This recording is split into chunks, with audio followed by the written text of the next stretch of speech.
Down to the paradise city where the grass is green and the girls are pretty. Oh, won't you please take me home? Welcome to the jungle. We got fun and games. Whoa, we shine.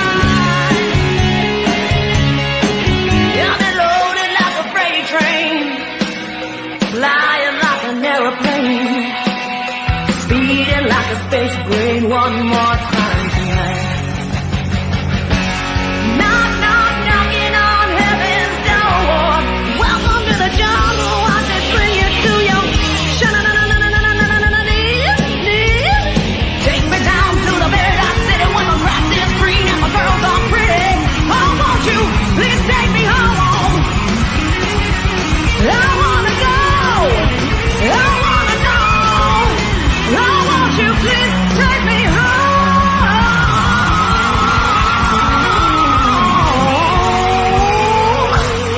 Baby.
My brother, you know, I've been thinking about something. We've talked about this. Let's give the people more. Oh, they're gonna f it up.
There we go. Okay, welcome everybody to this, our exclusive coverage of Impact's pay-per-view Rebellion, as well as night 2 of our back-to-back open mic nights here on the Jeff Meacham Network. And unlike yesterday, because of a faux pas, we are live on Mr. Hebert's YouTube as well today, so stay tuned for the shenanigans from that side as well. I am, of course, West Coast Professor Jeff Meacham, because that's just what I do. He is the Renegade JJ Williams. He is James Hebert. And gentlemen, we are just 20 minutes away from the countdown to Rebellion beginning over on the Fight TV app, if you will. Yes. And then, of course, once the shenanigans are done in Portuguese New York, according to Noah, we will be going live with Open Mic Night Round 2. So it's going to be a great night for all. How's everybody doing today? That will never not be funny, the fact that he's in Portuguese New York. I was like, wait, there's a Portuguese country in New York? Everybody's got their thing. That is now Noah's. Is what it is. I love Dwayne's comment here. Remind me when Jeff goes live to give it another 20 minutes before I tune in. Hey, you know what? You know what, Jeff? If anybody can say that right now, it's him, because he single-handedly helped us get to our $100 goal. Yeah, that's true. Get us to our $100 goal. He is the primary catalyst in getting literal egg on Greg's face on May the 4th be with you. So for the Greg Cherry show. So Dwayne's our pal. We love Dwayne. So anyway, let's see what we got here from Josh in the chat room as we get ready to go here. Yo, it's a hot one here in Ohio, 81 degrees. Just had any dinner. Got Undertaker versus Angle from No Way Out 06 on the big TV, and wanted to say hey to everyone. Also, screw the Yankees. Well, that's just a general comment. You know, that's okay. Yeah, I mean, screw the Yankees, I guess. I need to make sure my fan is near me. Yeah, there you go. Jay, I'm not sure what happened, but there's a sad face reaction. It's from your old man. What? Jerry left a sad face reaction on Facebook to this stream. Uh-oh. You do, Jay. Anyway. I mean, in fairness, he also could have probably just hit it by accident. Like, yeah, it may have been an accident, knowing my dad. So anyway, Matt, I'd expect that when we do the Randy Orton one on Monday, but not for That's it. He probably saw that one. Hell, screw this. Yeah, he just commented that it was a mistake. Okay, got it. Just didn't mean to single you out there, Pop. I just wanted to call it out, just make sure it was a genuine. Trust me, if it's about Randy Orton, we understand. We may not approve and agree with your stance, but those of us in the know understand why you do it. So am I going to do we doing rapid fire predictions for me, so that way we can get yes. Go ahead and get them in, and we will. I'll try to keep tabs on, so I give them to Noah here once he comes in. And there have been changes, by the way, in the last 24 hours. So we'll go ahead and throw those out there to everybody out there who's watching, and everybody, including James here in the room. So Eddie Edwards' match is now on the countdown. Jonathan Gresham is officially off the card for tonight due to injury. He will now be facing Chris Bay. So who you got here on the countdown to Rebellion? Okay. I'm just going to say one word answer. You got Honor No More versus Bullet Club. Okay. I'm going to go with Eddie Edwards because they're doing the whole thing with him being a part of Honor No More, and they seem to like to have Chris Bay take the loss, and that makes me sad. There you go. Just for the record, real quick, I'm typing his predictions into our group chat. That way Noah can see them. Okay. Yes. So you don't have to take notes. Go ahead. I appreciate that. All right. Knockouts tag titles also still relegated to the countdown because they can't find a spot for these 4 amazing athletes and gorgeous women on the main show. Got it. We've got the Knockouts World Tag Team Champions. I put some stank on that because I should. The Influence against the former champions who won the Bound for Glory, the Inspiration. Inspirations. All right, there you go. And then, so now we move to the main card, and there are only 2 matches on the main card that are not championship bouts. So let me go ahead and start with this one right here. You've got Jonah, the big man who NXT couldn't find anything to do with. I don't understand it. Against, I'm gonna butcher his first name. I'm just gonna say Ishii and leave it at that. Tomohiro Ishii. Tomohiro Ishii. Yeah, him. Yeah. There you go. That's not my pick, by the way. That's not my pick. Right. Jonah Rock. There you go. 3-way dance. We've got, and by the way, this match is now actually this match already was in the main card, but we'll go ahead and it's still in the main card. I don't know why it's so blurry, but this Jay is White, Steve Macklin, and Chris Sabin. Is this for the X Division title? Number 1 contendership? No, the X Division Championship's coming up in a little while. Okay. Ooh. If it was for the X Division contendership, I would have gone with Steve Macklin, but now this is a little tough. Actually, no, maybe not. Fuck it. I'm sticking with Steve Macklin. All right, there you go. Dude, right, this dude has been on a tear for real. I love Steve. He really has. No doubt about it. All right, and again, I'm going to butcher this because Noah's not here to help my ass. Oh, he is here. Ooh, okay, cool. Thank you, God. Noah's here. Okay, Noah, we're getting James's picks. JJ's writing them down for you in the group chat, but I need your help on the pronunciation for this championship. The AAA Reina de Reinas Championship, held by the Virtuosa Diana Perazzo, defends it against La Guerra Loca, Taya Valkyrie. Oh! Diana. All right. This match is going to be Knockouts awesome. World Championship. There you go. Knockouts World Championship. We've got Tasha Steelz defending against Rosemary. Tasha Steelz. All right. X Division and 3-way championship match. We've got the champion, Trey Miguel, against former champion Ace Austin, as well as Speedball Mike Bailey.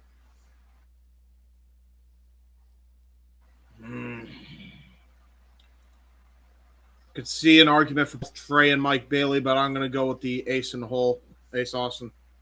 There you go. All right, now the World Tag titles, you get 2 picks, and only half the field has been named, so keep that in mind as we go along here. We've got, as of now, by design has been named. The Good Brothers, Honor No More. Is that who Mike and Matt are representing? Yes, indeed. OGK, Okay, Mike and Bennett. then JJ, our buddy Willie Mack, and his partner Witch Swan also in this, and Heath and Rhino. So I forget Heath and Rhino because he has kids, damn it. But Heath, I don't give a shit about your kids either, much like Brock Lesnar. Anyway, carry on. Goddamn. I'm gonna be different. I'm gonna go with, and this is for the tag titles. Yes. So the tag titles, and you get 2 picks. I'm gonna go with the champs as a safe pick as my primary. I'm gonna go with one of the mystery teams as my primary. I'm gonna go with number 2 mystery team. So whoever the second mystery team is to come out, that's my pick. All right, that's very specific. I like that. JJ made a very good point in the group chat earlier. If AMW comes out here, all bets are off. I'm telling you that right now. So exactly. I'm going for the champs to retain because I think it's kind of a cluster of the matches. I got to go with my boy Willie. You know, I talked the last time we were all together about how long me and Jeff have known Willie Mack. So that's my sentimental second pick. But if AMW comes through that curtain, everything goes out the window. My pick officially becomes AMW. I could totally see it happening, especially with Slammiversary, the next show. Especially with it being 20 years to the day of the launch of TNA Impact. Sure. Like having AMW take the straps at this show and then maybe dropping them to insert team here at the next show at Slammiversary to kind of put them over. I could see that being maybe a little bit of hot shot booking, but something that could generate that buzz, that mystique, that water cooler talk that Impact desperately needs for the That's fans fair. that they lost all those years ago. Yeah, no, that's true. Is there Before we any get to other the main matches? event for the world title? Yeah, there's one more for the world title. JJ, before we get to the main event for James's pick, JJ, the red, white, and blue TNA shirt is ready for Slammiversary that you gave me. So thank you in advance for that. All right, now the World Championship. We have Moose taking on the man who was robbed blinder than the mob bank in Dark Knight. Damn it all, Josh Alexander. I'm picking Josh Alexander. Really? There you go. Yeah, that's my pick. Good for you. Go. I like hot take. Good shit. All right, All Noah, right, so check there the it group is. chat. Everybody's All picks- of James's picks are in there in one big comment. All right, cool beans. And I got to close my form as the So predictions. it would league appear is that this is the team. For today. I don't know if we're gonna get Mikey or Dory because Mikey and Dory don't watch Impact. So I am happy with this because we got my comment team. What about And as JJ discussed, he's gonna be bowing out for. Hang on 1 second. Yeah. Come on, damn it, move. I Anyway, think you and JJ said he James was going to be were bowing posting it out at for the the pay-per-view, same so he will not be watching. So it'll Exactly. be a streamlined performance up to Monday night. Then it's a clusterfuck again. And I'm okay with that, by the way, because Monday night first clusterfuck equals good times. Hey, I've got my phone on the There we go. charger in the other room. All right. I do still plan to watch along and get your guys' coverage so I know what's happening with the show. Appreciate that. Yes. That way, by the time I come in for open mic night, I can give my thoughts a little bit on what the results were. Real quick, Right. did everybody give their predictions besides me that just gave Yes. them just now? Okay, cool. Yeah, Yes. we There you did go. our prediction show the other day. Remember when you took a nap and forgot to wake up? Ah, yes. I mean, you can't That's why I blame asked the man. Speedball. He missed all the I'm alarm. speed. I pulled a Speedball Mike Bailey. There you go. The fastest nap. One of those. The thing is, Mikey's not going to be here, so we have to pick on somebody. James, you've been designated for that role, so you're That's right. screwed for 3 hours, but you're fucked. He's Anyway. used to it. So let's see what we got. Real It's all quick. good humor. Real quick. That's right. Do we? Noah, did you got the event right? Correct. My buddy's actually getting the event, so he's going to keep me posted. He's on his way, so he's actually going to keep me posted because I was a few dollars short. So he's going to get it. Oh, okay. All right, good to So, know. we're good Cool, with the cool. we're good with the countdown as we're waiting right now. As I look at the beautiful thumbnail of the inspiration and the influence. Come on, Cassie Lee, I'm ready to be re-inspired. I'm really looking forward to tonight's pay-per-view for sure. Yes, Absolutely. 100%. I'm with you. Who am I So missing? Noah, to help everybody out watching at home, the countdown's on YouTube.com/Impact Wrestling, correct? That is correct, and it's literally just a few minutes away. Over 300 people waiting, and congratulations to Impact Wrestling selling out the venue they have for Rebellion. Where's that venue, by the way, Noah? For Porkescu, I think. Porkescu? Porkescu? I don't think that's right either. Porkescu. Porkescu? It's I in don't know Portsmouth, the New city. York, right? Hold on, let me do my Jared Lawler impression. Porkescu? My God. They don't even say, they would talk about the name of the city. They just know it's like freaking New York. Yay. All right, I've got YouTube up so I can at least see the first couple matches, the pre-show here. Chris Bay and Eddie Edwards now. The Honor No More and Bullet Club feud continuing with this new dynamic put in play. I almost feel like Eddie Edwards is going to steal a win here. Hey, I think it's I have really no cool idea. to see Eddie Edwards here, even if it's on the pre-show. You know, having seen the Wolves and Gorilla all those years ago. And then I was telling Jeff before we came on the air, there's a promotion called Wrestling Prestige or Prestige Wrestling, something like that. It's going to be running out here in Pomona with Davey Richards. Yeah, in I was about June. to say, man, Davey Richards is on the damn run of his career right now. If you've seen any of his matches, He's really good for Davey. They've Dude, also he's got doing booked so good. They've also got booked the Dark Order, Uno and Allen Five Angels versus PP Ray, What? and Mia Yim versus Willow Nightingale. What, did I hear that right? Ooh. Wait, did I hear that right? PP Ray? Yes. Yeah, Pretty Peter Avalon and Ray Rosas, our boys from Oh, SoCal. That's the way they're named together as a team. Oh, it's Poughkeepsie, New York. That's still a weird city name. Whatever. From the Mid-Hudson Civic Center. I've never been to the city. I've never heard of the city. After all these years just makes my friggin' wrestling fan heart quiver with joy.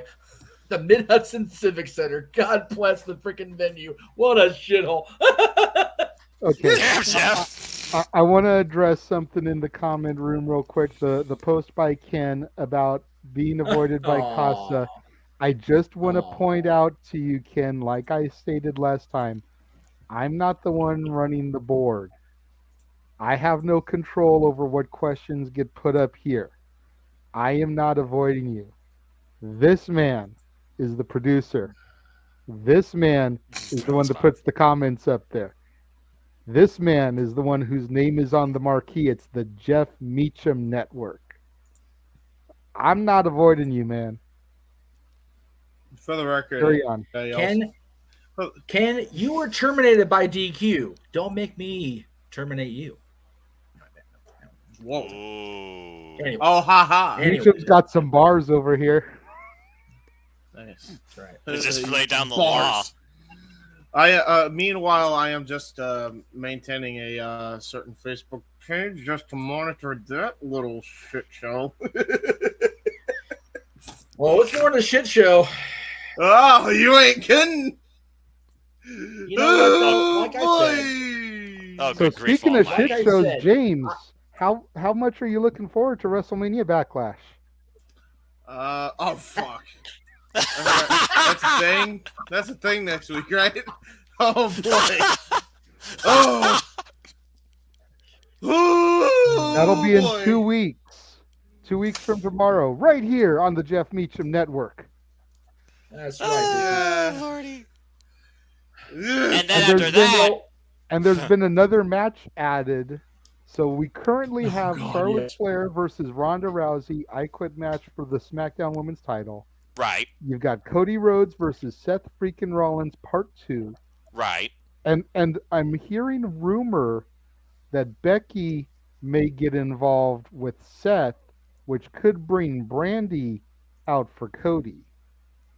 Oh, goody. Ooh. Rumor I'm hearing, but you know. Then you got RK Bro versus the Usos, winner take all to unify the tag titles. You've got AJ versus Edge 2, and off of the heels of WrestleMania, you've got Happy Corbin versus Madcap Moss. Well, there's my bathroom break. Why are they fighting? Why? Because they broke up after Mania. Because Madcap Moss done had enough of his bullshit. Straight up. That's fair. Okay, so Madcap Moss is a face now. Which I So- kind of saw coming. So let me just let me ask the room. You guys are my trusted advisors, my trusted friends. Let me as I fuck up my green screen. Don't mind me. Hang on a second. Ugh. Move you, damn fan. All right. So for the rest of this show, since everybody's making a haha with me in private chats around the world, do I stick with Butch or Happy Corbin? Butch. Please. Stick with Butch. Oh boy, that fedora look ain't a good look, Jeff, on you. Like, Well, you know, what's funny is Jesus Christ. what's funny is Forget about it. Forget about it. That's it. So here's the deal. That's not even a real fedora. I'm That's sure. what they call a trilby. I bought a fedora, a real fedora. Right. I'm now going to this Fat Undertaker for Halloween with that hat. So that's there. There's that. Okay, that's fine. But Josh says go with the Happy Corbin look. Josh, put a super Josh- chat on it and he'll do it. Otherwise, yeah, if he's you going do a with his super chat, advisors. he'll do it. Hey, you ain't getting nothing for free, man. You ain't getting nothing for free. That's right. Oh, And Josh, while you're super chatting, put a big blue star next to it and praise the Cowboys. You Browns loving dick. Anyway, Whoa! Oh my! I ain't even Cole, drinking yet. Get That's out the of scary here. part. Again, non-sports. Whoop. That's it. Not sports. Mansfield, Corbin might go over. Botch. No Corbin going over ever again. Corbin should lose everything ever again. Botch, big time botch. Hey, listen, there's one thing in this room that we can all agree on, and that is the Dallas Cowboy cheerleaders are elite. The Dallas Cowboy cheerleaders are the best cheerleaders in sports. Yes. Without question. I can agree to that. The Dallas Cowboy cheerleaders are all elite. Now that I've seen them twice at WrestleMania, I could agree to that. That's right. They're all elite, and they are all meeched out. If I ever get to Texas, tell you what. The VIP here we go. Experience with the Dallas Cowboy cheerleaders. Here we go. So we have a Nerd Wallet commercial going on Impact. So it means it must be time for shenanigans. I like a Nerd Wallet has green and gold colors, like my old high school. There you go. For the record, I'm hearing Impact Wrestling chants. You hear the crowd, and I hear commentary getting ready. Well, clearly they gotta get in place. Tom Hannigan and Matthew Grable. I need to sign in to YouTube Print because they're gonna make me do ads all friggin' day here. There's David Fenster. What happened? David whoa, Fenster. What the fuck? Well, the crowd definitely giving their feelings about Moose. We got the other commentary team as well. Venue looks very nice and full. Yeah, there are actually two commentary teams out there. One is the Impact commentary team. The other is the females to call the action, from what I understand, Noah. I don't know if they're actually out there, the females are, but I know that Tracy Brooks, SoCal Val, and God, I'm an idiot. I can't remember the last name. Tara. It's almost like I've seen. Yeah, Lisa It's almost like I've seen the commentary team before. Yeah. Why is this thing so zoomed in? What the shit happened here? They're French. Oui, Marc Blondin and Handsome JF. Okay. It's a French commentary. I was just gonna Not say, Spanish, French. The English commentary team. Where have I seen this before? 205? Oh wait, no. Is that Tom Phillips, or was that? I'm sorry. What were you saying? Was that Tom Phillips in that role with 205, or was that what's his face? Who's the guy? You're right. Why am I blanking? Yeah. You're right. Yeah. But Tom Phillips has done everything. Okay. Yeah, give me a second. Give me a second, guys. Why are you having problems? Always. Technology. Yay. As they're talking about Eddie Edwards versus Chris Bay. And Jeff has left behind the scenes. Yeah. And of course we have the influence versus the inspiration. Yes. I know Noah's looking forward to that one. Well, now what would give you that idea? I'm a wrestling fan. I'm looking forward to all this, especially Jonah versus Tomohiro Ishii. First time ever match, first time ever Ishii in an Impact Wrestling ring. We got the AAA Reina de Reinas Championship being defended by the Virtuosa, the champ Diana Purrazzo against the Were Loca Taya Valkyrie, looking to reclaim something that is near and dear to her. Triple threat action, Jay White, Steve Macklin, Chris Sabin. Everybody here has a grudge and something to settle. And then you have the X Division now on the main show. Ace Austin, Trey Miguel, and Speedball Mike Bailey. Triple threat for the X Division Championship. Will Ace and Mike somehow form an alliance to get the title off Trey? And who are the three remaining teams in the 8-team elimination challenge for the Impact World Tag Team Championships? Is there a plan by design where the champs will come out still holding the gold? Well, we'll see soon enough. Tough luck for Decay. Tasha Steelz, the Knockouts World Champion, defends the gold against Rosemary. Can she overcome the mystique and the mind games and come out still the champion? And in the main event, Moose defends the Impact World Championship against Josh Alexander. Walking weapon incoming. Yep. But before we get into all that, we're going to start with a bit of a grudge match here as Honor No More and Bullet Club continue their rivalry. Looks like we're kicking off with the singles. Makes sense.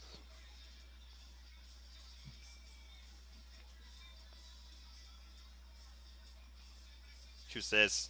Oh my god, this theme song is so much better than the one he used to come out to. This is a hell of a bigger improvement. It's got more personality, I will say that, but everybody loved the sing-along when Eddie Edwards used to come out to that theme, which I did sing live when I was at Impact Wrestling last year.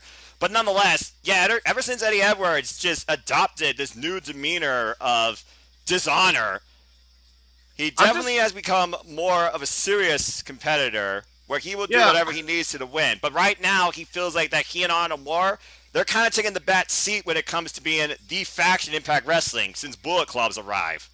Now, I'm just glad that he's not. Oh, go ahead, JJ. I was going to say, obviously, I'm not familiar with the product. I see Mike and Maria up there with him. Who are the rest of the Honor No More stable? That would be, wow, I'm Vincent, Kenny King, and also Matt Taven, MPCO. Matt Taven, yes. MPCO, yeah. I'm going to just put the this... only one of those that I really know, other than Mike and Maria, obviously. I'm just gonna put this in perspective. I'm just glad that Eddie Edwards is no longer wearing, cosplay Tommy Dreamer gear. That's been a complaint of mine for a while. Mm-hmm. So it doesn't mean you won't see that. It doesn't mean you won't see that kendo stick still being used. As Chris Bay looks to call his shot. That's fine. As long as he's got some form of the American Wolves tights and trunks, that's fine by me. And he got that back now, so we're good. Looks like he's coming out solo. Well, considering the fact that everybody else in Bullet Club is in action later tonight. Well, true, but I mean, they could have at least come to the top of the ramp with him, like Honor No More did. And they're Bullet not Club out doesn't there do that. anymore, but I feel like Chris Bay, the more I look at him, the more he should just be with Swerve Scott or Swerve Strickland. I do agree about that. Or at the very least, have Swerve Strickland join the Bullet Club. There you go. Never say never, especially with what Jay White's doing now in AEW with the Undisputed Elite and Bullet Club. It's now their era. Meanwhile, the Rings action is underway. One-on-one, no outside parties. We got a battle of factions here. We got Honor No More and Bullet Club. Two factions, arguably, Noah, that definitely represent a dishonorable fashion on how they wrestle in the ring and outside of it. Well, that might go to their strengths, but Eddie Edwards also, I think he has more experience over Chris Bay as well, and that might be the difference maker here. Collar and elbow tie up. Here we go. Arm drag. Chris Bay now trying to stunt on Eddie Edwards. The thing about this, James, this rivalry is really founded on jealousy. So, again, there's going to be a lot of pomp and circumstances here as well. And now here we go. That's something Chris Bay is full of, being the art of finesse that he is. Looks like he's going to try to go for a test of strength here. And now Eddie Edwards. Oh, okay. Like I said. I don't know if you want to do that to... I don't know if you want to piss off Eddie Edwards like that. It's clear that Eddie Edwards has the strength and power advantage here. Chris Bay is going to have to rely on his speed and innovative offense. Yeah, he definitely showed him in the shoulder tackle. Champion. Now both men trading headlocks, bouncing Chris Bay off the ropes. A duck down. Nice roll through by Chris Bay into a head scissors takeover. Oh! Right to the freaking chest, and the back of Chris Bay's head just ricocheted off the mat. Ricochet, bing, bing, bing. Ricochet rabbit. JJ understood the reference. I appreciate it. I do like Eddie's shirt as a side note. Yeah, it is pretty cool. Now another knife edge shot by Eddie Edwards. Nice Irish whip again. Chris Bay doing a nice backflip out of that predicament. Another backflip. Styling on Eddie Edwards here, getting out of the way of whatever attack Eddie Edwards was trying to go for. Looked like a stinger splash. Now he backflips into the ring. But Eddie Edwards with a Manhattan drop and a belly-to-belly suplex to follow that up. Think about this, too. Chris Bay literally learned today that he was going to be in action with Eddie Edwards. So how much of that plays into an advantage for Eddie Edwards and a disadvantage for Bay. It's one of those things where you need to be aware of your opponent. You have to have time to prepare. So that also has to play a factor in this match, too. Yeah, especially when you're dealing with a wild card like Eddie Edwards, showing how wild he is with that vicious headbutt right in the corner here. And another knife edge chop. You can hear that all throughout the arena here. Brian Hebner trying to get him out of the corner. Again, Eddie Edwards. Here we go. Slugfest breaking out here. Counter. Wait a minute. Chris Bay able to stop himself in the Irish whip. Both men trying to go for something here. Trying to gain an advantage. There's an insecurity there by Chris Bay. And now Chris Bay to the middle rope here. Miss. Trying to go for a stop right to the back of the head. Oh! Clothesline and a hook kick. Harlem sidekick by Chris Bay. It's a great back and forth action as he dodges the clothesline with a very nice kick. And it looks like he might be picking up speed. Going over the top! Ooh! Tope Suicido or Tope con Hilo rather. Botch. Tope con Hilo, man. As we are just a little over 20 minutes away from Rebellion going live on pay-per-view. Now look at that. It looks like Eddie Edwards trying to get feeling in his shoulder. It looked like he may have come down hard on it. Right now, Bay in the driver's seat. Gotta imagine that's going to be a pinpoint target now for Chris Bay. Art of Finesse is definitely going to finesse that arm a little bit. Well, right now he has to stay on the advantage. He's right now. Oh, wait. Reversal. Goes for the Irish whip. Eddie Edwards catches the leg. What's this? Oh! From the iron. Oh! Ooh! And falls up again with a mean knee strike. Yeah. Very lackadaisical cover for a 2 count. Did you hear that knee, though? Yes, I did. It's like a concave Chris Bay's chest. And looks like right now he's just tirading the fans. Come on in. Hey, Paul. What's up? Oh, yeah, Chick-fil-A. Nice. Well, we don't got Alex Zane on here, so you don't got to worry about him tiring you that you don't have Taco Bell. But anyway, good to see you, man. Just watching the, what they call a countdown. Yeah, the countdown on YouTube. Is he stomping on the, by the way, is he stomping on the ankle? Yeah, exactly. Is he stomping on his ankle? Well, right now he's doing nothing as Chris Bay is just trying to get up on his feet. All right. Eddie Edwards, of course, coming off recently his last singles match against the Japanese legend we'll see later tonight, Tomohiro Ishii. In a losing effort, you know that Eddie Edwards is out for a win tonight and to send a statement to the Bullet Club. Went to the eyes. That's for sure. Oh! Big left. Follow-up strikes. Forearms to the side of the head. And a chop. All it takes is one shot from Eddie Edwards. Takes several from Chris Bay, but again, the advantage for Bay, he has the speed. Calm in the corner with the elbow. Nice! Shot to the back of the head. Bay to the top rope. Eddie Edwards, a little rod. What's this here? Oh! Able to drop Eddie Edwards with that flying shot off the top.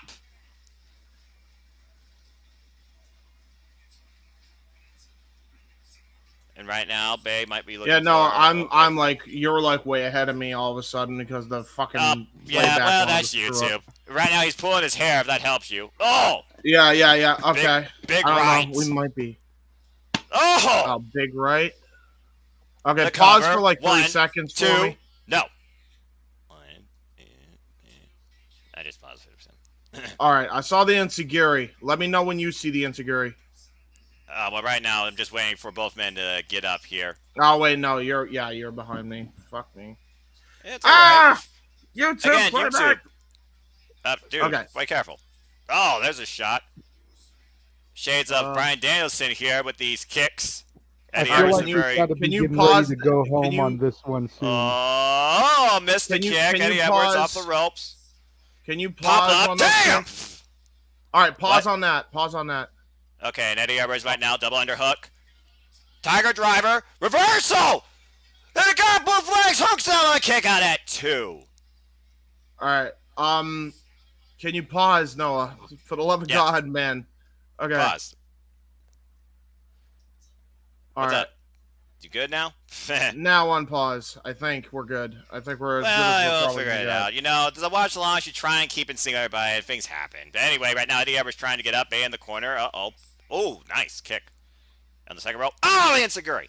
All right, pause for like one more second, and then we should be And all he's right. got him in the backpack. Oh! Backpack stunner. Cover. Yep. 1, 2. No. Okay, so like one more second, and we'll be in full sync here, at least for now. No, you're perfectly fine, man. There we go. Oh. Are we all set now? If it says You no did TV, the then pause it would thing. It's a, Did you pause? Did you pause for the second I asked, Noah? what's up? Yeah. I All figured right, I did. cool. Because right now, Eddie Okay. Edwards and Chris Bay, they're getting up. All right, yeah. Let me know when we see a strike here. There's a shot. There's a shot. Yeah, from we're Bay. good. The shot from Edwards. Shot from Bay. Right now, both these men just slugging Trading it out. strike here. Elbow shots by Chris Bay. Whoa. Oh, wow, look at that. Trying to go for a pounce, it looks like was Eddie Edwards, but a basement drop kick. Trying to go for a roll double up. shot. Nope. Nice. Oh. Going to go for a roll up. Superman elbow strike. Oh, and Edwards from the east position. Oh! Nice And cutter the there by cover! Chris Bay. And the cover! Hooks the far leg. Kick out at 2. Oh, my God. That was quite a counter exchange right there. But again, it's still not enough to put down Eddie Edwards. We all know how resourceful Eddie Edwards is. Go for our finesse. Ooh!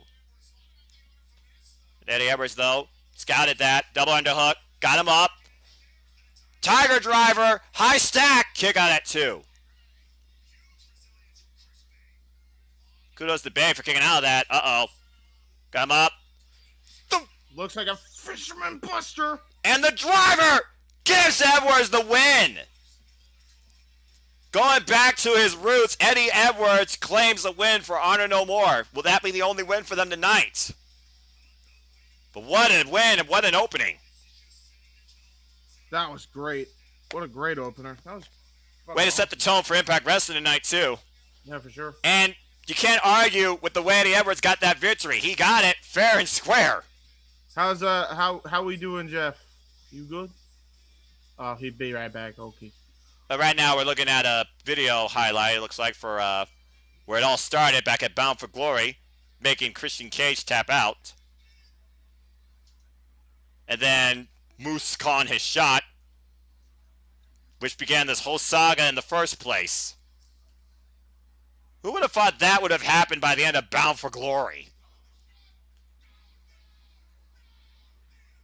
Yeah. Freaking D'Lo Brown. Damn you, Moose!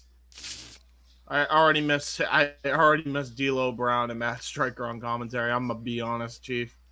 They were a very fun duo. I'm not gonna lie. But again, Tom and Matthew, they got great chemistry. Yes.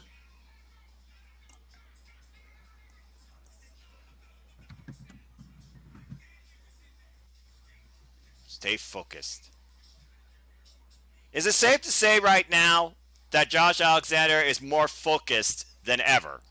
And will that be enough to finally regain not only the title, but reclaim revenge on behalf of his family? Because this is damn sure personal. It is now, without question, after all that's gone down with these guys. Yes, I'm back. No, I'm not on camera yet. I'm still in the process of laundry sorting and changing out clothes. Sorry. No, that's all good. I mean, again, you don't do chores today, you do chores tomorrow. I get it 100%. Without question. It's one of those, the chores don't stop just because I'm on the air, folks. Adulting is a mucker, father, but it is what it is. Yep, story of our lives. And the judge says, "See for Spike!" At the end of Sacrifice, after Moose successfully defended the title against Keith, and That Josh was great Alexander. seeing Josh come back and realizing he re-signed with Impact. That was too cool for school. Yeah, but then it got. This is where it got personal to another level. Moose going to Josh's house, talking to his kid, and then sparing his wife. Yeah, that's uber. I didn't even know he did that. Jesus Christ. Oh yeah. They're going full on with the heel thing. Josh has to win, right? Has to. You would think. Story screams redemption. The story screams revenge. The story ending foretells reward at the end, and the babyface wins. If it doesn't happen tonight, I'm not sure what the future holds for Josh Alexander, or who could stop Moose. But after what we saw on Thursday night with that C4 spike off the apron through the table to the floor. Just looking at this video package and seeing how personal it is, I see a count out, I see a disqualification, I see a fight stoppage, and then Slammiversary, I quit match, steel cage match, something along those lines, so there's a definitive finish. Well, considering all those things are much more possible in the main event, let's get to our first championship match booked for tonight. As the Knockouts Tag Team Championships are on the line, and here comes the Influence. Madison Rayne and Tennille Dashwood, the current holders. Yeah. I gotta be honest. I never got the hype of Madison Rayne. Really? Am I the only one? Well, I'm sure she's a nice lady, but she's a Knockouts OG also, to be fair. She's a Knockouts OG, and I never saw anything with her in the ring, like, ever. Husband to dick! There. I mean, Jeff's not wrong. You're just not wrong. Who's the husband? I don't even know. Josh Matthews. Wow. Yes. Josh Matthews married her? That is correct. I don't know why. Josh Matthews done leveled up. She must have had some serious beer goggles that night. In the meantime, let's get re-inspired. Here comes the former Knockouts champions, Jessica McKay and Cassie Lee, the Inspiration. AKA, oh my lord. Oh my lord. Once again, in Britney Spears inspired they had to do the All Blacks on tonight. Social media. Noah. What? I said once again in Britney Spears inspired costuming as teased on social media today. Hey, they did it again. That's all I gotta say about that. And they're gonna do it again tonight, in my opinion. And again, we have not seen. The only reason that many people say the Influence claimed these titles, well, a couple of reasons. One, there was an injury that was coming into play for one half of this team. Two, Caleb with a K was the Influence that allowed, the chance to take advantage, as they do right now. This match has not even gone underway yet. Inspiration. Kicked their ass. That's bullshit. I was enjoying whatever they were doing, and then the damn Influence had to come in and ruin it. Screw that. Well, Cassie Lee, Jessica McKay with a little bit of a double team right now on Madison Rayne. And there's the pose. Get your cameras out. That's it. Okay. Where's my new iPhone? Where's my new iPhone? Oh, Lord almighty. Oh, in the corner. Oh, here we go. Now we're getting into a pure sex brawl between these two. Wait, sorry, what? I said, you mean you don't have the iPhone 6 anymore, James? No, I don't. This has gone more off the rails than this match so far in the beginning. I would take a picture with this, but it's fucked up. Yeah. Oh, well, planted. Face first in the ring, cover by Tennille, kick out at 2 by Cassie Lee. Anyway, I'm going to call the action here. We got face first into the turnbuckle. Don't ruin Peyton Royce's face. Oh, I'm sorry. What's her name now? Cassie Lee. Botch, Cassie Lee. Yeah, don't ruin her face. Please don't. Slave names not allowed. Yes, indeed. And now we got a mudhole stomping Trio Woe style from Tennille Dashwood, and now Tennille Dashwood's trying to play some mind games with Jessica McKay on the apron, and now look at this. Oh, come on now. Madison Rayne and Tennille Dashwood taking a dirty tactic here. Let's be honest. Lee now trying to let's be honest. In a female contest, who doesn't take advantage of the other's hair? Let's just be honest. Yeah, that's fair. Oh, nice suplex. 2? No. A wise man once said, win if you can, lose if you must, but always cheat. Well, at least Madison Rain can hit a Northern Lights, and it doesn't look as bad as I remember her doing it prior. And now she's got a ground and pound, which doesn't look like it's very effective. Hook to the leg anyway. Right now, Cassidy needs to make a tag to her partner, but once again, being cut off, there's a tag to Tennille. Isolate and dominate. Very strong tag team strategy. The thing about the Influence, though, they really want to make this all about themselves. And we've seen for the last few weeks right now where it really hasn't been all about them. Caleb with a K has been at the centerfold. So now you have to wonder, the champs are truly being tested here. Can they get it done without Caleb? Real quick, Noah, considering the pay-per-view starts in 6 minutes, you might want to sort out that pay-per-view issue. 1, 2. It is still not popping up on my end. I will call the action for you while you try to do that. Backslide here. Backslide. Tennille Dashwood trying to hit something, and a knee right to the face by Jessica McKay, and a discus lariat by Tennille Dashwood here. Now Cassie Lee, this could be the opening she needed here. The tag in Jessica McKay. Tennille Dashwood tags in Madison Rain. Here we go. And now Jessica McKay with a clothesline. Another clothesline. Madison Rain gets a pump kick and an elbow shot. And a jawbreaker there by Jessica McKay. Inspiration. I'm sorry. I'm going to be biased in this match here for reasons. Nice suplex. Very nice exploder and a knee strike there to follow it up. What's this? Ooh! 2-for-1 special with the DDT cover, middle of the ring. 2! No! That was very unique offense. Much props for that one. Very strong, innovative offense by Jessica McKay. Go ahead and buy the pay-per-view. You have to connect to the TV. Madison Rain. Roll through. Drop toe hold. Nice drop toe hold and a knee strike. That was vicious by Cassie Lee. And a nice jawbreaker double team combo there. Now go for a hook to the outside leg and a kick out of 2 by Madison Rain.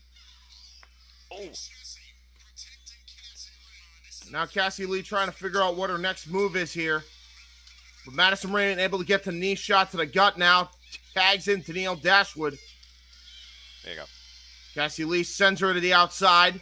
Jessica McKay with a thrust kick. A sabot kick right to the gut. And now what in the hell are the Inspirations thinking of doing here? Cassie Lee up to the middle rope. Doing their pose here. I don't know if I think this might be too much hot dogging and grandstanding. And they're paying for it now as Tennille Dashwood was able to get her. Not the spotlight! Not the spotlight! Nearly retained off the spotlight kick, but the Inspiration, Cassie Lee kicks out. Where's that? What? Oh, that's the spotlight kick. Okay. How did that happen again? Because wait, they're bringing the title in the ring. You can't do that. You gonna buy it or what? I'll just let Noah call the rest of it, I guess. Okay, then put it on the TV.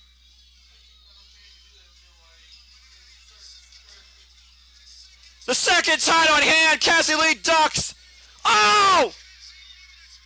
The spin kick, the cover, Cassie Lee for the pin. No! Are you kidding me?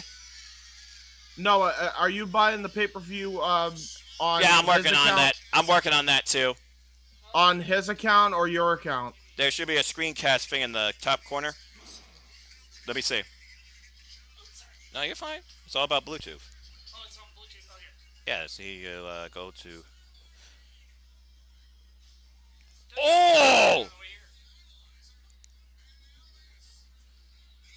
The Influence!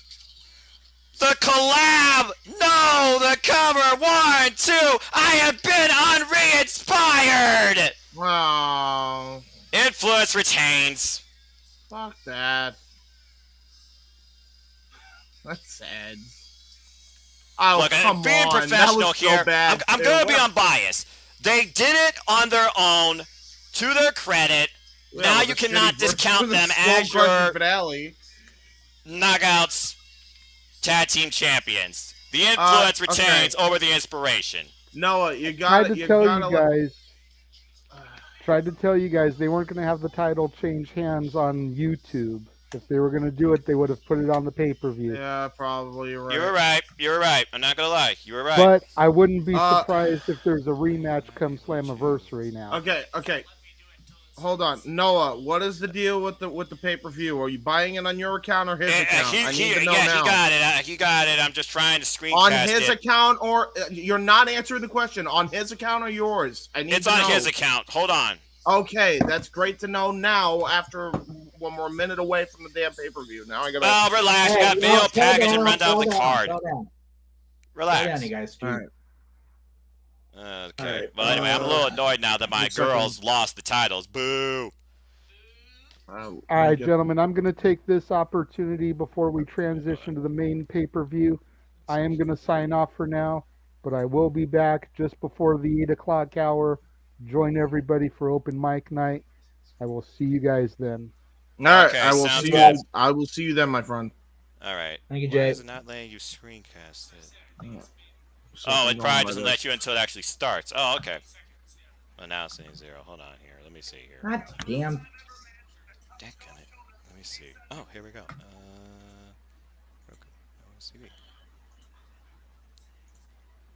You stop that. It's one of those shows where I just can't get into freaking work. All right, here. I'm going to ask you to text your information real quick to my bro here so he can do his commentary thing because it's on your account. All right. So, text as we get ready to go live to him?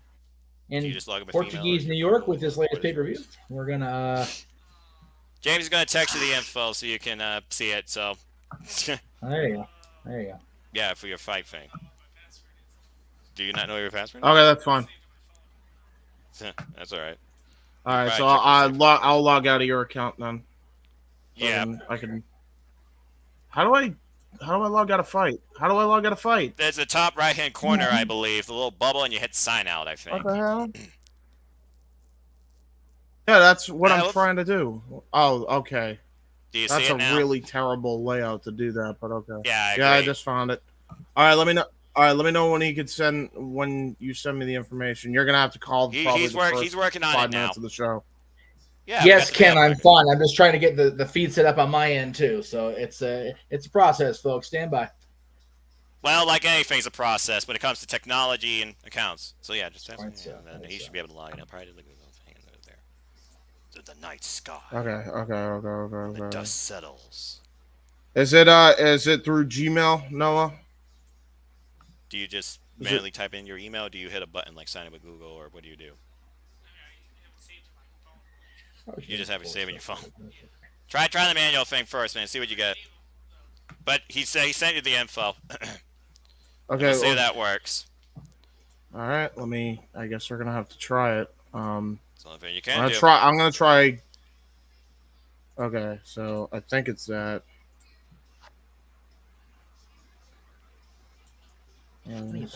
Shit, I forgot about that. All right, I am. Nope, definitely not the way he did it. Okay. Signing up with email. That's how I'm gonna do it first. Sign in with email or log in with email. Yeah. Yeah, that's what I'm trying. It's all right, man. We'll figure it out. Well, we'll figure it out. It's all a process. Log in. It's like how I do the Bleacher Report thing. Yeah, except here's the thing: technology is not a great friend of mine sometimes. So. True that. Am I on? Yeah, log in. No, the professional wrestler. It keeps saying invalid password on both methods here. It's saying invalid password, so it's saving your phone. He needs to check his info because I don't think this is right. Let me see here. Here you go. He's gonna try and get you something else. Password's the worst thing possible.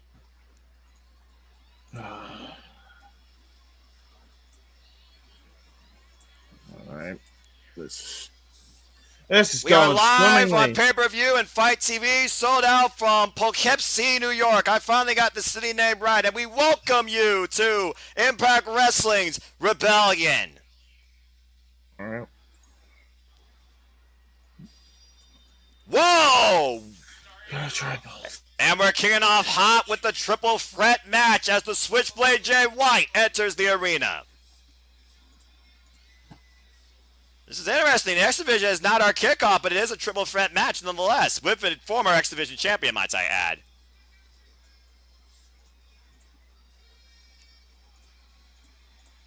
And Switchblade Jay White calls himself the catalyst of pro wrestling. He's done it all. Okay. He's been everywhere now. Noah, it's tell him shoot. Tell him this number that I'm sending you a messenger. He's gonna send you a number 6.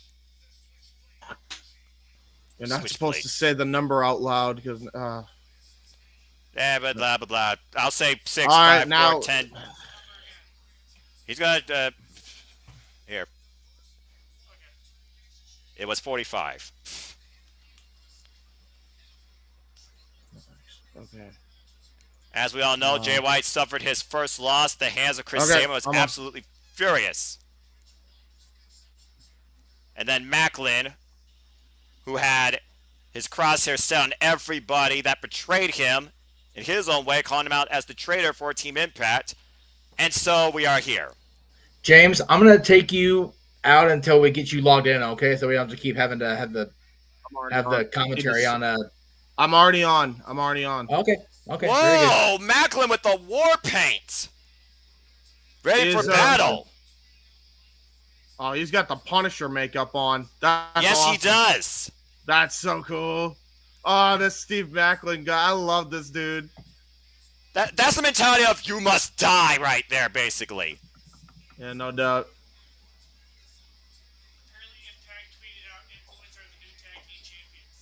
Jay White's had a busy-ass week. And here comes Chris Sabin. Hail Sabin. Hail Sabin. That is a Hail Sabin indeed. I mean, what can you not say about Chris Sabin when it comes to him and Impact Wrestling? That's it. Him and Motor City Machine Guns, one of the more underrated tag teams in history. My opinion. Yeah, it's... I don't think anyone's going to argue that. No, it's a valid opinion, to be sure. If you just heard Tom with He's a been bit of in statistic for you. 68 triple threat matches. What a stat that is. Now, that's got to play to his advantage, because as we all know in a triple threat match, you do not have to be involved in the decision to lose, but you also could be the one guy that needs the win here and be left on the outside. In this, though, there is no championship. That's what makes this even more special. You got Macklin, who's out to basically destroy everybody and cause mayhem. You got Sabin, who's out to prove a point again against the Switchblade Jay White, and also prove Macklin wrong in his philosophy. And then you got Switchblade Jay White, who's out here to prove why he is the absolute best and probably reclaim that loss over Chris Sabin. Bell raised, we are underway.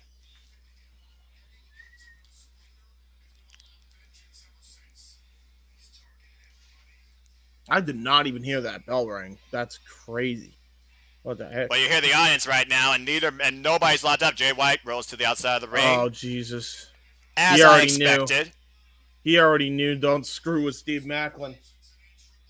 But also, think about this. Jay White, he is a master strategist, master in-ring psychologist. He knows how to make the match play into his favor and will do everything in order to do so.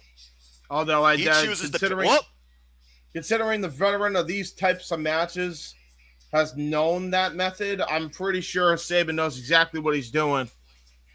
And because of that, I don't think Steve Macklin and Chris Sabin are biting that hand, if you will. Well, eventually somebody's going to have to lock up. Oh, there we go. Macklin getting the advantage of Sabin. Oh! Nice elbow strike. By the way, Noah, pause for like a single second, and we should be good. Oh, big shot. Oh! Ooh, nice kick. By Chris Sabin. Been hooked, shoots a half, kick out. Yep. Jay White there at the right time, though. Oh! Oh, and taking off the apron. And now Jay White, basement drop kick. And now we got Chris Sabin. Gonna try to go for a plancha, it looks like. Oh, wait a minute. PK! Both men avoid it. PK by Chris Sabin. And a cannonball right off the apron goes Chris Sabin. And now Sabin in full control. And another cannonball to Macklin. Hey, pause it for a quick second and unpause it.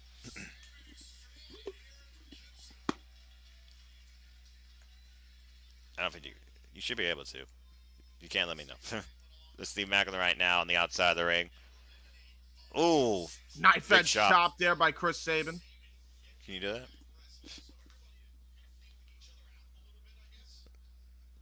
A little bit of fill-out process. Chris Sabin now bringing Steve Macklin back into the ring. Crossbody by Chris Sabin. Nope. And kick out. Screen cap it back in. 1. No. You're good. Ooh! Really good maneuvering there by Chris Sabin. He saw Jay White behind him, eyes in the back of his head. Nice crossbody counter. And now here we go. Steve Macklin with eyes in the back of his head. And a Uranagi there by Steve Macklin. Oh, I haven't seen that yet. He's going to go for a suicide dive right through the bottom rope. Oh, yeah, you're definitely ahead right now, brother. Let me see here. Oh, you're good. All right. Oh, there's a suicide dive. I just saw it. Okay. So. Okay, I think we're good now. Punisher right now in control. Let me know when he does the following move, the backbreaker. Yeah, double underhook. Backbreaker! Center of the ring. The cover with the far leg, too. No. Perfect. Right. There we go. All right, we're Steve good. Macklin in control. And now we got Jay White here. Rolling to the... Trying to roll to the outside. We take a look at the replay here. What a brutal suicide dive by Steve Macklin. He went between the rope. bottom and middle rope, too. That was a lower tope suicida. You don't normally see people dive like that. And now look at that. Going to go for a back suplex onto the apron on Jay White. The Punisher of Impact Wrestling in full control as he just decimates Jay White. Curving the spine right now. What is he thinking here? And right now... Oh, I don't want to know. Oh, wait a minute. Whoa, Sabin.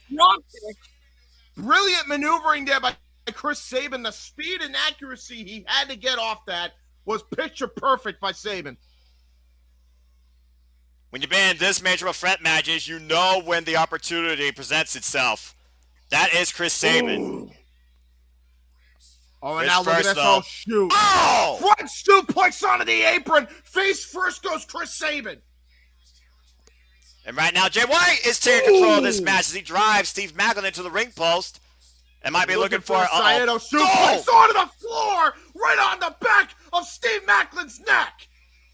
And once again, Switchblade Jay White is in control. And this match is at a standstill. Jay White may have just been as hurt as Steve Macklin was because you see him holding and supporting his lower back there.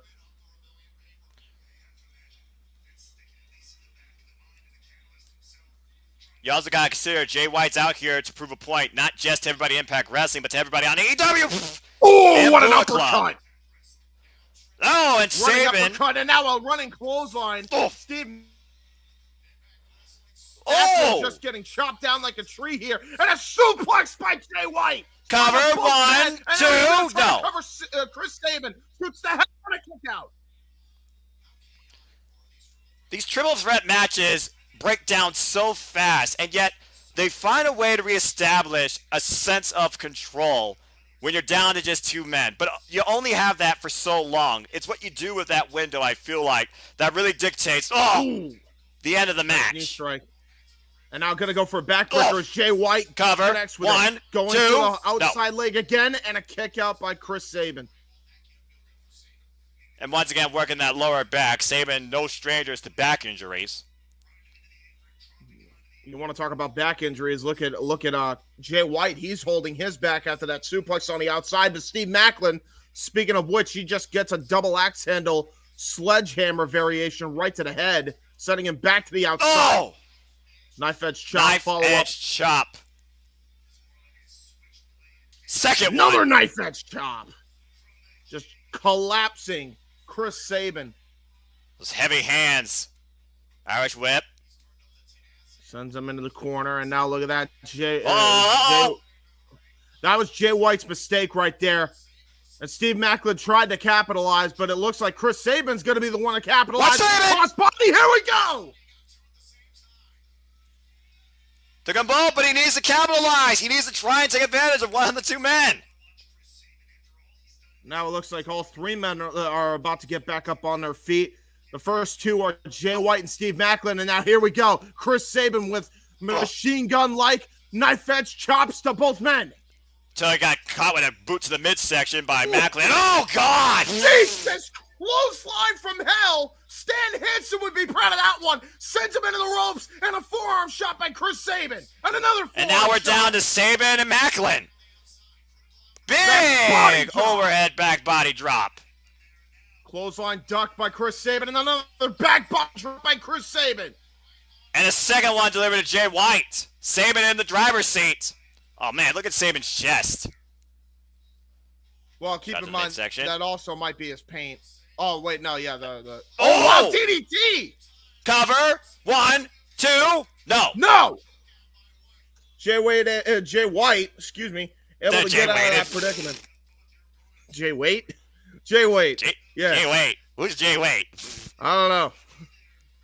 I've heard it's his. He's related to his cousin, Jai White.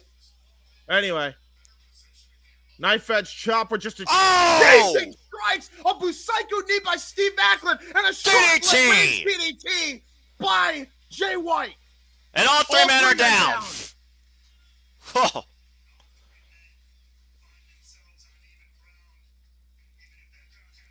I'm not sure what Macklin's strategy is now. I'm not sure what you do in this case in the war. Oh, wow, look at the ear of Steve Maclin. He must have gotten caught with one of those vicious strikes earlier on in the match. It's bleeding a little bit. Right now, Jay White looking to capitalize. Oh! Brainbuster, sideways variation, kick out at 2. Kicked out. And right now, oh, now look at that. Big Uranagi! Planted for a 2 count. That was a rock bottom. That was no Uranagi. He put all torque into that Uranagi. Driving through the canvas if he wanted to. And now Switchblade Jay White has his sights set on Sabin. Now look at that. Going to go for a chin lock here. Click, click. And now looking like he's going to try to go for the crossface chicken wing. Usually sets up for that click, click finisher. But well, instead, just got a knife edge chop again. Oh, boy. This chest of Sabin. Looking like chopped liver. You're kidding me. Wait a minute. Oh, no. Uh-oh. Oh, no. Oh, Jesus. And now look at that. They're both trying to punch Steve Maclin here. But both fighting off Maclin, but Jay White is still on the second rope, and Sabin is still perched on the top. Oh, wait a minute. Oh, Jesus. The Maclin is up right now. Oh, no. Well, Maclin all three sits men out are again. trying to jockey for some sort of position here. Oh, and he rakes the eyes. God, gouging the eyes, more like. But again, also, we didn't even mention this. There are no disqualifications in a triple threat match. Anything goes until we have a winner via pinfall or submission. Yeah, and Jay White knew that, and he took every advantage in the book with that one. Headbutt there by Chris Sabin. Looks like he's going to try to go for a double trio blow stomp. Oh! Turns it around into a missile drop kick to Steve Maclin now. And Jay White still hung up. Meanwhile, Maclin has got Sabin up on the top. And now both men hung up in the trio of woe. And it looks like Maclin might have double targets in his crosshairs. Oh, cut Jay White in half. Go for it.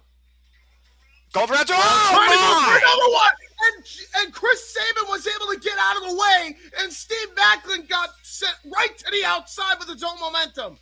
Maclin sent flying. He missed the ring post. And I think maybe collided with the under part of that table. Yeah, he barely missed a post and instead got the frame of the table as a punishment. Oh, a kick there by Chris Sabin. And right now, Sabin has Jay White up on the shoulders. Nope, Jay White escapes.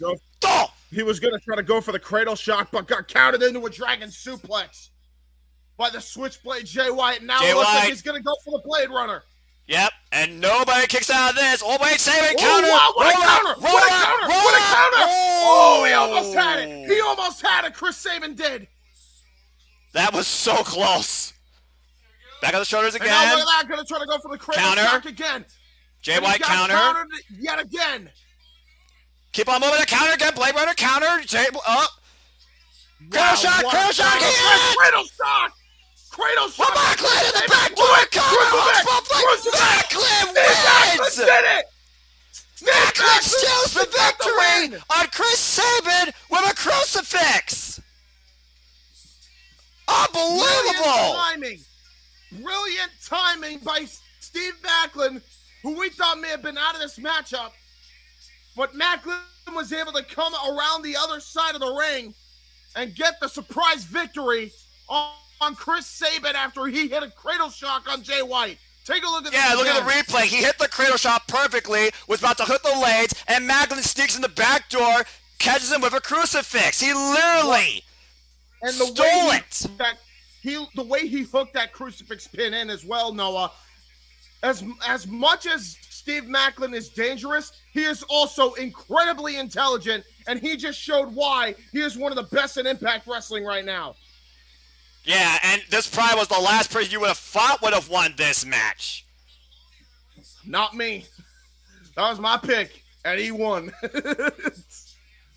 Well done, James, and also curse you. Well, I gotta say, that was a hell of a way to kick off the show. We are off and running here as we introduce the French commentary team. Hey, listen, man, you can't beat Frank Castle. It's just, it can't happen. You think you're gonna get a pin victory over Frank Castle? Yeah, you might. Well, there's still a whole lot of incredible action ahead after that, even though I'm already a bit winded. Yeah, right? That was a great match. Great triple threat match to kick off the official pay-per-view. Oh, boy! Here we go! Well, right now, they're just talking about the matches, James, as you're getting hyped up for Jonah versus Tomohiro Ishii. We also have the AAA Reina de Reinas Championship on the line as Diana Purrazzo defends the gold against the returning La Guerra Loca, Taya Valkyrie. And then we also have an X Division title shot coming up. Hopefully the graphic pops up. Where's the graphic? There it is. The Impact X Division Championship. Trey Miguel, Mike Bailey, Ace Austin, three of the premier of the X Division. And then you have 8-team elimination challenge where 3 teams are unknown as Violent by Design looks to escape with the Impact World Tag Team Championship still in their tow. Knockouts title on the line. Tasha Steelz, the current champion, takes on Rosemary of Decay. And in the main event, the Impact World Champion, Moose, he has made this as personal as possible. Looks to defend and bury once and for all Josh Alexander. Speaking of which, you see the walking weapon and his wife and child.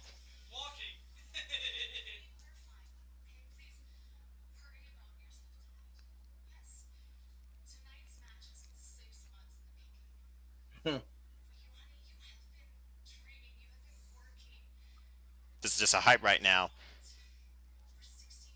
Is there a greater influence or encouragement than family? He did.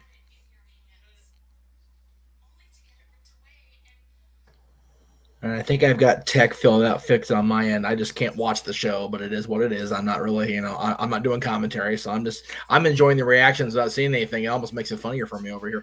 I'm still shocked that Macklin got the win out of nowhere.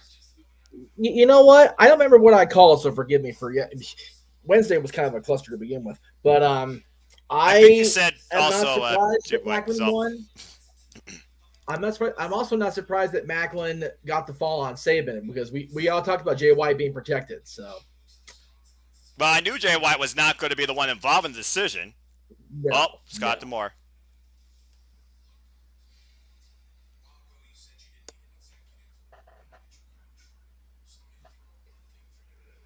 Coach for the play. Excuse me, guys. Jesus Christ.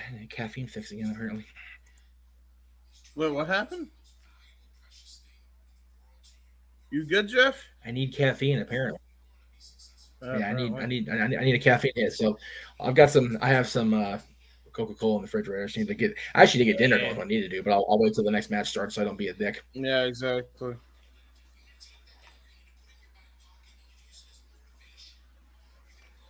Man.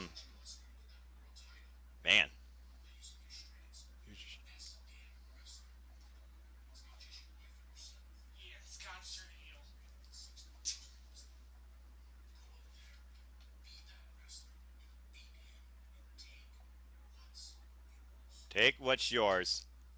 Well, you don't get more of an encouragement than the coach itself. What? Damn right. Oh, shit. This is next? Whoa! Oh, boy. Okay. It was at Triple Mania where the virtuosa Deonna Purrazzo became the champ, claiming the AAA title off Fabi Apache, and then claiming the Ring of Honor Women's World Championship off Roxy. And the champ was born with 7 successful champ challenges under her reign, a ghost of her past in her knockout style history, and somebody very familiar with AAA now looks to take one of these crowns off her. She's back from jail. She's back from jail, everyone. I was waiting for somebody to say that. But yes, La Wera Loca, the former longest reigning, might I add, Knockouts champion, Taya Valkyrie, is back and looks to claim the AAA title tonight.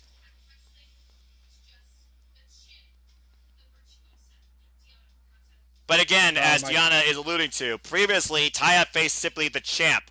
Now Deonna is the champ with this newfound level of confidence. But also that amount of familiarity that Taya knows the Virtuosa brings forward with the Fujiwara. Who comes in here with the advantage? That's a good question. I notice you got Taya Valkyrie rocking that Gucci. I mean, would you expect her doing anything else? Yeah, that's a fair point. Now here we go. Next up on the action list here, Deonna Purrazzo, Taya Valkyrie for the AAA Reina de Reinas Championship. I did it! I did the thing! I said the right name. I didn't. And it happens right now. James did the thing. Noah always does the thing. Jeff can't do the thing. It's really hard to pronounce, in fairness. Good grief! Oh my god. Does someone have a bigger presence in her entrance than Taya Valkyrie? Oh, John Morrison, you lucky, lucky man. And that ain't no make-believe. Yeah, it ain't no make-believe. No. No, not at all. Interesting theme song, by the way, too. I'll tell you what. I met John when he was still on the fringe of with him and Melina were still together, but it was coming close to the end, and he has been very blessed with very attractive significant others. I will definitely give him that. Oh, 100%. There ain't no doubt. But then again, let's not let's call a spade no homo. He's a pretty decent looking man himself, so there is that. Yeah, I mean, he does have a pretty damn good body. Can't deny. Yeah. I can only imagine in the meantime, here comes the champ herself, the Virtuosa, a personification of technical excellence and execution, Deonna Purrazzo. I can't wait to see her eventually take on Mercedes Martinez for that the Ring of Honor Women's World Title unification match. That's gonna be so good. It's funny, James. We were talking earlier about the women's promotion and the bots they're making with the lineup they have. I follow an account on Instagram he's an awesome graphic artist. Its name is Tony. It's WTFGFX. Just on this graphic right here, I'll try to throw it up during one open mic night later. Just the champions in mainstream awareness wrestling. You've got Camille, Deonna, Mercedes Martinez, Tenille and Madison, of course, retain tonight. Toxic Attraction NXT, Bianca, Sasha and Naomi, Charlotte, Jade Cargill. You've got women's Rosa, wrestling. You got Dana Brooke as 24/7 champion. You've got Miko Sakurada, I believe her name is, as the Miko Satomura, yes. champion, and you got Tasha as the Knockouts World Champion. And those are the only ones that are champions. Everybody but WWE still can go through that forbidden door and walk anywhere else, man. Women's wrestling, while the quality of matches may have gone just a smidge down since the women's evolution or whatever of WWE, the freaking roster across the board in the world is stacked. Yeah, for sure. Like I said, women's wrestling is in a better state than it's ever been with the amount of talent and potential. Can't help but tie up as this match is underway. Now we got Taya Valkyrie showing off her strength. Deanna is very well aware of the strength that Taya has. Sends her into the ropes. A nice roll through there by Taya Valkyrie. Taya Valkyrie, you can tell she actually has some speed advantage here when it comes to Deonna Purrazzo. She's actually putting that on display, Noah. Ooh, what a kick! Something she's very familiar with. Taya Valkyrie off the ropes, Deonna Purrazzo off the ropes. Now both these ladies look. Oh, wow, look at that crossbody. Nice fall of humanity. And you do make a good point, James. Big drop kick. Nice drop kick again by Taya Valkyrie. She is local. She is la wea loca. And she is going to unleash all that tonight. Cover, hooks the leg. Kick out at one. Now we got Taya Valkyrie going to try to take advantage here on Deonna Purrazzo. When you figure about the Champ Challenge, and particularly the Reina de Reinas Championship, Deonna Purrazzo has only defended this against two other people to my knowledge. One was Giselle Shaw, and the other, was the woman she took the towel off in the first place in Fabi Apache. With that level of familiarity in Fabi, you got to wonder if that will play to the advantage of Deonna Purrazzo. Oh, nice German suplex there by Taya Valkyrie right from the bottom ropes. I think Lady Frost did also face off for that, too, if I remember correctly as well. And by the way, Lady Frost, for those that are wondering, is currently injured. She will actually be undergoing surgery. We wish Lady Frost the best in her recovery. May she return soon.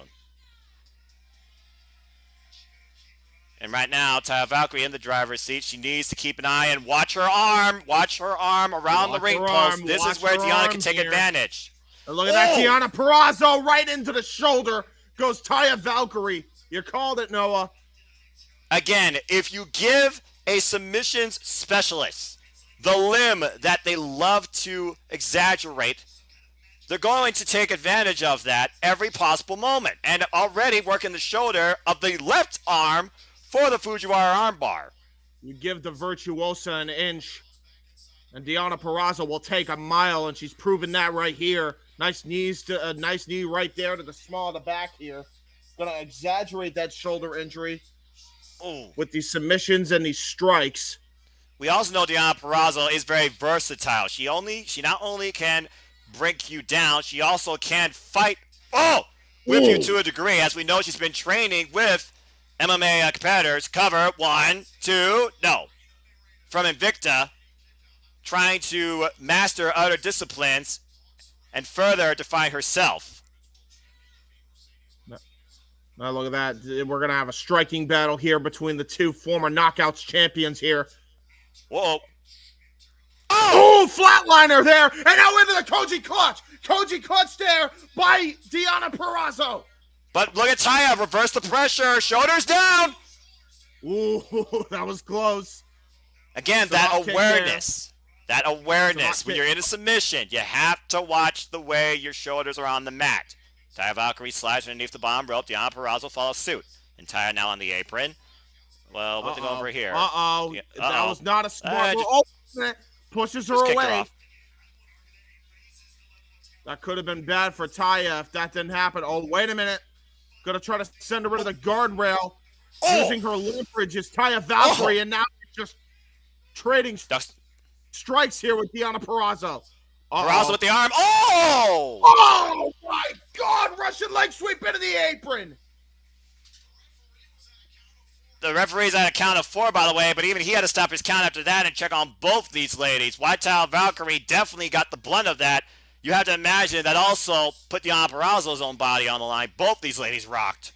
Well, considering the fact that, and we're going to take a look at the replay again, both of them whipped themselves back into that apron. So I don't know who actually got the worst of that. Looks like Taya Valkyrie did get some head damage right to the back of her head. Possible concussion that could happen from there. As we did talk about, that is the hardest part of the ring, braced by a steel bar with no give. Now look at both women now just making their way back into the ring. Oh boy, here we go. Oh, the fire, the intensity, the drive to be AAA Reina de Reinas champion. These two absolutely hate each other. And they're just unleashing that anger. Oh. Oh my God.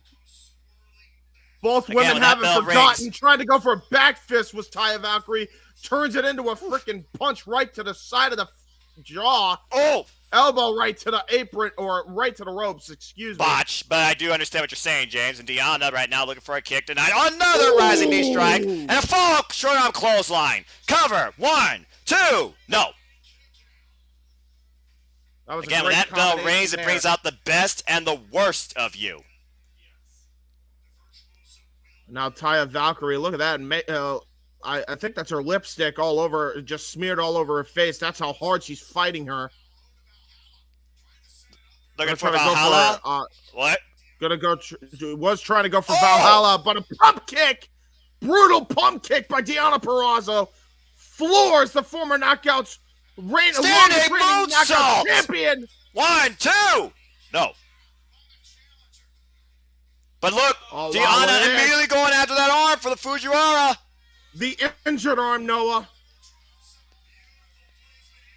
Placement. Look at the placement in the middle of the ring, but look at how Taya is keeping her body up from the mat, trying to release from the pressure and gets to the rope. That was very, very good ring awareness by Taya Valkyrie. Knew what she had to do and knew where she had to go to get out of that predicament.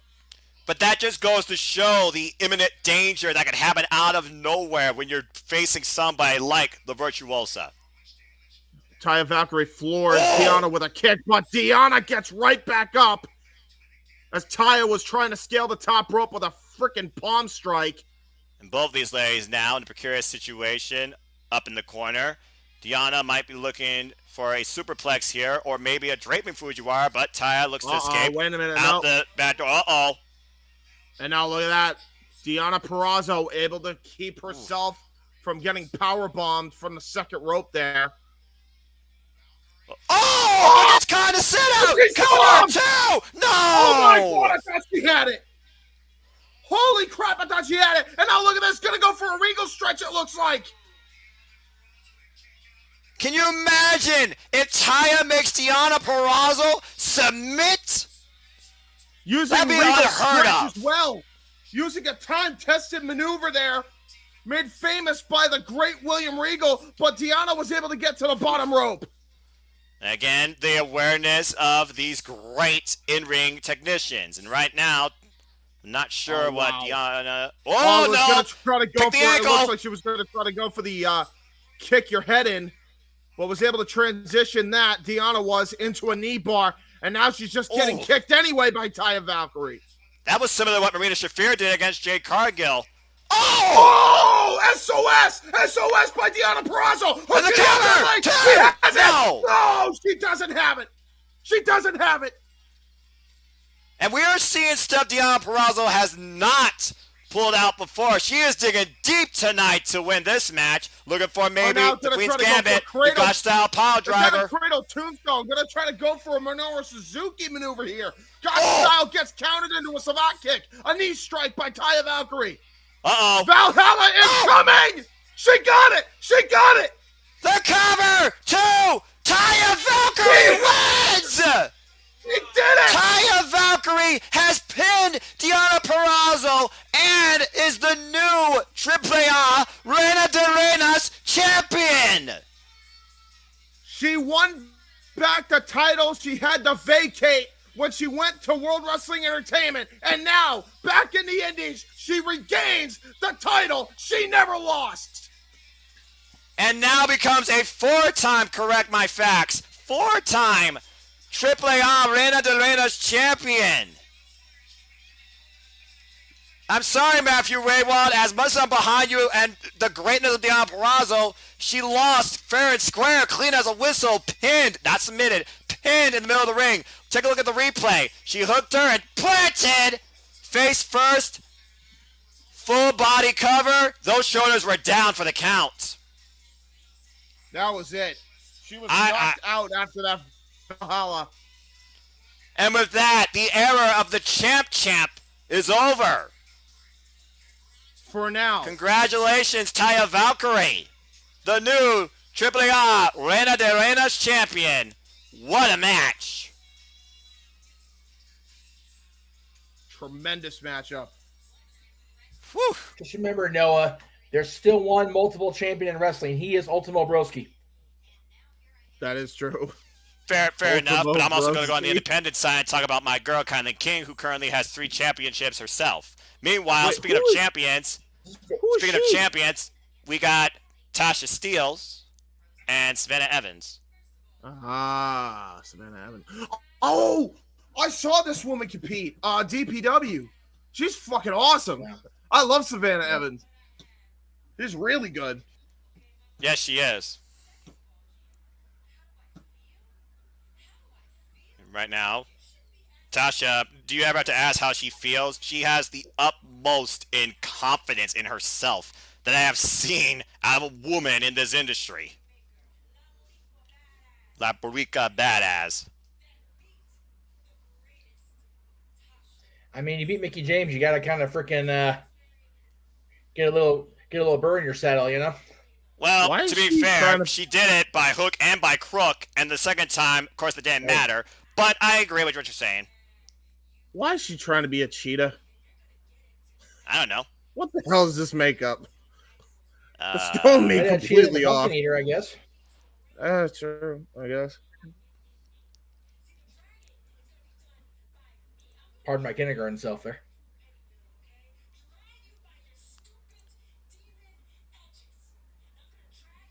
What match are we on? Are we there yet? We're just still on a promo segment, just listening. Yeah, they talk. Yeah, again, sorry, I couldn't get Fight to connect for whatever reason, and I couldn't get the piracy to go, so I'm just having all kinds of issues over here today. Yay! Technology!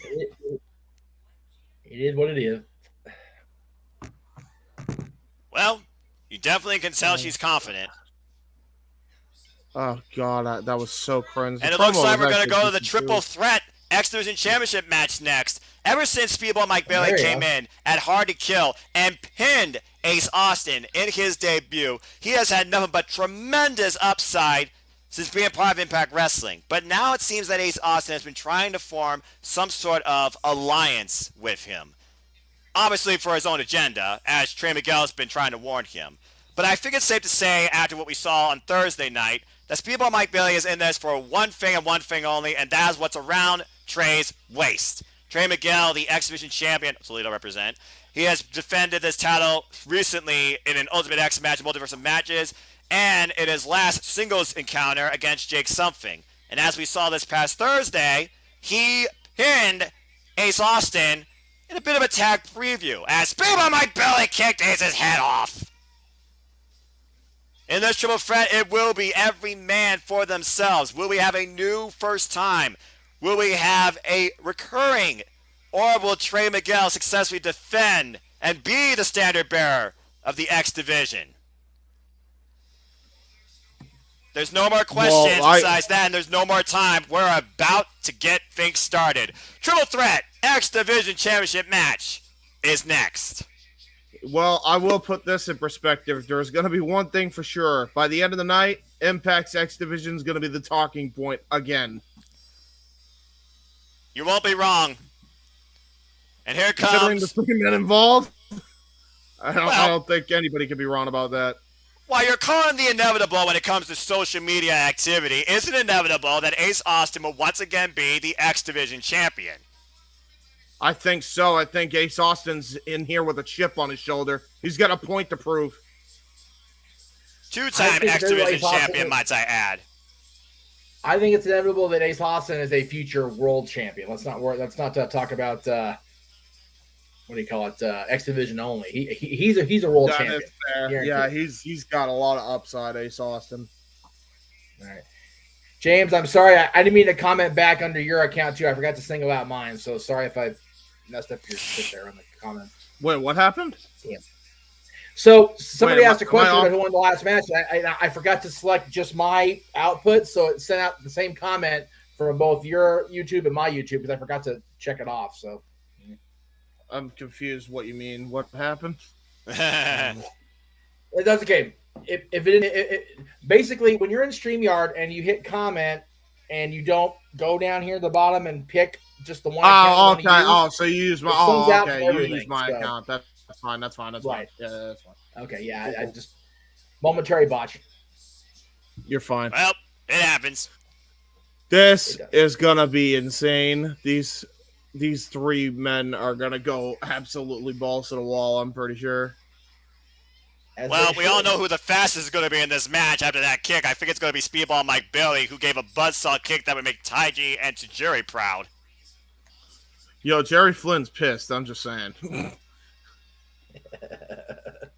not going to argue that. Meanwhile, here comes the champ.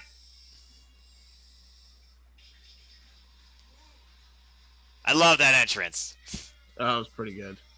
Ohio represent my hometown also. Trey Miguel.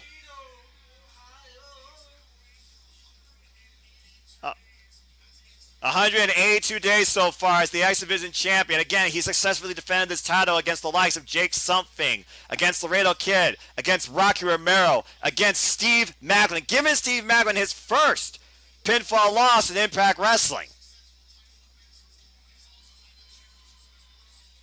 But also he's overcome a lot of personal struggles too, which is why he was out for a little while. Now he is here tonight to show you all why he is the champ, what the X Division is all about.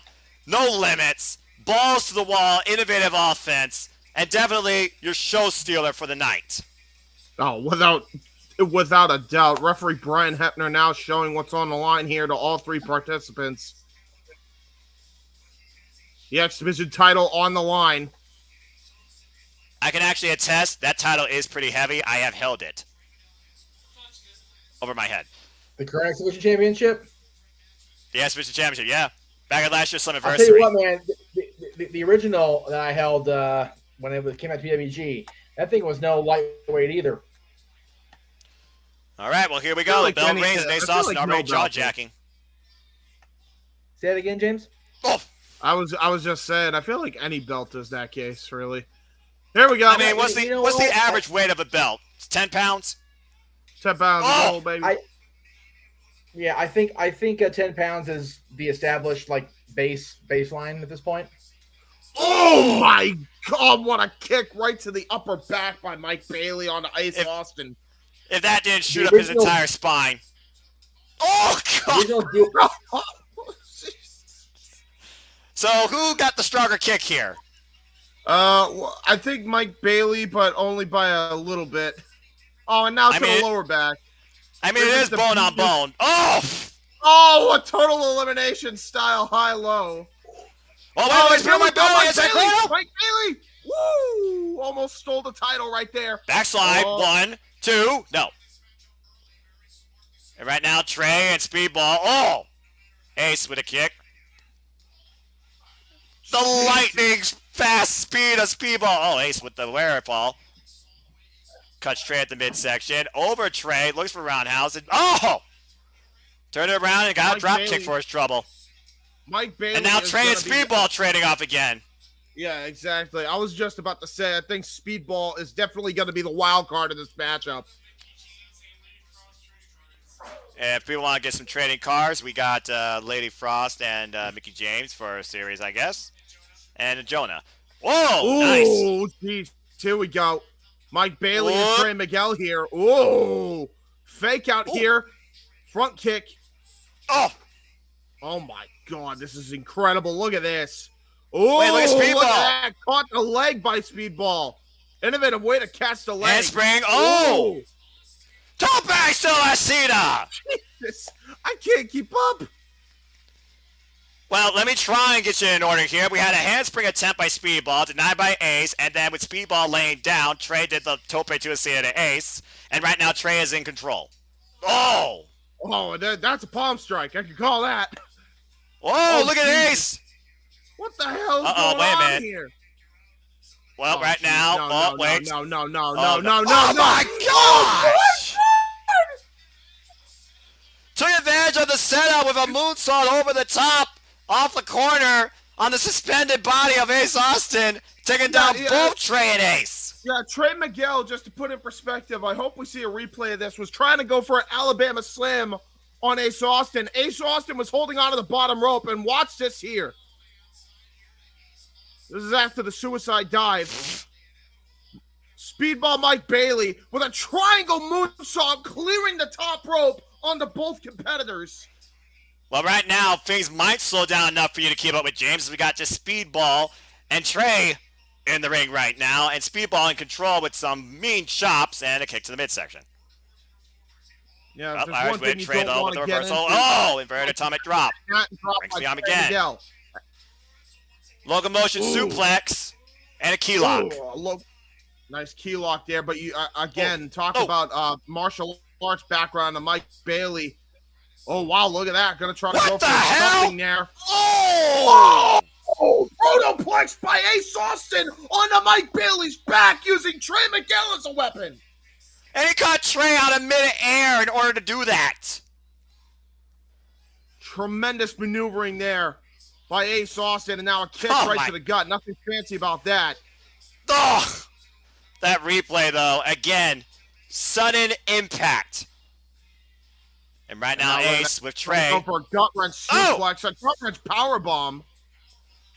And now Trey gets a kick to the spine. Ooh, and a kick right to the lower back. Getting a little bit of payback for the kicks to the back earlier. Now going and focusing his attention on Mike Bailey here. Oh! That now into another kick right to the lower back. But look at Speedball back up on his feet. Oh! Hard right by Ace. Mean chop in the corner to Speedball. And right now Ace taking control. Isolating and assaulting both men in respective corners. Wait a minute. Speedball sends Ace over the top to the floor. And now Trey falls in. Speedball, though, with the kick. Uh-oh. Look for the... Oh! Oh! Oh, nice elbow strike. I think Speedball was going to try to go for the shooting star double knees, but was able to get... Trey Miguel was able to get out of it. Oh! Now all three men trying to fight each other here. Oh, into a stunner! But sliding from the ring to the floor for that stunner, by the way, James. Yeah, take a look at this again. Holy crap. He stopped himself literally for a second and draw! Oh, collision course! Collision course! No! Oh, no! And now he's Austin looking for the advantage. Cover! No! Try to steal it. And basement drop kick. As I'm trying to recall what actually is happening, two more moves take its place. Yeah, exactly. That's how fast these three are going. And right now, he might be looking for the foot. Oh, wait a minute. Trey, roll through. Hooks the leg, two. No. Shades of what happened on Thursday. Oh. Oh, fish hook kick by Ace Austin. Wow. Oh! Oh my God! He got a moonsault and his knees landed right on the head of Ace Austin. Well, look at Trey over the top. Oh my God! Good Lord! To the outside, and Ace Austin almost got crushed by Mike Bailey. Take a look at this. The moonsault into the knees, springboard off the top rope. Then Trey falls up, running over the top with the Rana from the apron to the floor. All three men are down in this wild high-octane contest. Yeah, you ain't kidding. High-octane shit, as to take a phrase from my commentary partner. You see what the X Division defines. You feel what the X Division is. You believe there is no limits to who could be the leader of the X Division. Yeah, but and there is no limit of capabilities towards what move you can do. And right now, Trey is sitting to the top rope. They might want to be careful of what moves they do because one of them could end up having a concussion at this. Nice Well, kick there that's by probably the Ace last thing Austin. on anybody in the X Division's mind. What the hell? Oh. Ooh. Oh. Short range shot.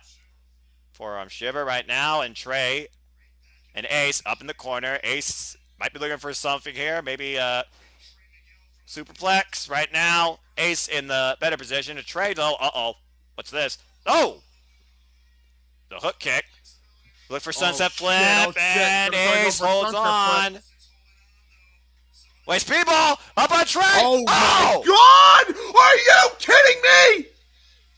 German suplex on an arched Trey Miguel onto Ace Austin by Mike Bailey. PK! And right now, Bailey might be looking for what you said earlier, but Trey, sunset flip, and right now might be looking for. Wait a minute. Oh! Christ! Oh my God! Into the full rotation. Boom! The knees into Trey, crushing Trey on top of Ace. And now Speedball Mike Bailey rolling in the corner.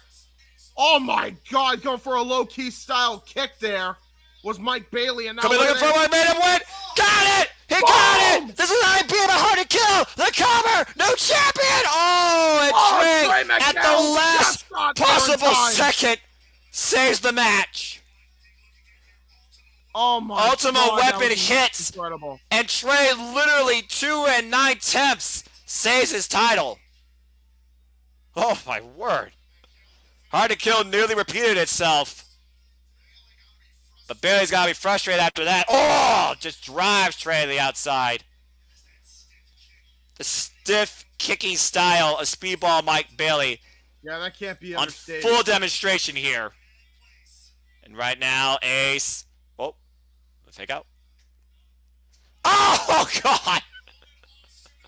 He wanted us to figure out. Oh, wait, Trey, roll the back door. Shoulders down. Oh my and God! Reverses, shoulders down! Oh my gosh! Oh my God, that was so close. Another hook kick by Mike Bailey now. And now Trey Miguel gonna try to get Mike Bailey off guard here. Oh! Brainbuster! Sheer drop brainbuster! And Trey's not done, going to the top rope! Might be looking for the Meteora! Cover! Deep stick 2! Trey, what? Oh, and Ace Austin was able to get that. He was able to pull Brian Hittner's leg to stop the count. Oh! There's no disqualifications! And right now, Ace, he shows his hand, goes for the phone! The cover! Hooks the leg! 2! Ace Austin wins! Austin's the champion! Ace Austin is once again your X Division champion. You bet against the Ace. You ended up busting tonight. Wow! What a fucking match. Holy shit. The inevitable was that Ace Austin was once again going to be your X Division champion, and he did that tonight at Rebellion. What a match! The man had a chip on his shoulder, and now that chip has been replaced with the X Division title. Good on him, man. I love it. Dude, every time I see an X Division match, I think I've seen it all in pro wrestling, and then they just do this bullshit. What the fuck? Well, regardless how you try and interpret what you saw tonight, the result is your 3-time X Division champion, the inevitable Ace Austin. And listen to the sound of that, by the way. The crowd giving the respect Ace Austin deserves. Ace Austin absolutely deserves and earned that damn strap tonight. Love him or hate him.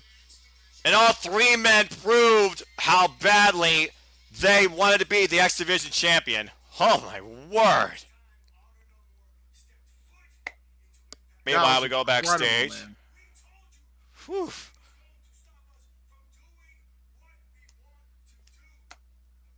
Eddie Edwards talking about Honor No More's mission statement, causing chaos, building opportunities, taking advantage. Whew. Wow. Bro, that match tired me out. I need to get Think about the way that ended. Think about the way that ended. You had all three men literally within a split second of being your X Division champion. After Speedball, Mike Bailey came in with the roll-up, then Trey with the roll-up, and then literally Trey got the better of Speedball after Ace got kicked in the face. He goes for the Meteora, and that's how he has been winning the title. And yet somehow the awareness of Ace to pull the ref out the ring to break the count takes the advantage and basically throws Trey Miguel's focus off. And that's when you know he hits the phone, and that's it. For real, can I put this in perspective as well? That flash kick was picture perfect by Ace Austin.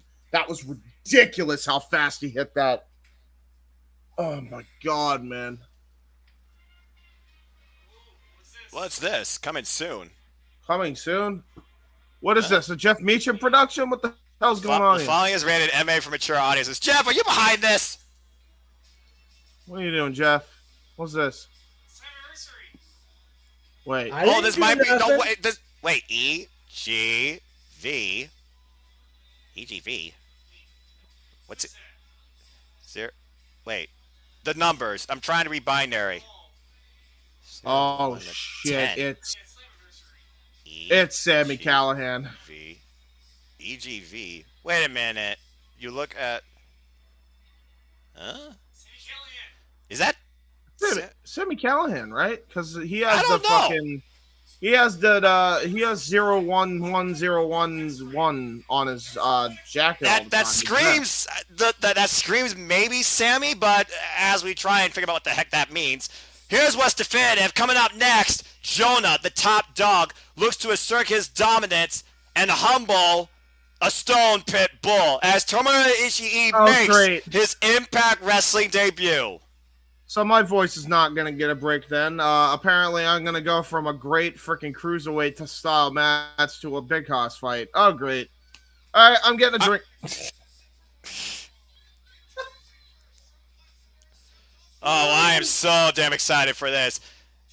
Since Jonah's arrived in Impact Wrestling, he has challenged everybody and destroyed everybody in his wake. Recently coming off 2 wild wars against PCO, where he felt like finally he proved that he is indeed human.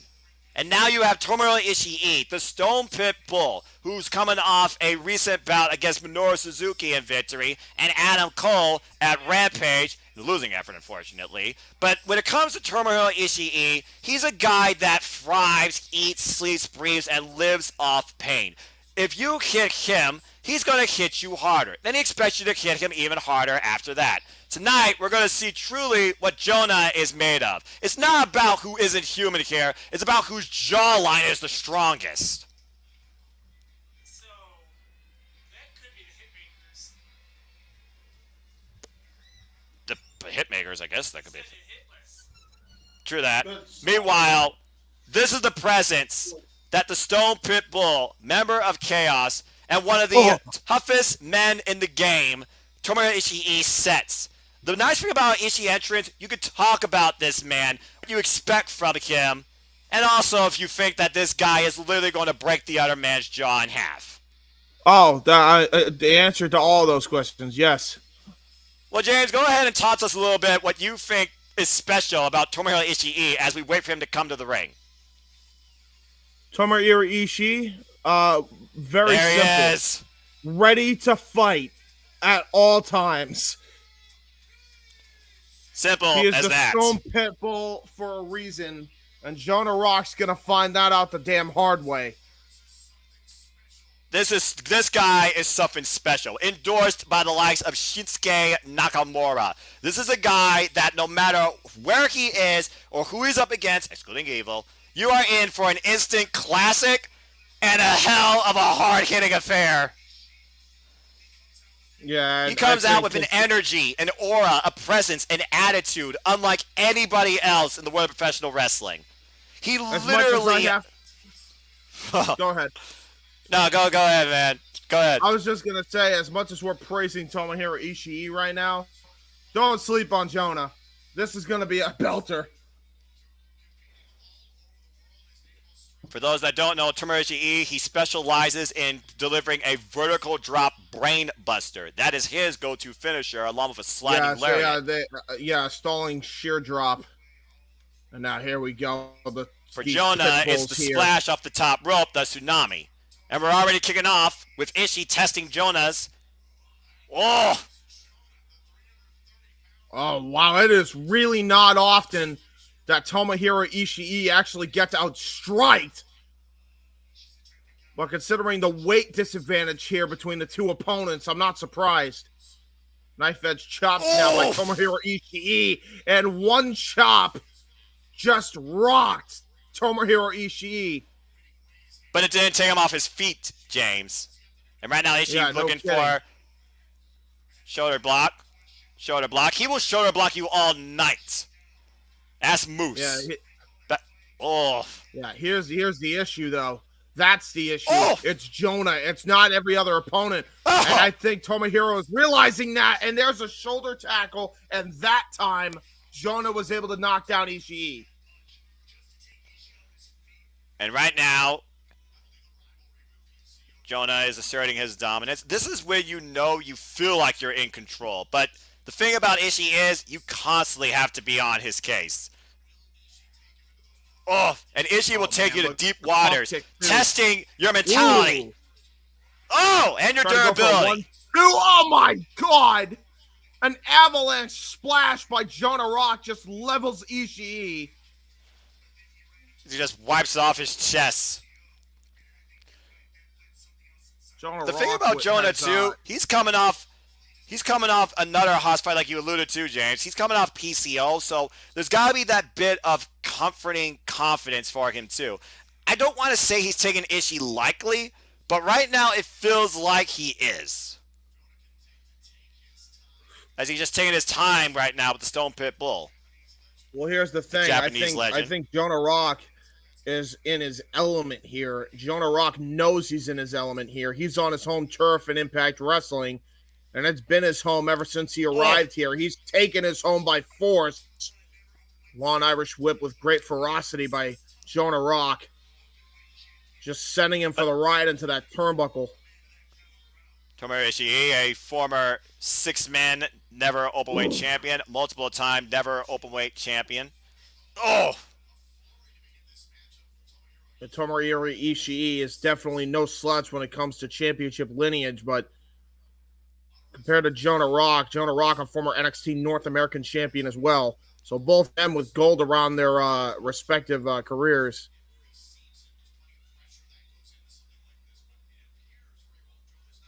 Right now, Jonah, he's not feeling any pressure or concern right now, although Ishii is not going down in the corner after those strikes. Snapmare.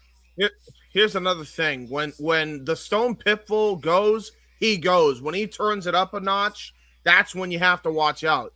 If he can survive that onslaught, Jonah, he may have a good shot at winning this, but it is not easy when Tomohiro gets into that gear. Well, the thing about Ishii, he channels pain. That is his life in general. Oh, wow. But right now, Jonah is not looking to take him down from the physical standpoint. He's looking to wear him down. Yeah, chin lock variation here as well. Davey Boy Smith would be proud of this. Look at the way he's got his entire arm and forearm just wrenched into his jaw there. And look at that. There are the body shots, and now the face shots by Tomohiro, and gets leveled again by the big Jonah Rock. I think that took Jonah back for a moment, though. And right now, Ishii showing a bit of frustration.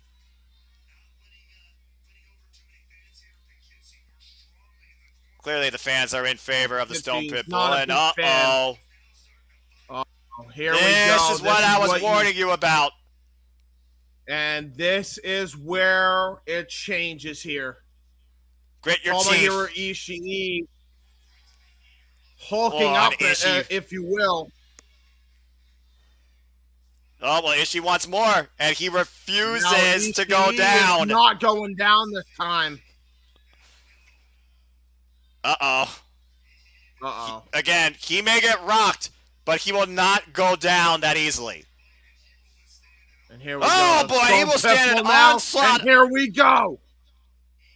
And now we're both clobbering each other here. Jonah Rock, Tomohiro, going at it here. And right now, Ishii driven into the corner off that last forearm shiver.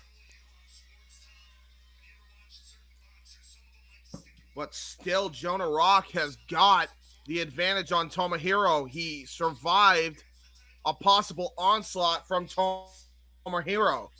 Well, again, Still though, in the type of control, fighter Noah. that Tomohiro Ishii is, he wants you to bring pain to him. He wants you to fight him. He wants you to try and wear him down. Ishii is the guy that constantly... No way. Ishii's the guy that constantly wants to test himself. Not test you, preferably. Oh, he will fight anybody, anywhere, anytime. And he expects you to bring your best, because he's going to bring his as well. And right now, Jonah in the corner. Ishii, kick to the midsection. Sidestep. No way. No, you're not going to try this. Not the brain buster, not the sheer drop. Come on now. If you say Ishii can't do something, he's going to damn sure do his best to try and prove you wrong. Yeah, blow out his back of the damn process and a scoop slam in retaliation, able to counter with ease, is Jonah. I never said that Ishii is your thinking wrestler. Oh! No. Oh, my God. Well, he is your hard-hitting wrestler, and he just proved it with that sliding D. I want you to also notice, James, look at the way that Ishii's right arm is. He literally adds so much pressure to it, tightening it more and more when he delivers those hard hits, such as those chops in the corner. He does that on purpose. Wow. It's almost like sometimes he has no feeling in that right arm. Basically, he has no feeling because he's trying to make it more bone than skin. Exactly. Oh, my God. Speaking of skin, just chopping the skin out of Tomohiro Ishii as the two trade knife edge chops in the corner. Combination chop jab for Ishii. Standard Stone Cold Wrestling, and now Jonah. Shoulder thrust by the big guy here. How much more you think Ishii can take is the question you're probably asking yourself. The answer? Wait and see. Yes. The answer? When you think Ishii is down, he is never truly out. But right now, Jonah. Well, don't jinx it now. Picking up. Hey, all I'm saying is, if you think that we have had a one-sided fight, oh man! Oh my God! An avalanche body splash in the corner, followed up with a belly-to-belly suplex, Shane Douglas style. And it looks like Jonah is saying that's it. He's ready to end this thing. I wouldn't blame him. High impact. And right now, up on the shoulders. Gonna try to go for a fireman's carry-like maneuver here, but Tomohiro Ishii with those elbow strikes. And but Jonah has not let go. There we go. He just swatted Tomohiro Ishii. Oh my God. Now both men showing their will and resolve. Oh, here we go. Tomohiro Ishii now. He's now thinking, Noah. I think you have to stand corrected. He just actually changed up his strategy here. Went for the tree trunk-like legs of Jonah Rock. Well, if you can't bring the man down from the upper part of the body, you attack the base. And now he's looking for Jonah. Oh, my word! Almost got him up. He almost got him up. And right now, Jonah's got Ishii up again in the fireman's carry. Oh! My just God. tossed, man. Big senton! Cover. Big 1, 2. No. I'd like to add that was the first cover attempt in this match. We need to take a look at that senton again, because I'm pretty sure a tooth just flew out of Tomohiro's face. It wouldn't be the first time. I've literally seen it. It wouldn't be the first time. And right now, Jonah literally compressing Ishii. Not sure what he's looking for. Uh-oh. Oh, no. He's going to go for the JBL-style powerbomb here. Oh, Ishii fights out. Ducks the clothesline. Again, looking for that suplex. Ooh. Big back elbow strike. Big back elbow strike. Jonah off the ropes. Rebound. Oh my God! There's the deadlift! The deadlift snap German suplex by Tomohiro Ishii on the big guy! Using Jonah's own momentum off the ropes for leverage. And both men are down.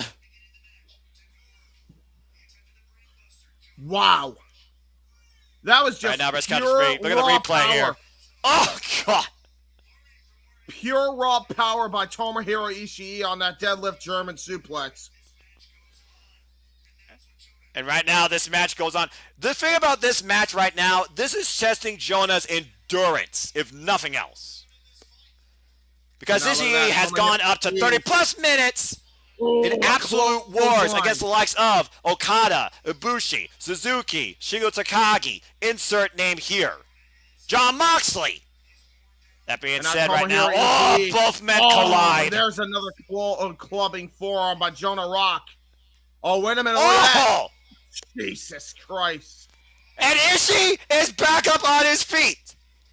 Channeling his inner Masada Tanaka is Tomohiro Ishii and a discus clothesline right to the back. And he actually knocks out Jonah with the lariat.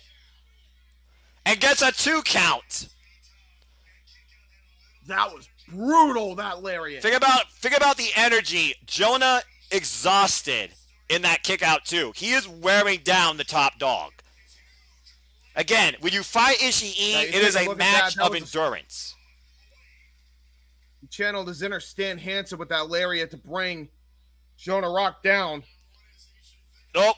Gonna try to go for it again, but Jonah Rock has to block it. Oh! Oh my God! Oh, Enziguri by Tomohiro.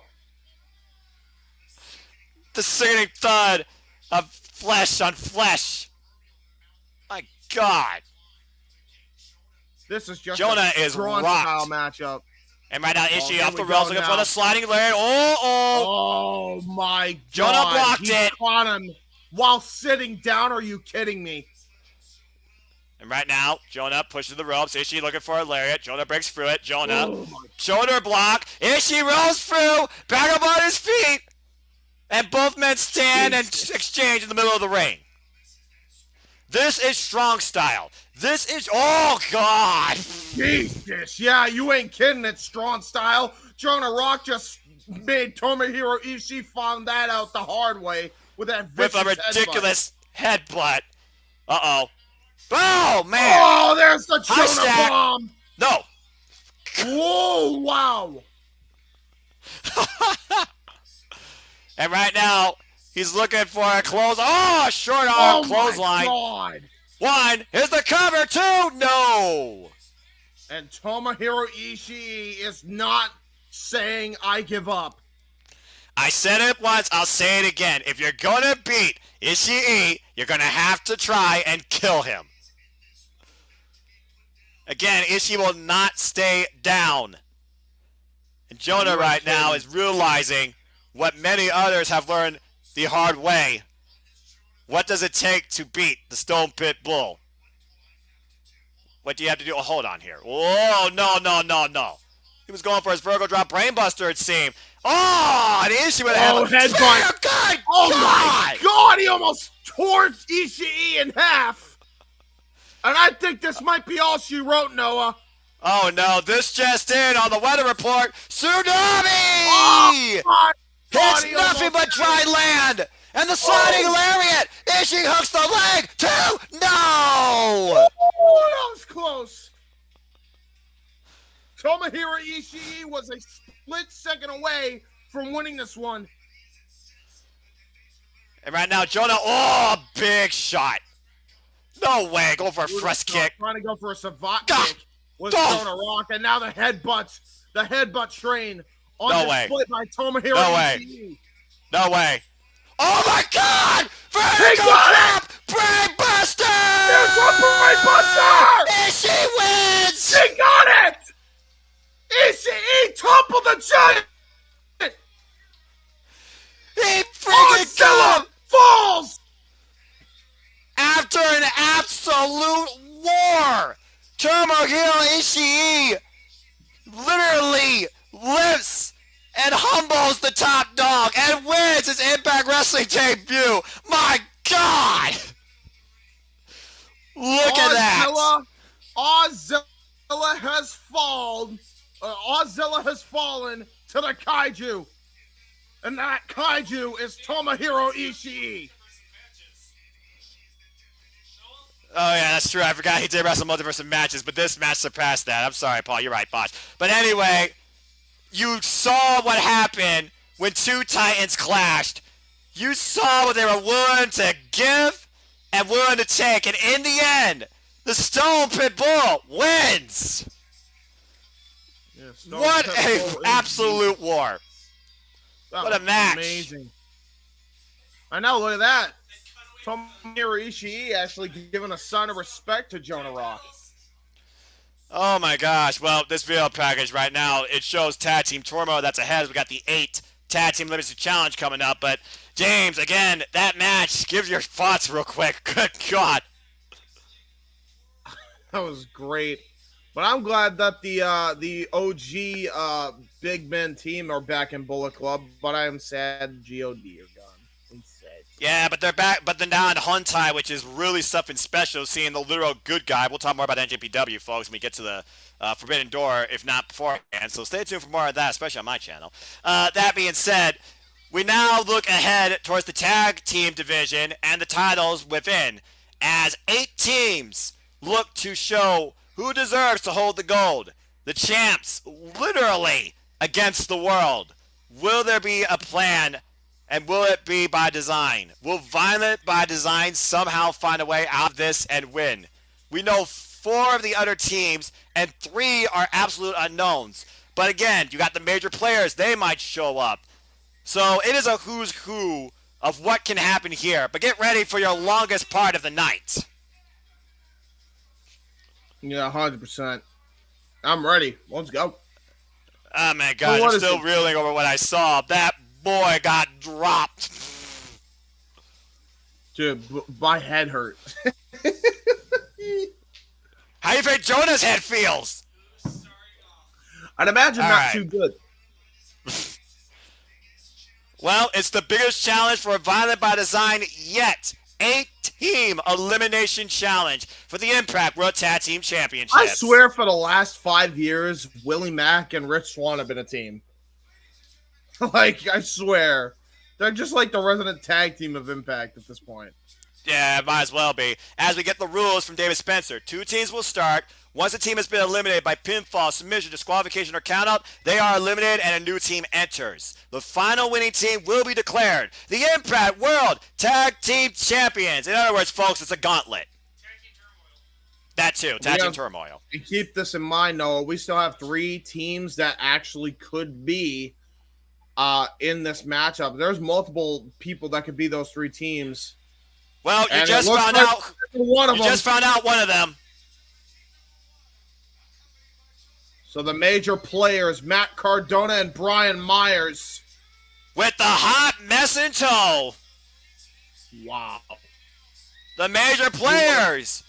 You want to talk about stars here. Take a look at this. Again, what Chelsea Green, Matt Cardona, and Brian Myers have done in the wrestling industry is absolutely incredible. And these 3 have definitely left their mark and statement and brand be known, as the major players have pretty much taken over Impact Wrestling and the NWA and GCW and other promotions for that matter. I mean, let's be honest. Hold on, let's be honest. That was mostly Cardona. Brian Myers just kind of joined recently. Yeah, well, they still did it their own way, man, and these 2 are ride or die. You remember them all the way back from the Edgeheads. They've been together before that. Yeah, the major brothers. Now they're the major players. How fitting. With a hot mess in their corner. And kudos to Chelsea Green, what she's done with herself, too. And again, their bond, man, that's what makes this trio a dangerous force to be reckoned with. I'm going to just put this in perspective. No, that can mean multiple different things. Wait, what? Shit. Oh, well, there goes my second pick. Jordan Grace! Wait a second! Grace. And then who's the partner? Oh, I think I know who her partner is. Or is she the one managing? I'm confused. Hey, you remember what happened Thursday night on Impact? Oh, boy! Oh, shit! Jordan Grace and W. Morrissey have formed a tag team and kick off the gauntlet against the major players. How you doing? This is going to be good. Jordan Grace, a former digital media champion, where Matt Cardona stole it from her. And W. Morrissey, who's been looking to put Brian Myers through a table, got planted through a table with the assist of Chelsea Green and the major players. And now this grudge and rivalry comes together, kicking off in this tag team elimination challenge. What a start! Well, there goes my second pick because I don't see these that team lasting. I think there's going to be shenanigans. I'm going to tell you right now, one of these teams is getting eliminated first, and something tells me it might not be the team you're thinking of. Defenseless Matt Cardona. Get up, Matthew. Come on now. Cardona pulling every underhanded, dirty trick in the book with now an ace up his sleeve in Brian Myers and Chelsea Green. Freaking defenseless, my left foot. All right, bell rings, we're underway. And again, if there's anybody in Impact Wrestling that will mix it up, man or woman, it's Jordan Grace. Yeah, Jordan Grace has proven that. Oh, here we go. Jordan Grace now trying to send Brian Myers into the ropes. Oh. Brian Myers reverses, pump kick. Countered by Jordan Grace. Oh. Oh, Wow. wow. Hammering. Jesus, here we go. Think about it. Oh, my God. Well, we know who's pissed off. Oh, damn. Jesus, stalling. The cover, 1, 2. And nearly Brian puts away Myers, Brian Myers with that. Yeah, Brian Myers. Tag to W. Morrissey. Oh, he's about to have a worse night. Oh, okay. Nope. I guess Cardona will have a worse night. Well, Cardona and Morrissey are no strangers to each other, let's be fair. No, they're not. And I think Matt Oh, Cardona man, this is fun. I like this so far. Of course, Chelsea Green's contended recently for the X Division Championship in Ultimate X. She also was the inaugural Digital Media Championship. And now Jordan Grace looks to make history to try and become...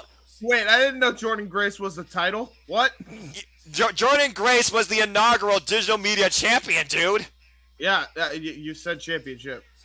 Yeah. But Oh! I get what you meant. Oh, geez, Sidewalk Slam. Okay. Well. The full power. This might be the most powerful team I've ever seen in Impact Wrestling. Yeah, I think Cardona wants to be Cardona. Uh-oh. Right now. Oh, hey, look at that setup for a power bomb, it might seem. On heart attack. Oh! Big boot variation of a power bomb. Big boot BQE type combination power bomb. And right now, Brian Myers running for his life against W. Morrissey and Chelsea Green right now playing interception. And right now, what? Oh my God! And I called it. They got duped. They got duped. Again, that is the outside floor. Oh, man! Oh, shit! Well, here's the thing. I don't think this was about the match. This was about revenge. And they're going to get it one way or another. W. Morrissey, both men in the grip, and up and down with a double choke slam. Slam dunk. And right now, wait, what's Jordan Grace going to... what's W. Morrissey set up the ropes here? And Jordan Grace off the other side of the ring looking for the... Tope Suicida! And it's to Brian Myers who's down, and I believe... Here's Chelsea Green. Chelsea Green, cheap shot. Whoa, wait a minute. Whoa, W. Morrissey, whoa. Again, Chelsea Green, she is a hot mess. She will mix it up with anybody. And, Well... Oh, shit. Well... He's been trying to do it for weeks now. Get out the way. Oh, Cardona with the save. Never mind. And Cardona lost a tooth. Okay, well, there goes Cardona. Oh! No, low blow. The dreaded low. Wait a minute. Oh, wait. Chelsea Green might have hurt her hand. Wait. Morrissey, what did he do? Oh, he wasn't ready. Hey, Cardona's used that before, so Chelsea, that may not have been wise. Why did you take Oh the my! cup Oh out? my! Wait a minute. Why did you take the cup out, Morrissey? Wait a minute. I think I know what. Oh no! Oh no! No! God, Don't you're do kidding me. this! No, no, no, Oh no, no, no, no! Oh no! Oh my God! BQE on Chelsea Green through the table. The hot mess is down and out. You know, Holy hell! I've seen a lot of domestic violence, but I don't think I've ever seen in real time a woman encouraging another man to beat up a woman. Well, you just saw it firsthand, James. Chelsea Green. Wrestling. Chelsea Green planted in the most infallible way I could say it through a table by W. Morrissey. BQE. Cardona just trying to check if Chelsea Green's even breathing at this point. Well, they better They're check throwing up the X. who's coming down to the ring next. Well, Carl Anderson and Dark Gallows are not going to care about poor old Chelsea Green right now. Let's be honest. The Bullet Club has not cared about a chick since the woman the Good Brothers used to roll in with at Wrestle Kingdom. Fair. So, yeah, major players, good luck. Here come the Good Brothers, team number 3.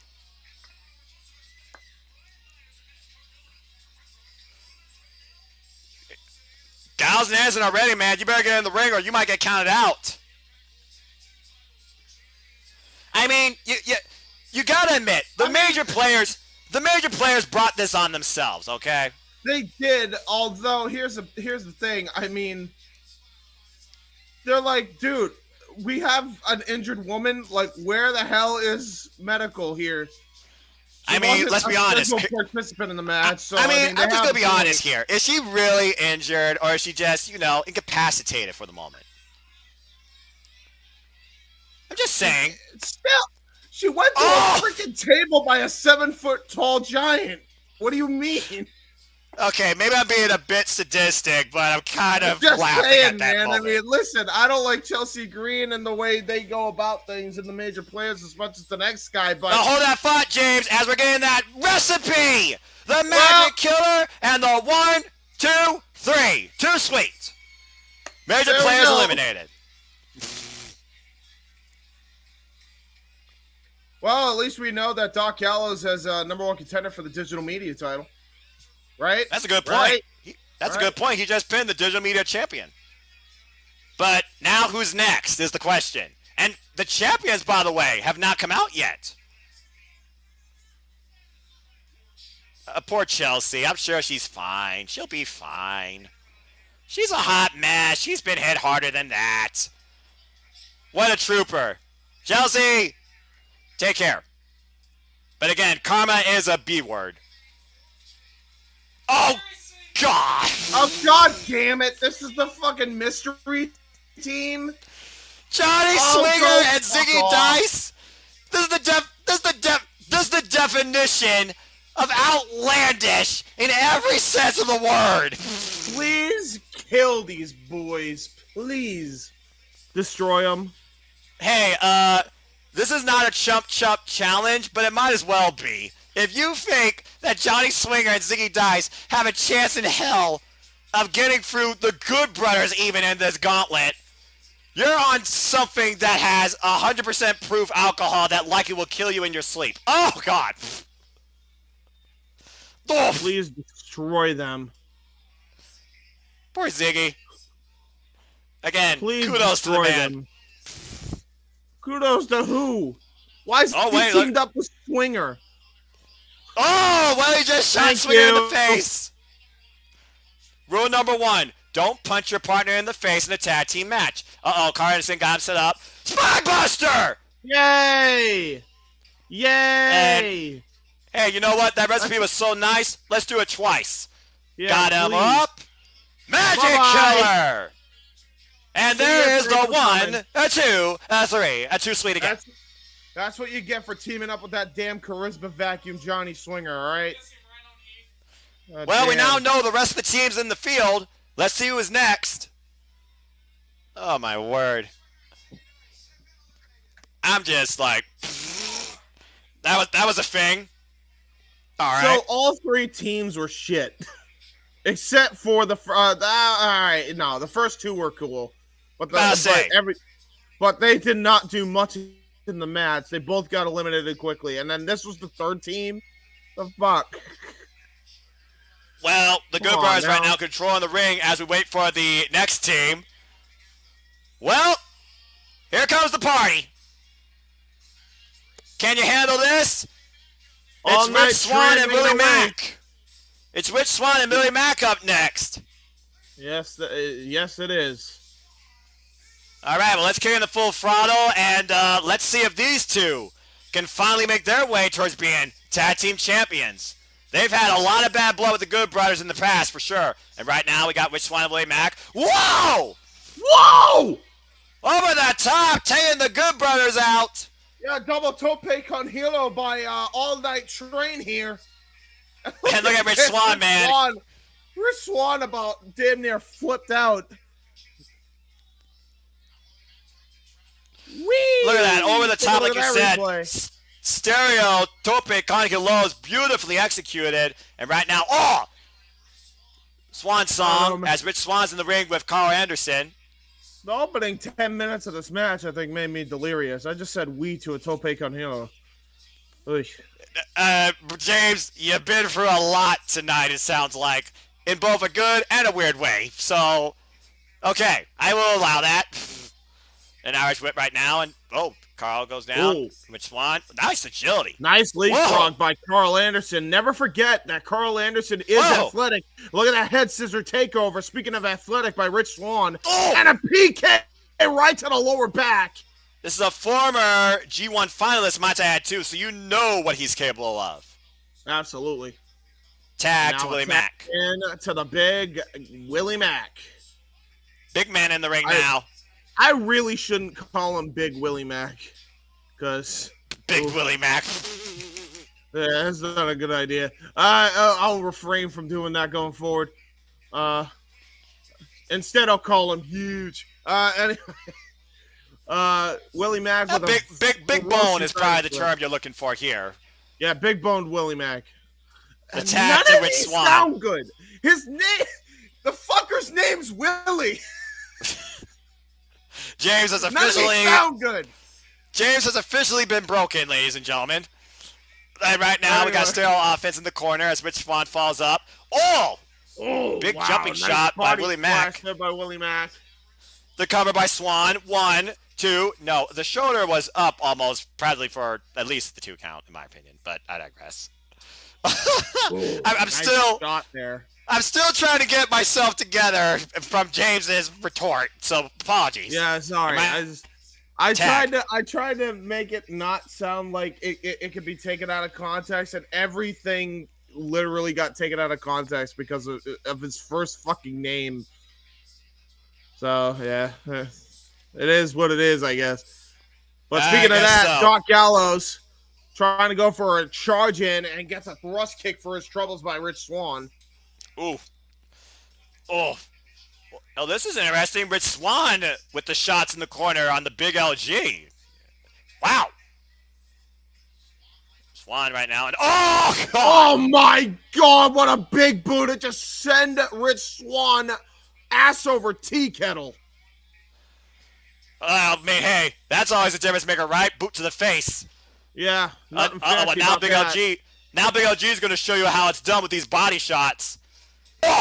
Jesus. Clubbing, sledgehammers to the kidneys. An uppercut.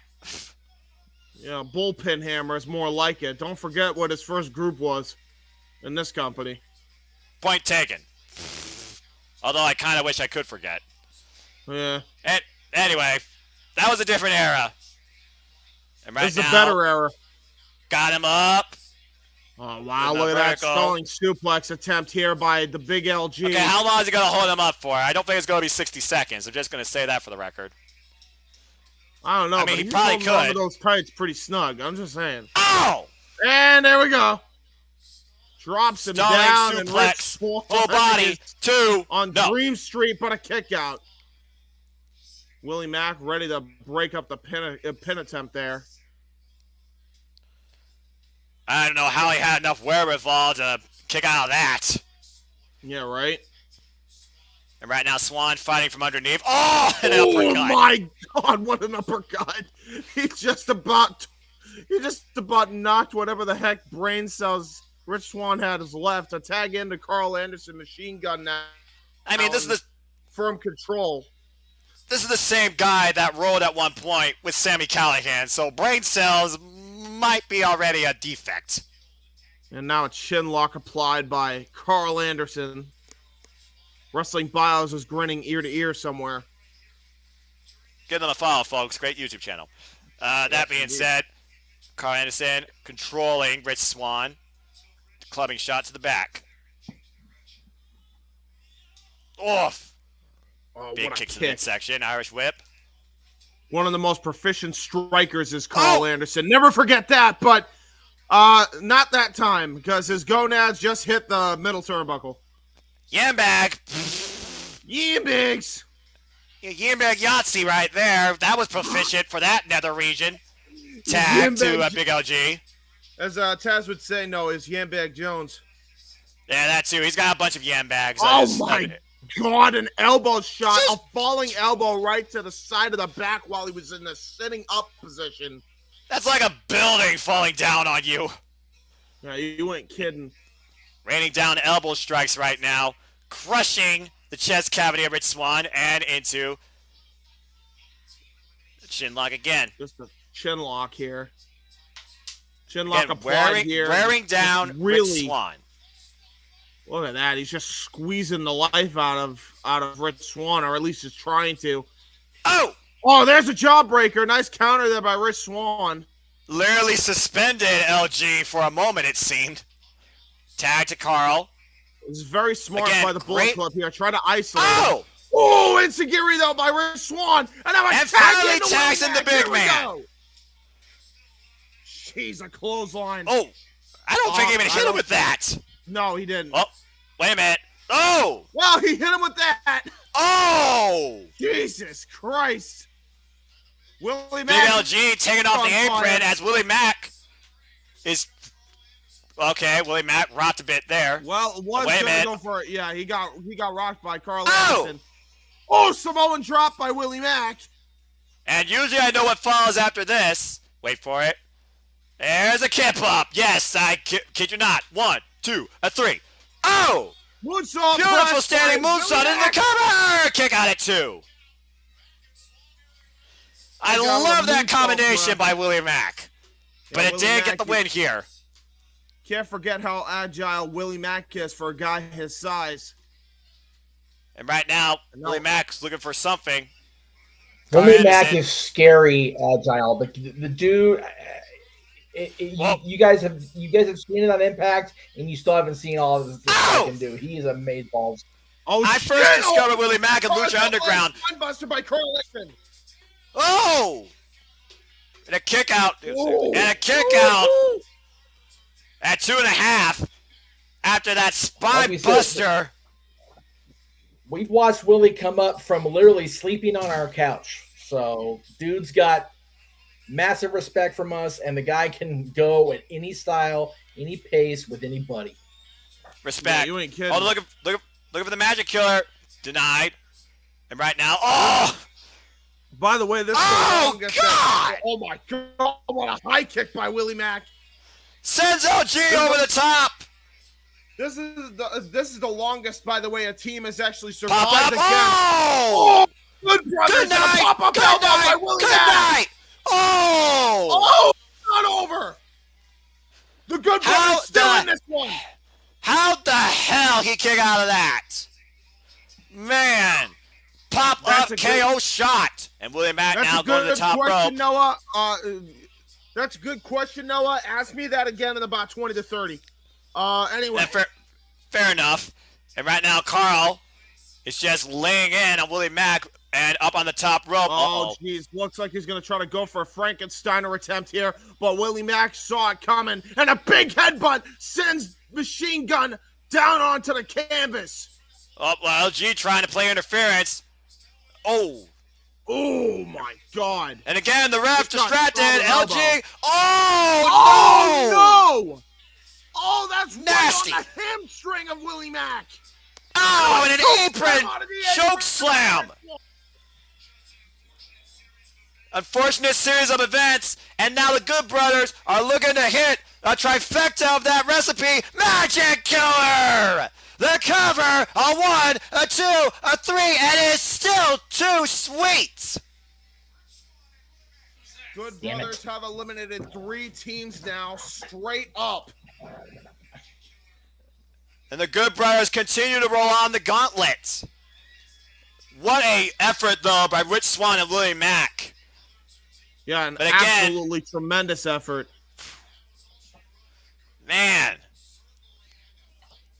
That was the toughest fight so far for the Good Brothers here. And they're still the champs and OGK. So who's next? And that's the thing. Whoever is next is going to have a field day and try to hold back the Good Brothers. And it looks like it's going to be Honor No More's OGK. Wait a Or second. no, Wait a maybe second. not. What in the hell? Hold wait on a second. minute. Where's I know wait, exactly what's going on. This is a distraction ploy by Kenny King and Vincent. There's here. Kenny King and Vincent. But oh, you're right. There they There's are. Kenny coming in from the back. And the bell is Coming in not from the rung back. yet. And now look Gun at this. stun! Oh, Gun gun stun! What? Gun stun by Carl Anderson. And now Matt Taven. Uh-oh. What the hell? Remember, No. no. Oh, boy. Oh, he fell. my He God. fell. No, the no, shoulder's no, no. down. Shoulder. Oh, my gosh. Are you kidding me? Are you kidding me? I don't know if you saw it, but Honor No More was holding his feet down so he couldn't kick out. Good Brothers eliminated as Taven flies and wipes out everybody in Honor No More, and the Good Brothers are Oh, pissed. and now, yeah, the Good Brothers are pissed, and now I think Oh! whatever the hell they just did may have just cost them the tag team titles, because now they got an angry couple of giants here. Well, regardless, OGK does move forward in this thing with the quick pinfall by Matt Taven, but the Good Brothers leave their mark as this war with Bullet Club and Honor No More continues. And here comes our next team. It's Rhino and Keith.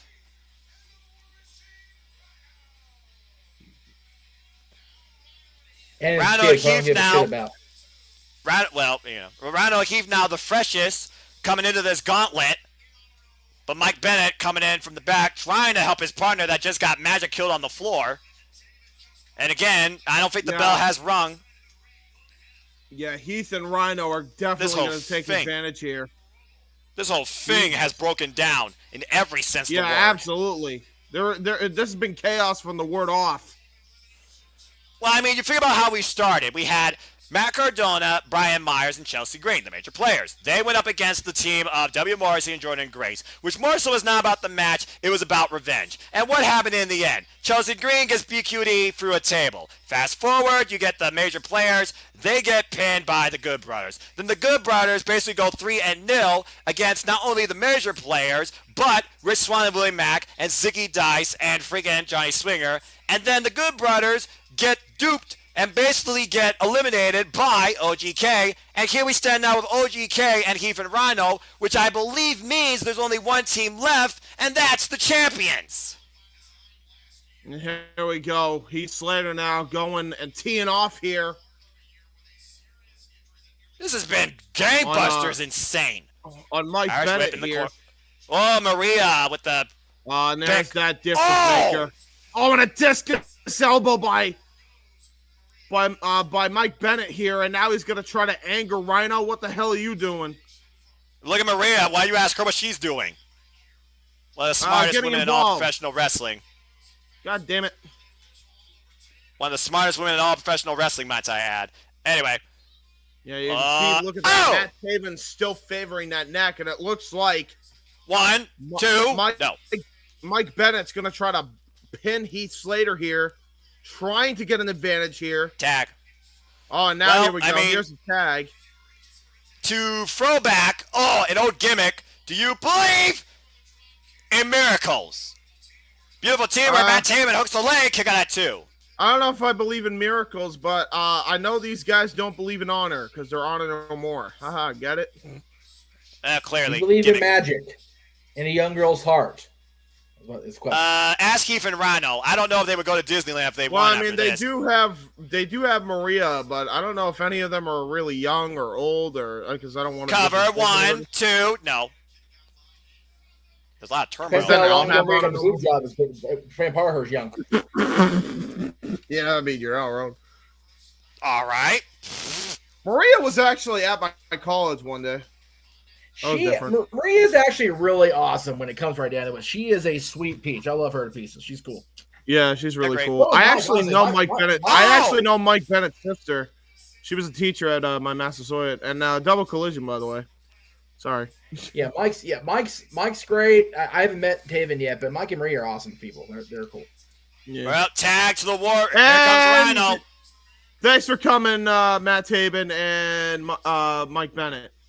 You already just figured out a Gore's in their future. Yeah, at this point. Well, they definitely are he definitely is the freshest competitor for sure. Oh, close line. Oh, but again, the speed. Oh, yeah, that's actually fair. Oh my God. 1, 2, and Heath saves it. Well, they are a prestigious team. They've definitely won the Ring of Honor and IWGP World Tag Team titles before in the past. Double super kick by the OGK. And Heath rolls in with a shot on the trend, Matt Taven. Oh, no, miscommunication. Double collision. Miscommunication by both Heath and Rhino here. Uh-oh. It's got him.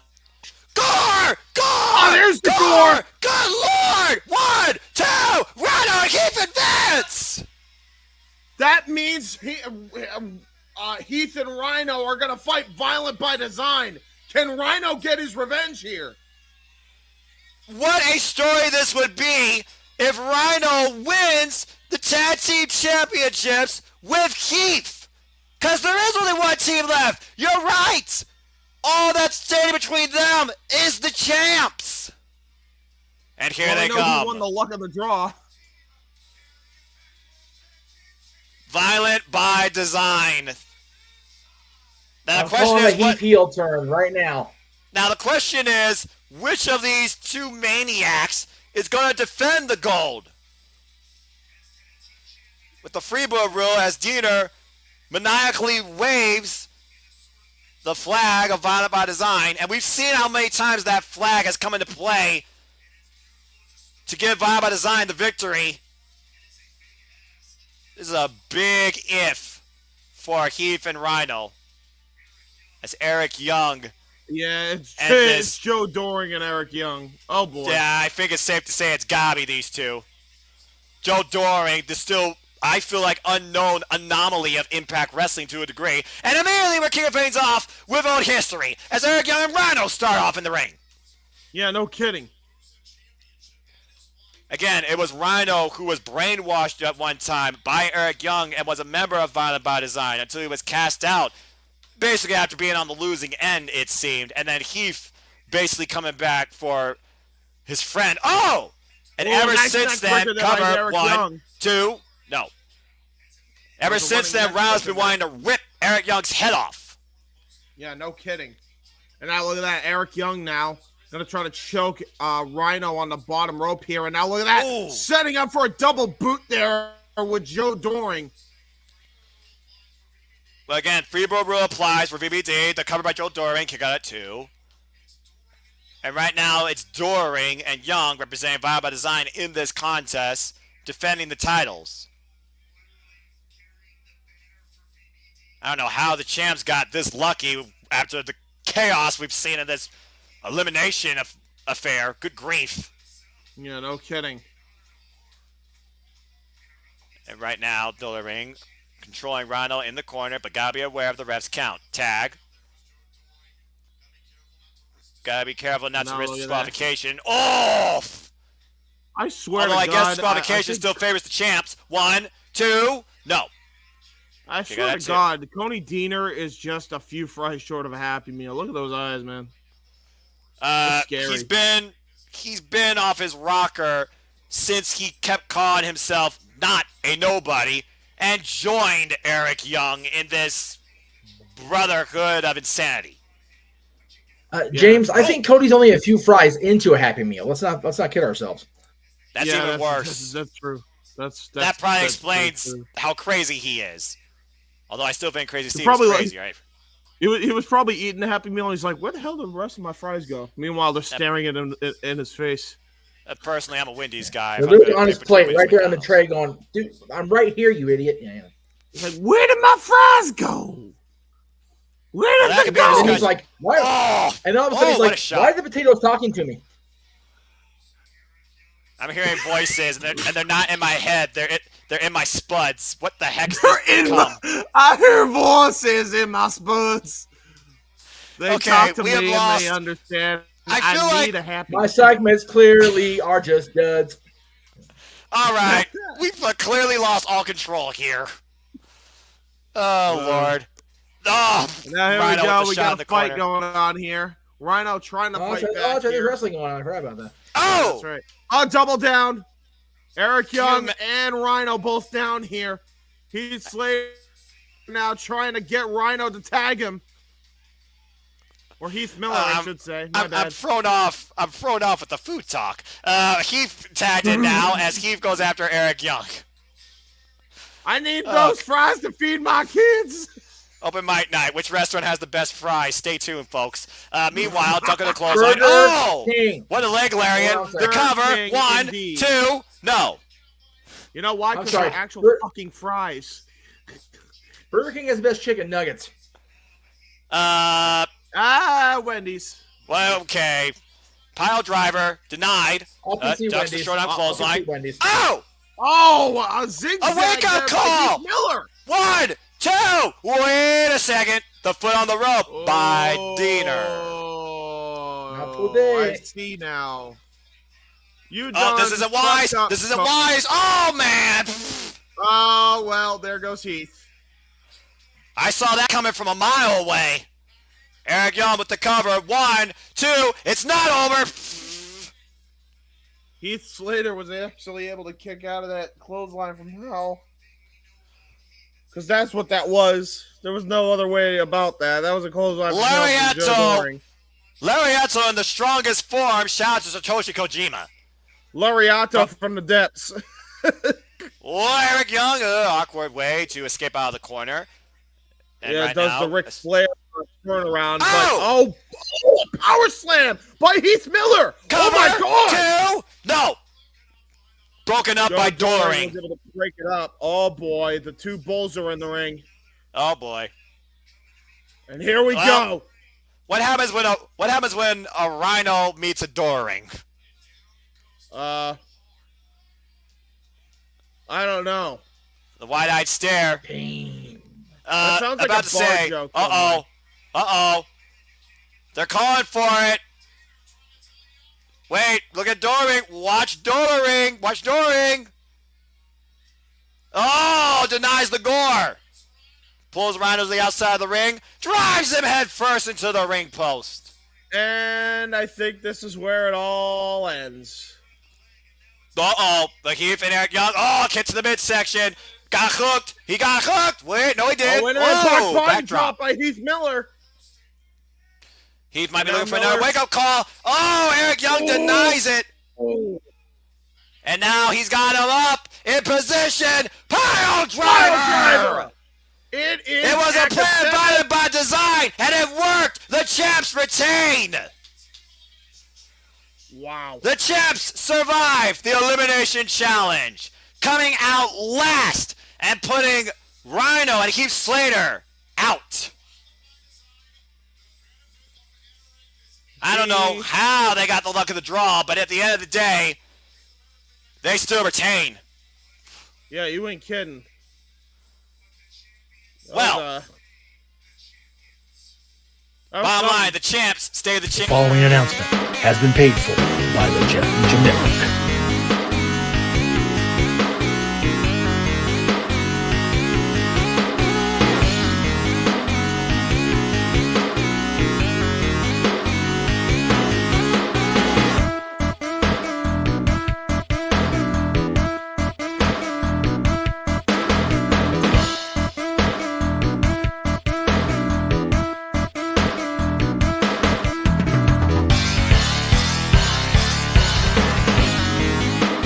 of the announcement has been paid for by the Jeff Meacham Network.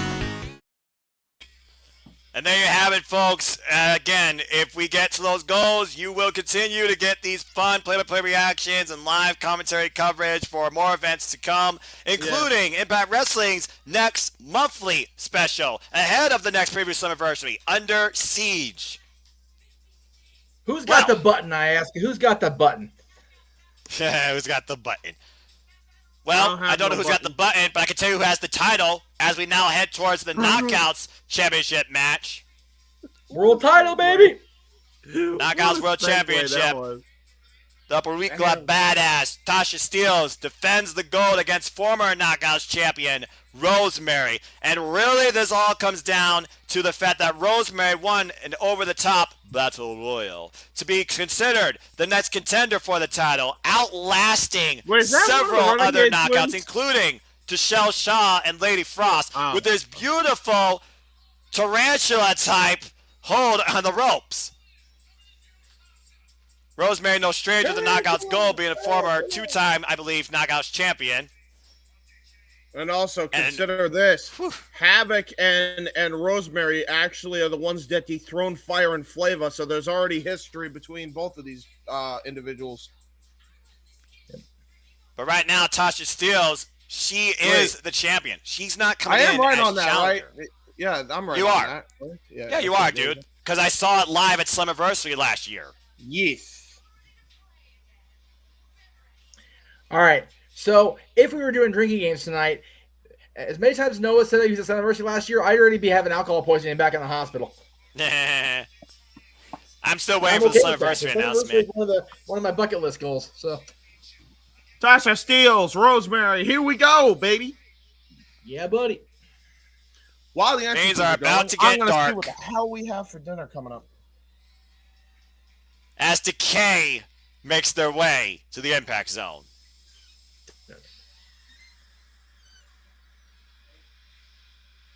No, correct me if I'm wrong. We got this in the world title match. That's it, right? That's literally it. Very good. They put the two back to back.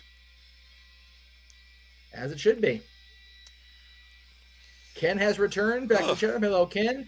You missed the announcement from the Jeff Meacham Network, paid for the Jeff Meacham Network. If we get $15 in Super Chats tonight, we will cover Impact's next event, Under Siege. The day before, James and everybody else has to cover WrestleMania Backlash. Yes, he's so excited for that. He's so excited, and he just can't hide it. There you go. He's about to wring my neck, and I know he'll like it. When it comes to the K, they already win when it comes to the mind games. They control the atmosphere. They control the environment. When it comes to facing anybody in Decay, if you can't get over the mental challenge they pose, you already are in a losing spot. And I always feel like somewhere, I don't know if she was directly involved with them or not. I don't remember the past of Impact is very, very blurry for me, but I know somewhere Daff is looking down on Rosemary and Decay and just smiling that evil smile of hers from ear to ear.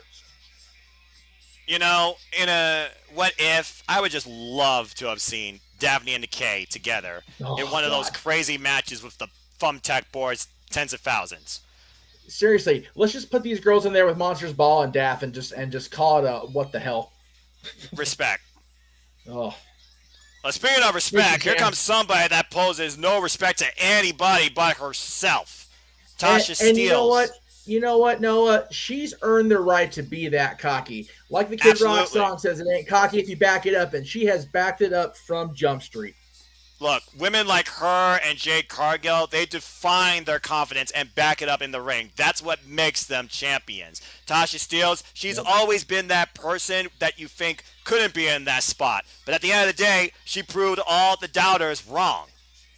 Yep. Yeah, Tasha Steelz always been that bitch. She just backed it up by beating Mickie James for the title. Well, apparently, I would say she's a bitch. Here's the problem, though. She's dressed like a cat. So. That's all right.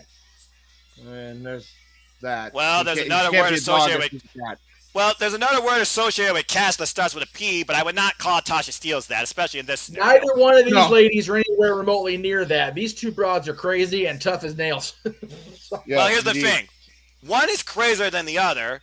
One is louder than the other. Which one wins? You're about to find out. You have one loud female versus one tough female over the other. None of the men in the room win, no matter how you slice and dice. And don't forget the two friends on the outside, Havoc and Evans. Like you said, there is Knockouts World Tag Title history out here too. So let's not even front. This is going to be it is for the championship. It is business, but there's definitely the underlying. Yeah, you guys beat us before, so. Yep, that's very true. It's called long-term professional wrestling storytelling. Damn it, what a concept! Hey, it's also better. I will say this is already better than anything that company that shall not be named can provide. Am I right? Am I right? I will not deny that to a degree. Here's the deal, James. This is the third women's match tonight.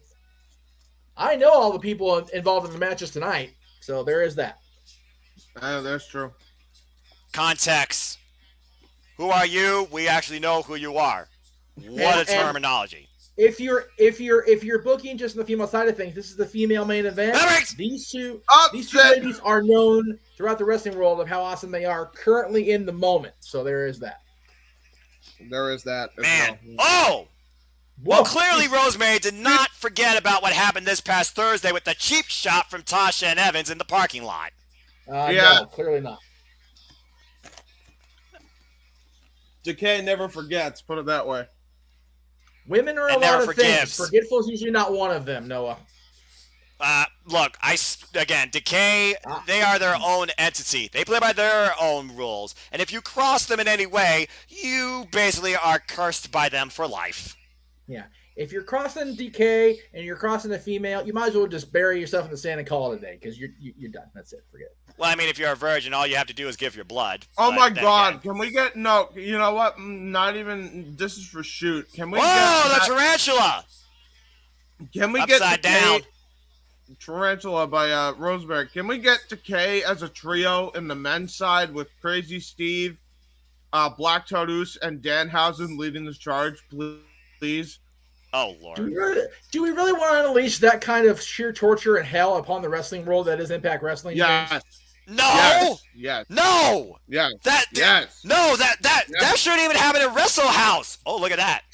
James. Your gimmick is foul mouth, not pure evil. Know the gimmicks, brother. Know the gimmicks. Oh. I feel like Decay is slowly morphing James for the worse. Listen, man, I don't know if I'm foul mouth, but I got a mouth full of pork fried rice right now. Well, you're still speaking, so it's not full. But that being said, that's not foul. That's pig. Steelz might be. Oh, that was dumb. Wait. Whoa. No. Oh. Strategy. Oh. And Havoc's been ejected. Again, the official's doing his job, unfortunately. As much as we might not like it. Champion taking the advantage of Havoc's, temper. That's a game changer, Havoc being ejected. That's a game changer. Especially with Evans still out there. But again, the trust that Rosemary and Havoc have with each other. Oh! Tope Suicida by Tasha Steelz. Do you think that Havoc and Rosemary just have conversations where they scream at each other? Yes. Most likely. Yeah, okay. Glad we came to that unanimous vote. James, what's scary is they have those conversations, but they have them telepathically. Yeah, that's why they literally just screaming at each other in their head. Yep. Exactly. Yep. Yeah, that's why you always see them grabbing each other's heads, looking at each other eye to eye in that dark aura. Yes. Gotham! We got two people that need to be put in Gotham Asylum. I don't think that could retain Decay. That being said, that's fair. Considering back to how the last reality. movie ended, do you really want to put these two in Arkham with the Joker and the Riddler? Let's not even unleash that hell on Gotham City, shall we? Add the Scarecrow to that, and you'll never have Fear end. Well, Scarecrow is already part of the package deal from what I hear for the sequel. So God help everybody in that asylum. Oh Lord. Again, I'm so glad we do not live in a comic book based universe. Oh, ouch. Oh my God. I'll tell you what, totally off topic here since we're not on Mike Night yet, but man, the Arkham series of games, man, that Gotham City I think is more intense and downright effing scary than anything any filmmaker's ever come up with. Maybe this one that's out now with Robert Pattinson may get to. I mean, because this movie's. I mean, it's early Batman and it's dark as a mucker feather. So we'll see how it develops in the sequel. But yeah, the Arkham games are the business. Anyway, back to wrestling. No, well, yeah, and I will not deny that either. And meanwhile, Tasha Steelz controlling Rosemary out of the corner with the snapmare. Follow up. We want to talk about a proficient striker. One, we're seeing that on display by Tasha Steelz. And now look at that. Going to try to go for Rings of Saturn, it looks like. I'll be right back, boys. Yep. Rosemary, no stranger to shoulder injuries. No, definitely not. Mm-hmm. We got Tasha Steelz right now, the current Knockouts champion. You got Deonna Purrazzo, the Ring of Honor Women's World Champion. You got Lavera Loca, now Taya Valkyrie, who became champion tonight, Triple Elevated, the Reina's champion. And you got the Influence, damn it, that are the Knockouts Tag Team champions. We only have one title change so far as the women go. But again, it's been a very surprising night, to say the least, to a degree. And right now, Rosemary makes her way to the ropes. Tasha refusing to let go of this hold. And she's picking up the champ. And okay, Tasha swings her way out of it. Codebreaker! Oh, Codebreaker! And once again, slowing down whatever momentum Rosemary was trying to build up. Dark intentions, obviously. I got the stack. Okay, now Tasha should know better about trying to take advantage of Rosemary like that in that position, and you're about to see why. Yeah. Told you. Oh! All right, well, that second kick kept her down. Nope, I still can't kill what's already dead. Well. Okay, take a bite out of that, I guess. Oh, how about take a bite of your competition? I think the cat just lost a tail. Oh my God. I'm not gonna say anything else. And Rosemary and Tasha collide in the middle of the ring. Double down. Sorry. No, you're good. Literally, Rosemary, I thought she's about biting faces, not the other part of the body. Alright, so I guess nothing's off limits when it comes to human flesh. Well, I mean, we had Punk had a shirt that said asses to faces. I think that was faces to asses. I'm not sure how Buickwa Badass tastes like. I don't think I want to know. Oh! Clothesline by Rosemary. Another clothesline. If you understood that line and how literal it was, thank you. Oh, nice! Sling blade. And Rosemary right now, building up pressure. Twisted smile. Ooh. Crashes down. Tasha still in the corner. Oh! Exploder suplex. Onto the cover. One, hooks both legs. Two, a kick out. We could do to entice Super Chance. Tasha Steelz is holding up pretty well in this match, I have to say, but Rosemary is definitely carrying this thing. And right now, Rosemary in the corner. And Tasha avoids contact. Oh! All right. We'll come up with stuff. And right now, what's this? Still here. Yeah. Nope. And the problem is, I can't. Looking for a DDT, didn't get it. And right now, out of the corner. Oh, just blocked her out. Oh! Slides in with the forearm shot. Almost an elbow strike. Oh, man. Right. Exhaustion wearing out on me, Matthew. And right now, Tasha. Russian leg kick, maybe? Nope. The rope assisted. No. Oh, satisfaction attempt. But Rosemary was able to count. Reverse DDT. Cover. Two. No. Kick out again. It's going to take more than that to pry Tasha Steelz away from the Knockouts Championship. And I will give Savannah Evans credit. She has not gotten involved in this match yet. But definitely Tasha Steelz is getting word down. And Savannah Evans has to be aware of that. And Rosemary runs the corner. Oh, no! Oh, wow. That's Look for the cutter there. Again. Denied. Oh, kick to the midsection. Double over Rosemary. Right. Looking for it again. Well, there's also we can all, since it's an Orton show. Hang on, let me mute the things that people are people. The cover. 1, 2, no. Rosemary kicks out. Oh man. Tasha Steelz, we all know she has a. This has been tiring, man. Damn.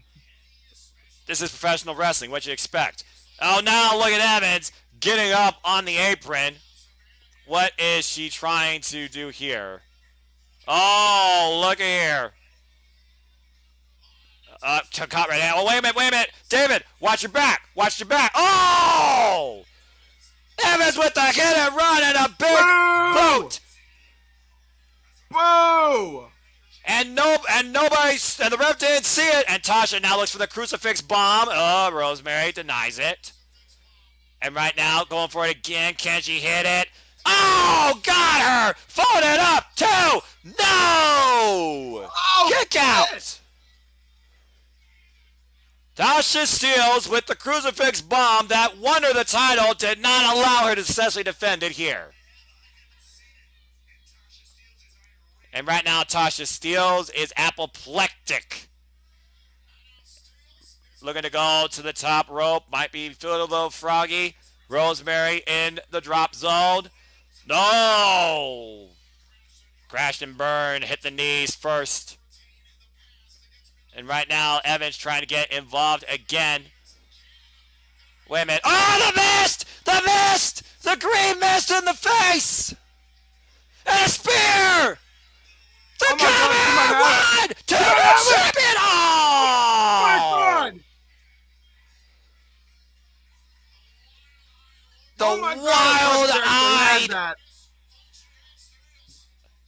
the darkness of Rosemary has been reignited and awakened. Looking to lock up Tasha Steelz after that spear didn't get the job done. Double underhook, and Tasha drives Rosemary into the corner, preventing whatever Rosemary was going for. Elbow strike. Oh! This battle has worn out these two for sure. Yeah, for sure. Tasha right now is just trying to figure out something to put Rosemary down. What's she going over here? Anything at this point. Oh, wait a minute. Oh! Up cutter! What a cutter out of the corner! Hooks her up.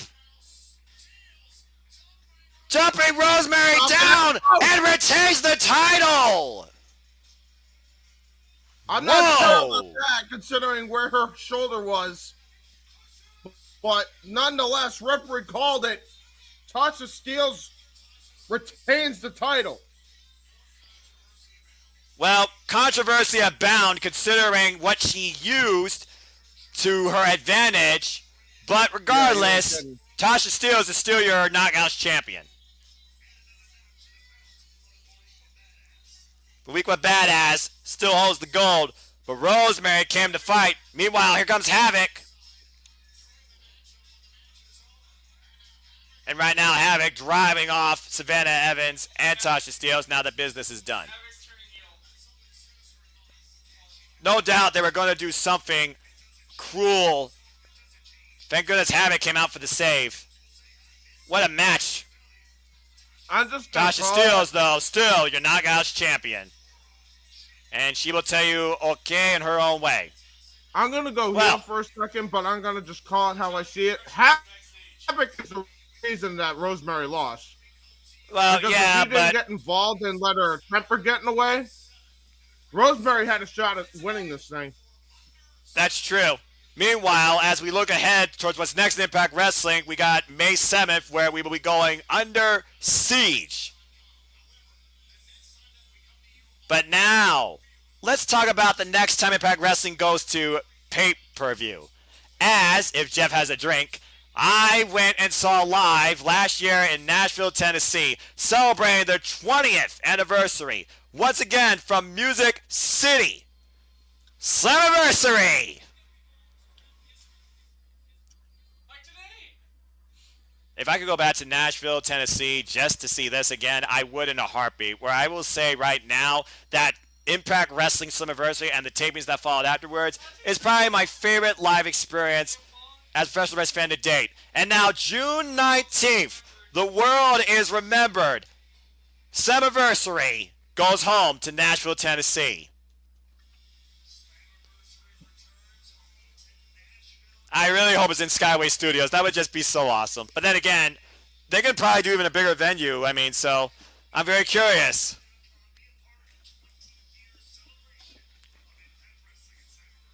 If I can, I will. It's as simple as that. But, again, James, we have been tired. You've been exhausted. We've had everything tonight, but it's come down to this, man. It's time for the main event. After the hell and turmoil that Moose has put Josh Alexander and his family through, will we finally see the walking weapon regain the gold tonight? Oh. That's what we watched the video package. And we're just taking a breather, folks, as the video package is going on. We appreciate all of you who's been following along. We hope you've had a hell of a good time hearing us talk about Impact Wrestling. We hope you take a chance, if you haven't yet, and watch or tune in to Impact Wrestling Thursdays, 8 p.m. Eastern Standard Time on Access TV, or if you're on their YouTube channel as an Ultimate Insider like me, commercial free, 8:30 p.m. Eastern Standard Time. Because Impact Wrestling, they are doing major things in strides. They are a company to watch. Whew. And you know what? At the end of the day, whether it's covering Impact Wrestling, covering WWE, even though they're sports entertainment, technically speaking, covering AEW as we do, what is it called? What is it all about, Noah? Especially a main event such as this. Oh, Jeff, it's quite simple. That's professional wrestling! Damn it! There you go. There it is. That was a request from JJ via telephone. So there you go. Hey, I always try to please. Yes. Whew. How you stay single, I don't know, except by choice. And and like you said, it is your choice, and I applaud you. I try, but at the end of the day, I'm just having fun. There you go. Oh, That's it, man. bro. It's all about. What it's all about. That's all about being And a fan. Chiefers this Spike! is what it's all about. The Impact World Championship. And again, we have seen everything possible to make this as personal as you could possibly think that Moose has tried to do to Josh Alexander and his family, to rattle the walking weapon too. Is he focused? Is he emotionally unstable? Is Moose in control or in over his head?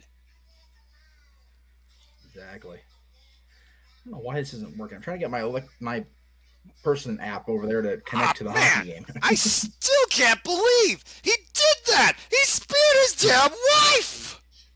That's barbaric. That's I say barbaric.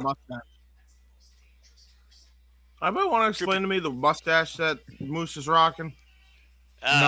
He just decided to, I guess. I have no idea. Save our spy! Golly!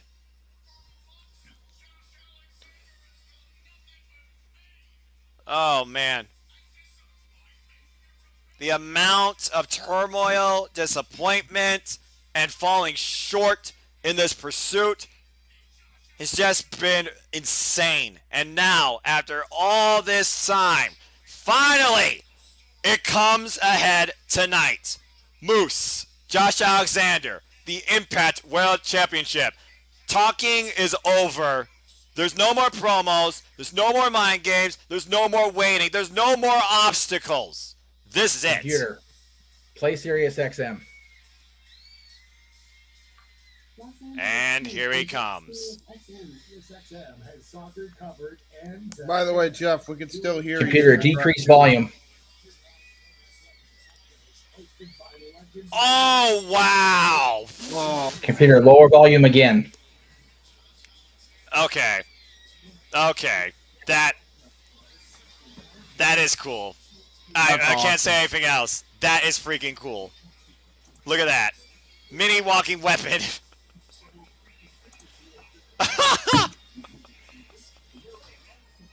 Cheers to that, JJ. Cheers to that, brother.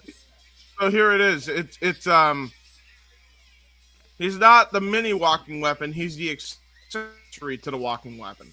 Oh yeah, you're right. That makes more sense. Aha. Well, if you're gonna have something in your arsenal, I don't think you can have a better accessory than your own family. That's it. I'm calling it now. Josh Alexander's gonna win because his son's gonna headbutt him in the balls. All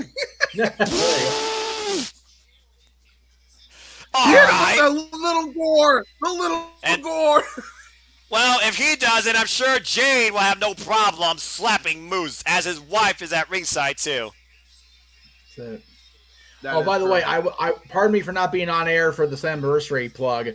We will, here on this channel, in addition to having predictions and coverage of Slammiversary on June 19th, the day before, June 18th, we will have a complete history of TNA Impact Wrestling right here on the Jeff Meacham Network. So stay tuned for that.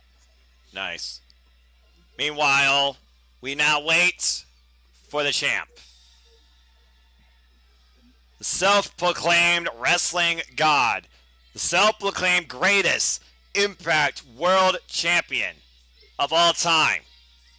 With all of that confidence, all that bravado, can he back it up in what has to be his greatest challenge to date?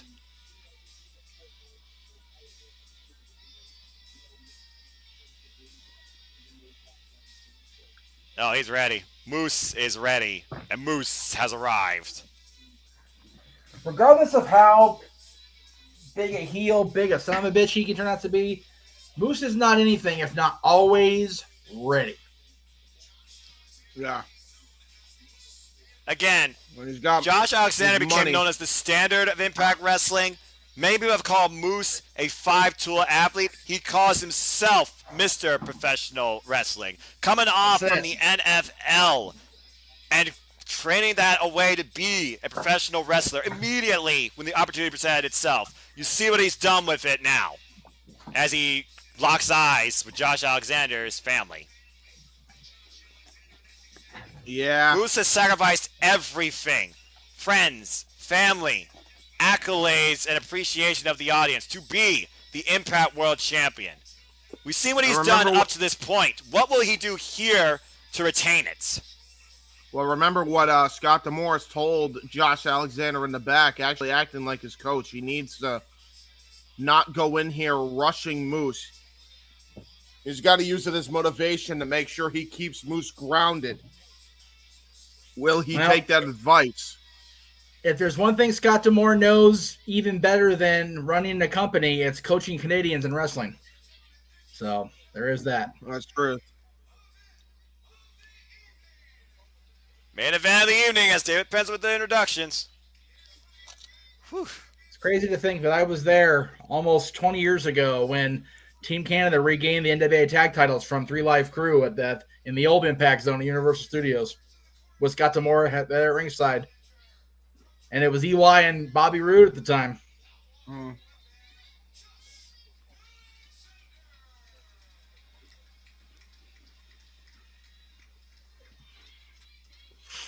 All right. I need to get everything queued up for tonight. Make sure And we're now, ready to go. introducing the champ. There we go. Get ready to say when that bell rings, James. I leave that main event spot to you every time. Oh, boy. The whole world of Josh Alexander has gone upside down. And James, it's young Brian Hebner holding the title above his head. That's what's on the line there. Big gold. Impact Wrestling World Championship. Giving it to the timekeeper. Getting both competitors ready for the World Championship. Here we go! And Moose expected Josh to rush in, and so far he hasn't, as these two lock eyes in the middle of the ring. I was ready for these two to just go into each other. Oh. Again, he's going to try and exploit the emotions out of Josh. And Josh Alexander trying to remain grounded. There's a fireman's carry takeover. And now here we go. He's using these strikes now after that fireman's carry takeover. The elbow shots. And now the knee shots. And now he's got a gut wrench here on the sternum of Moose. Oh! Brings him down to the canvas again and wailing in those elbows and those knees into the lower midsection. Josh saying that this is his house. Again, Josh saying says Impact Wrestling is his home. Oh, standing switch. Might be looking for a suplex. Nope. Josh reverses. Oh my God. Oh. Oh my God. That's a way to really bring down the... Yeah, wow. No kidding. And the sense of urgency from Moose immediately going to the ropes, almost being trapped in an ankle lock. Yeah, he almost got trapped in a freaking toe hold. I've never seen a toe hold where you're just wrenching on somebody's knee like that and shin.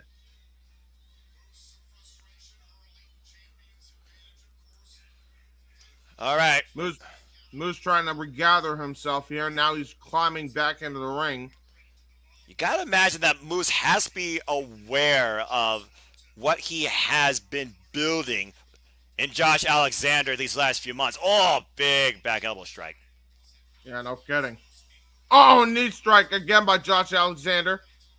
Oh. Going for the Val Venus special here with these knee strikes into the ropes. Crowd is 50-50 on this match. You might not like Moose and the way he acts, but you can't deny, what he brings to the ring as an athlete. And Moose sent to the outside of the ring again in between the top and middle rope. And Moose very frustrated. Shout out to that fan with the old school Josh version Alexander of the has had an answer for everything that Moose has thrown at him. Whoa. Uh-oh. Okay, this might be literally what Moose has been trying to bring out of Josh Alexander. Oh! Oh my God! Lord. That's bananas. That's a pump kick. That pump kick just dropped Alexander to the ground. Hey, Josh, how's your face? Oh, that chop meant I nothing. imagine Oh, it that doesn't boot feel did. too good. As Right. Josh's wife says to Moose, you worry about yourself. Oh my God! Face first into the steel post, and now Did you Moose. hear? Yeah, I heard his head ricochet off the post. That was a hard hit that Josh Alexander took. That rocked him, man. Literally. That was... Oof. Now Josh Alexander's in a bad way. The first opening of the matchup, and all it took was for Moose to screw with Josh Alexander's family yet again. Psychological warfare heavily in play here in this match. And honestly, that might be Moose's strongest strength versus Josh Alexander here. Mm-hmm. Oh, big chop. Again, Moose cares only about one thing, and that is proving that he is the absolute best and retaining the Impact World Championship by any means necessary. Knife edge He chops chop. Josh Alexander again. The thud, skin on skin. Oh, Josh. And Josh Very Alexander defiant. Oh, man. But that don't matter to Moose. Oh, and I guess it doesn't matter to Josh as he just slaps Moose. Oh. Oh, trying to go for a knife edge chop. And now, here come the chops from Josh Alexander. A good set of 5 of them before the 5 count. And Moose follows up with an uppercut. And Josh.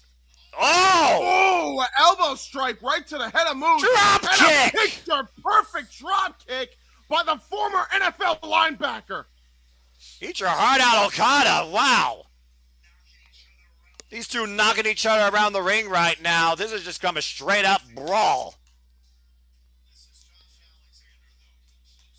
But again, Josh does not stay down. He's the walking weapon for a reason. He always keeps coming back at you.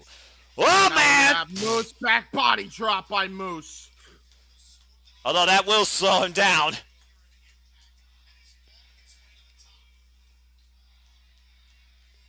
Like it or not, you can't deny how Moose has gotten to this point. He literally has trampled over everybody. And right now, Josh Alexander. Oh, wait a minute. Oh, wow. It's like Crano. Hooks the leg. Ooh, he almost had it. And he's got him up on the shoulders. Moose is fighting back, though. Okay, Moose on the apron. Blocks the shot. Oh! Nice jawbreaker Gets there. hung up. Using the ropes to his advantage was Josh Alexander. And now it looks like he's going to try to go for an elbow strike right to the back of the head. It looks like. I know exactly what he's going for. It's a running crossbar. What? Oh, my God. Are you kidding me? Moose caught him in mid-run. Oh! But face first into the steel post goes Moose. And now Moose hits the tail. Oh, man! I don't know what that was about to be. Pop up. Oh, no. Oh, no. Oh, no. Oh, he's got him up. Oh, you're kidding me. No. Oh! Oh, my God. Battery ram into the guardrail twice. Jesus. Those are solid steel butt cracks that Moose just chucked Josh Alexander through. And there's no give on that. He's fleeing around like a rag doll, and Moose will definitely take a count out.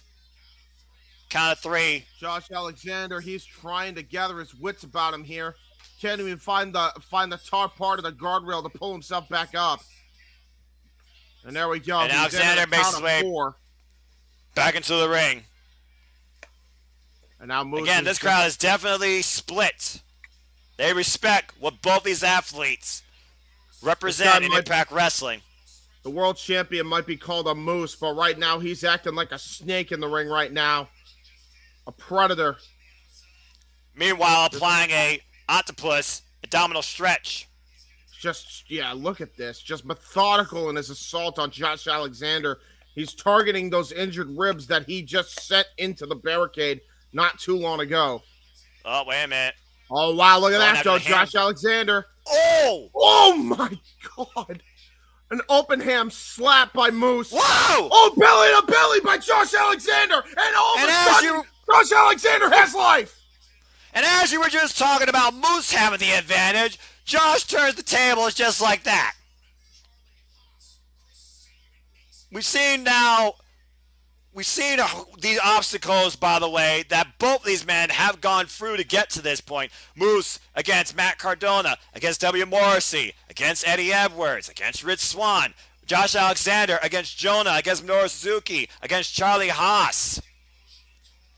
The emotional and physical toll both these men have taken up to this match further solidifies. Oh my God, here we go. And now the walking weapon showing why he's the walking weapon with 2 straight pump kicks right to the side of the Moose. Rocky Moose. Here. Another pump kick. And now Moose is down, seated on the bottom rope here as he stomps a mud hole in him. Again, anger can be your enemy or your friend. In Josh Alexander's case, it has to be controlled. And there we go, more stomping right here. Oof. Here while he's just teetering on the bottom rope and falls to the outside of the ring. And look at this, Josh Alexander with enraged aggression here, ruthless aggression, if you will, as he sends him back into the ring. But look at Moose awareness rolling to the other side. Oh, there it is! Oh my Christ! That is a running sideways crossbody splash into the back of Moose. An inch more, and Moose might be knocked out from the edge of that Rebellion table from the front commentary position. Yeah, because he had no idea when that shot was coming or how that shot was coming. He just knew when he took it. Again, you gotta get him in the ring, though. It's one thing when you have Josh Alexander by himself, but when you add controlled rage to his arsenal with his moveset, that's a dangerous thing for the champion. And no doubt, right now, Josh Alexander just controlling moves. Might be finally looking for that C4 spike. Can he hook it? And Moose fights back. Moose trying Too to go soon. for back body drop. Oh. Both men using their leverage against one another. And now here we go. Jabs and chops by Josh Alexander. And again, stomping a mud hole into Moose into the corner. Whoa, went for that pump kick. Trying to go for Suplex! a pump kick. German suplex. And the waist is still locked. Holds on to it. Josh Alexander here.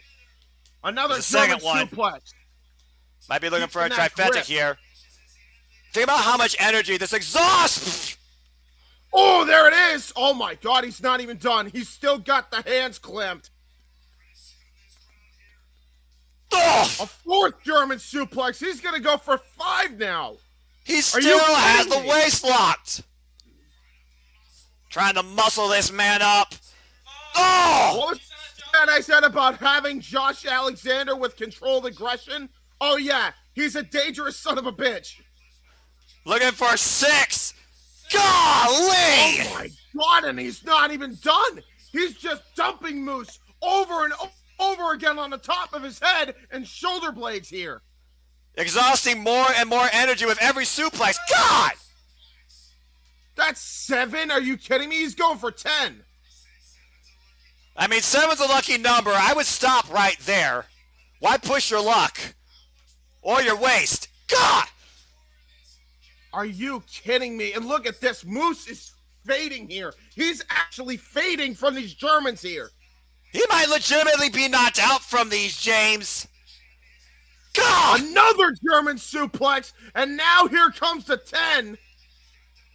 He wants the double digits. The crowd wants it too. I don't think Moose wants it, but he's going to get it, it seems. 10 German suplexes. And finally breaks the grip. Good Lord. That was amazing. Josh Alexander again showing that controlled rage that Scott D'Amore, the general manager of Impact, told him to utilize here. And it paid off big time here. He just wore down whatever the hell Moose had planned, probably scrambled his brains and then some. But to be fair, how much energy did Josh exhaust in all that, man? That's a lot. Yeah, that's a very good.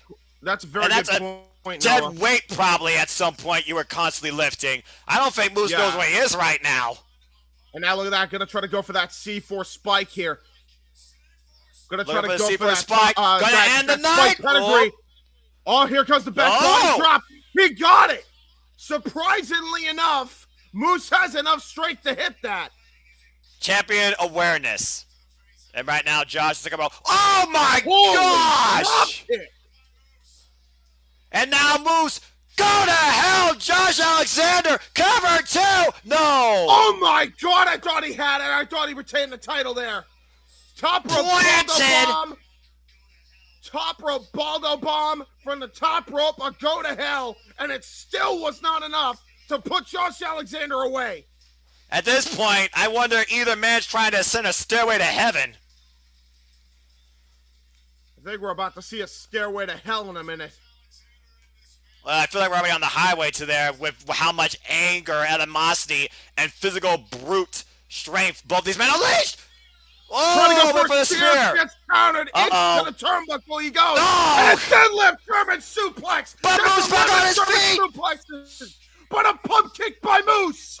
What the hell? Oh, what a counter. What a counter into the ankle lock. And now he's got a grapevine. He's got a grapevine. Is this Josh Alexander's moment? Is he gonna tap? Moose is lying in the middle of the ring in agonizing, excruciating pain. Friggin' Josh Alexander broke Mammoth Fulton's ankle. Look at the way he's got this wrenched in. Look at the way he's bending that ankle. Moose clawing for his life. Oh my trying God, to get dude, to look the at ropes.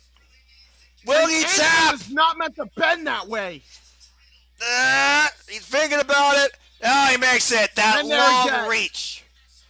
That long reach just saved the title reign of Moose, but for how long?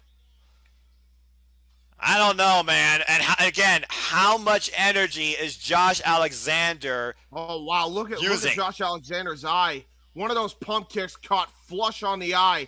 It's swelling up. So Josh Right now, Alexander Moose. is going in right now with a disadvantage the longer this match goes, with one eye here. And right now, Moose just kicking from the downward position, and Josh having enough of that. Oh! Oh, he's not happy there. There's a chop right to a down Moose. He wants him to get up, too, and now Moose once again stands, and these two lock eyes again. Uh-oh. Oh, gosh. Fight like a man. Come on, challenge me. That's what both these men are saying right now. And here we go, a knife edge chop battle. Both of these men just chopping the flesh out of each other. Look, they might not chop each other as many times as Hiromu and Suzuki and Hiromu and Rhea Lee did, but these two will literally kill each other's chests. The heavy slowly and here surely. of Impact Wrestling. Oh, God. Another one. God damn. Oh, but Josh refuses to go down. Oh. And an overhead chop. This is a test of will. This is literally trial by fire. Oh, and Moose is rocking Josh now. Moose was barely even affected by that overhand chop. He smiled from that one. I think it just fueled his anger even more. But what did it fuel in Josh? Oh! Oh my God, what an elbow shot. And Moose with an answer back drops Josh. It took one. It took one to drop Josh Alexander. But the walking weapon refuses to stay down, James. Josh Alexander may have more guts than brains, but you can't deny the heart of the challenger. You also can't deny the will of the champion either. Obstacle after obstacle. And Alexander has made it to this point and refuses to be denied. Oh my God! His head ricocheted off the mat after that forearm shiver. Oh, and the somehow statement. Josh Alexander trying to fight from underneath. Planted! There's Uranagi. Oh my God, it's done. What? What? And he throws the headpiece off. Oh my God, Look at Josh! Punching the shit out of him. Here we go. The fight is on here for the Impact World title. It's a firefight, James! Oh, God! Oh, my God, what a headbutt by Moose! Oh, man! Clothesline from hell by Josh Alexander! He's got him hooked! He's got him hooked! He's got him hooked! C4 spike! He got out! Cover! 1, 2! No champion! Wait, what? What? What? What? What? How is Moose even conscious enough to get his foot on the bottom rope like that? What That's the crazy. fuck are you kidding me? He Moral literally language. hit him with the C4 spike, and somehow Moose was aware enough for a moment to put his foot on the rope. That was incredible resiliency and resolve by Moose. There was nothing else in that. Moose should have been knocked out. Any other normal man would have been knocked out. But not the champion. Look at Josh Alexander. What's it gonna take? Wondering, what exactly? He's wondering, what the hell do I have to do to put this guy down? Moose has got to be knocked out practically. Yeah, that was on sheer instinct alone, ring awareness, if nothing else. And looks like he's going to go for it again. Another infallible statement, but Moose drives Josh into the corner. There's a shoulder thrust right into the corner. And now here we go. We're just going to go and trade strikes here. Oh, my he's word. fighting him. What the hell? Jesus. Jeez. And keep in mind where he bit, Noah. He bit right below the eye, the swelled up part of the eye. Well, regardless, we're going to have a winner in one way or another from this damn contest for sure, as Moose has Josh perched in the corner, and Moose goes to the top rope. What the hell? He's going to go for a superplex from the top rope Oh, here. my God! Oh, there it is! Superplex from Moose! Holy tea! Crushed him in the ring! The cover, the 2, no! Oh, my God! He kicked out! He kicked out! He kicked out! Still not a 3!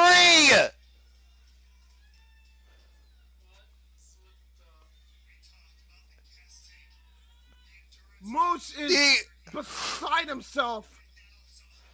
The endurance of these two men is unparalleled to anything else we've seen tonight from this pay-per-view.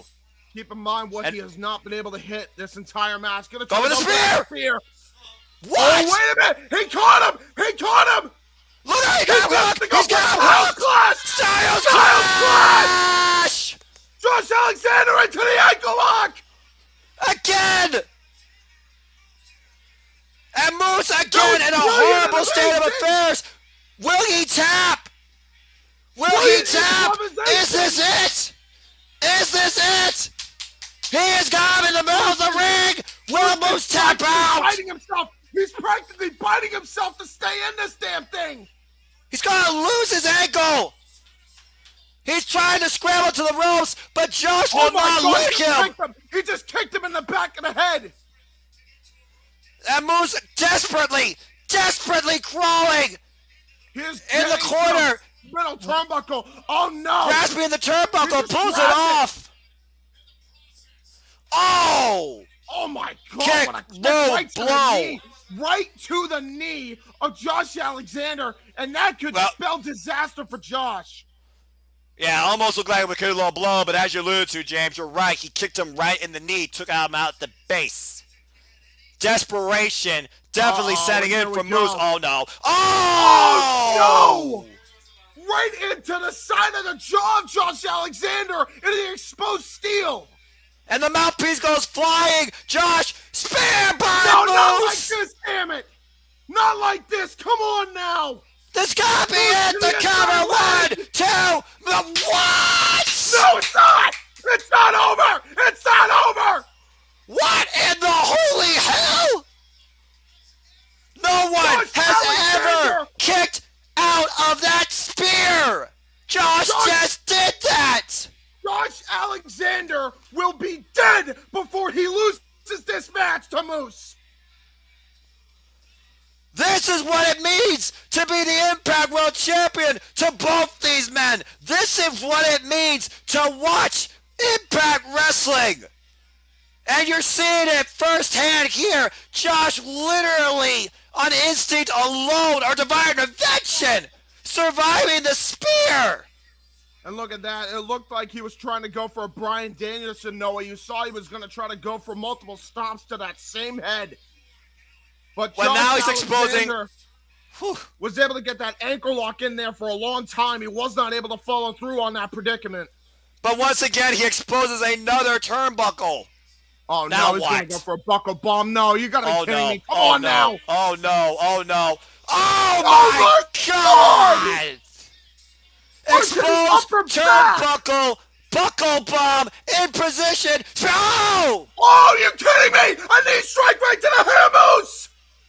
Denying the spear! Moose literally might be knocked out. He's lying unconscious. It seems in the middle of the ring if Josh could just make a cover.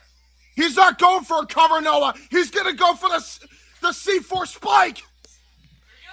Got him hooked. Can he lift him up? This is the moment. C4 strike! The cover! 1, 2, Josh Alexander wins! Champion!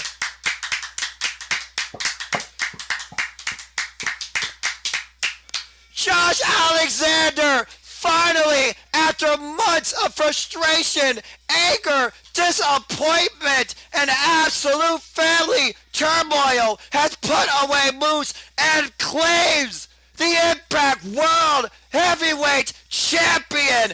Jesus Christ Almighty, what a match. Josh did it. Alexander,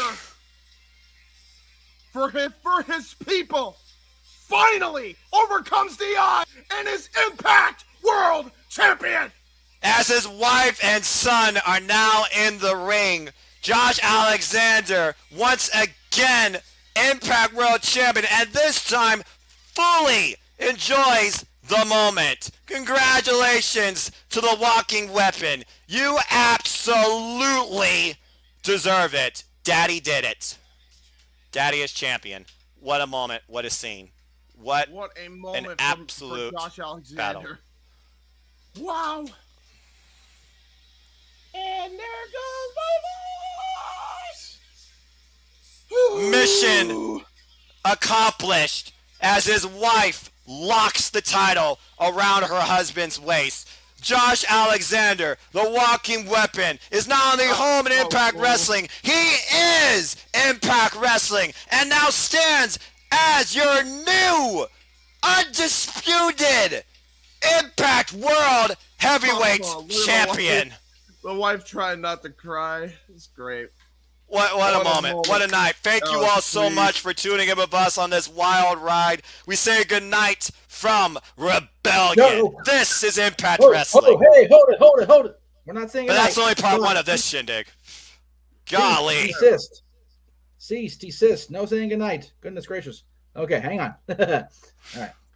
So, we are going to take a short break here on the live feed. And at the top of the hour, we will be back. Oh, yes. We will be back with Open. If I can get the damn guy low, because I wasn't ready, because I just wasn't paying attention. Open Mic Night is coming up at the top of the hour, so don't go anywhere, ladies and gentlemen, because we're not done. Oh, no. We're not done by a long shot. No, we're not. My voice is gone. That was your bad. You'll be fine. I was screaming so hard. That was fucking insane. Yeah, it was. So I'm going to bring in JJ real quick here to say hi before we go to break here. But make that comment again, JJ. James, You got to give it up. Because I was off camera. Make for that Josh comment Alexander again. coming through in the clutch, man. The new world champion. My comment was, I have no voice left. It gone. Not quite what you said. You said something about you screamed so much it hurts or something. Yes, that. I said off camera. I said that's what she said. I don't like. Anyway, oh God. So great stuff.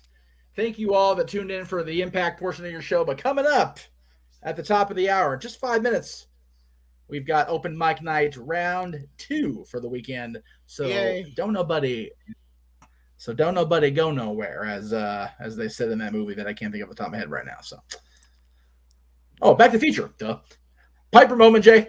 Never mind. Stay tuned, y'all.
The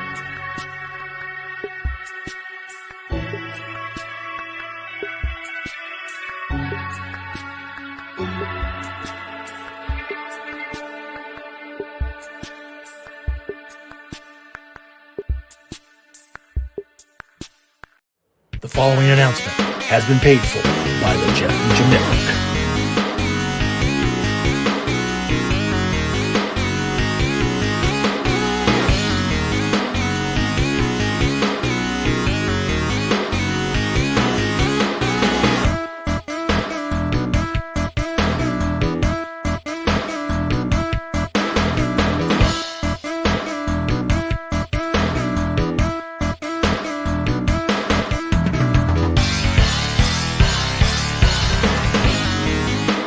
The announcement has been paid for by the Jeff Meacham Network.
And we are back on the air with part 2 of our exclusive presentation tonight here on the Jeff Meacham Network, as well tonight as this man's YouTube page, James Hebert. So welcome to Open Mic Night here on this Saturday, April 23rd, 2022. It's almost the end of the first third of the year.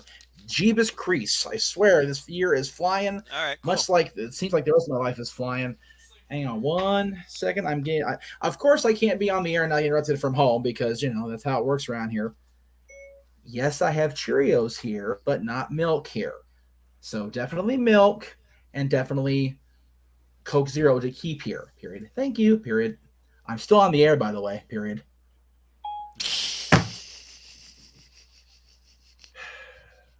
Anyway. All right. So now we got that bullshit out of the way. Welcome again to Open Mic Night. I am the Jeff Meacham Network and James here. James, what is your official YouTube page's name? Like, I don't want to call it James's page because it sounds so generic. It's technically this. All right. So you were watching Jeff Meacham Network, and for the first time in a long time anyway, on this side, you got we are on J Hebert side 95 pay side 99 or 95. There we go. I'm sorry. 95. I'm already too deep during the I couldn't watch pay-per-view. I was trying to get clips. I was already J Hebert side 95. There you go. And that's it. And of course, joined by the greatest play-by-play man you've never heard of if you watch only mainstream wrestling. He is a simple man, but he's the greatest simple man in the history of the IWC. Noah Foster is with us and back on the air after dinner at Raising Cane's, because God bless you for enduring that, JJ. JJ Williams is back with us here on the air. So there you go. Raising Cane's. If you've never heard of Raising Cane's, they are an awesome chicken place. I don't know if they're exclusive to the area or they're exclusive to Southern California, but if you're ever out here in the area, talk to us. We'll get you some Raising Cane's chicken. It is, I won't say the business just yet, hashtag the business, but it's damn near close. So there you go. But we are here, we are live, and JJ, I did get your message about the 2 matches. However, I'm some reason having trouble getting a good YouTube cut of the dark match. So if you can hook a brother up with that, or somebody help me out with the dark match with QT Marshall involved this coming week. By the way, please send it my way. By the way, did I take this predictions? I think I did, right? Because I got everything right except for Taya winning the AAA title. I think you did. Which surprises me because I would have thought you would have gone with Taya, to be honest with you. So Well, it's not the other company. I'm sure Noah's doing the calculations as we speak, and we'll let him get to that. But in the meantime, we've got a lot to cover, Lady Germs. Open mic night does not ever disappoint. You know what? I don't know why I had the Kings game on in my ear. I can't listen to it anyway, so I'll just take the shirt off. Hang on a second. There we go. Okay. You're hearing dead air. It's fine. Win Kings. Win Kings, damn you, win. Oh, whoops, hang on. Oh boy, here we go. Oh, hang on a second. I am currently on the air with a live stream, but I will be more than happy to get back to you about me being disrespected by somebody on your side as soon as I'm off the air, Jenny. Thank you. Yeah.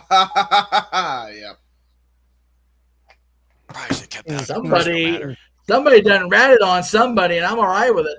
All right, so. Well, in fairness, I mean, it wasn't like it was not public knowledge. No, it wasn't. We made it very public. Yeah. So before we get to any official business, if you will, I would like to extend happy birthday wishes to two of my favorite people on completely different parts of my life. I'm going to pour myself another glass here and raise the glasses if y'all want to raise your beverages, whatever you may have over there handy, whether it's alcoholic or otherwise. We will gladly. First of all, of course, I don't know why it is zoomed in so far. I had it perfectly so it's YouTube friendly. No. There we go. Maybe. There we go. There it is. Sure. Period. One fucking live stream. I swear, guys. Anyway, all right. First of all, my Disneyland buddy, Jess, who I met. JJ, it's crazy how far back. You know how far back Jess and I go, because we met at One More Disney Day back in 2012. That was February 29th. It was the first time Disneyland stayed open consciously as far as a marketing decision for a full 24-hour day, because it was a bonus day at the park. So it bled from One More Disney right into the last birthday of my 20s. So Jess, happy birthday. I'm glad I got to talk to you today. Love you, girl. Miss you, girl. And since we're all wrestling fans, damn it, Noah, I want to shout out not only Jamie Hayter, who was in this birthday inclusion, but I don't have a picture with her from the cruise. I have a picture with Anna and a picture with our birthday girl, but not with Jamie, the other birthday girl. So Jamie Hayter had a birthday, but today is the celebration of the birth of the arguably greatest AEW Women's Champion of all time, certainly longest reigning, Dr. Britt Baker, DMD. So there you go. Happy birthday, ladies. Pittsburgh. Yes, the mayor of Pittsburgh, and my goodness, great. Our buddy Greg Cherry got to be part of Dynamite and Rampage and all that this week, so that was awesome. So good on him for getting to see Britt in action and getting to see that ridiculous pop.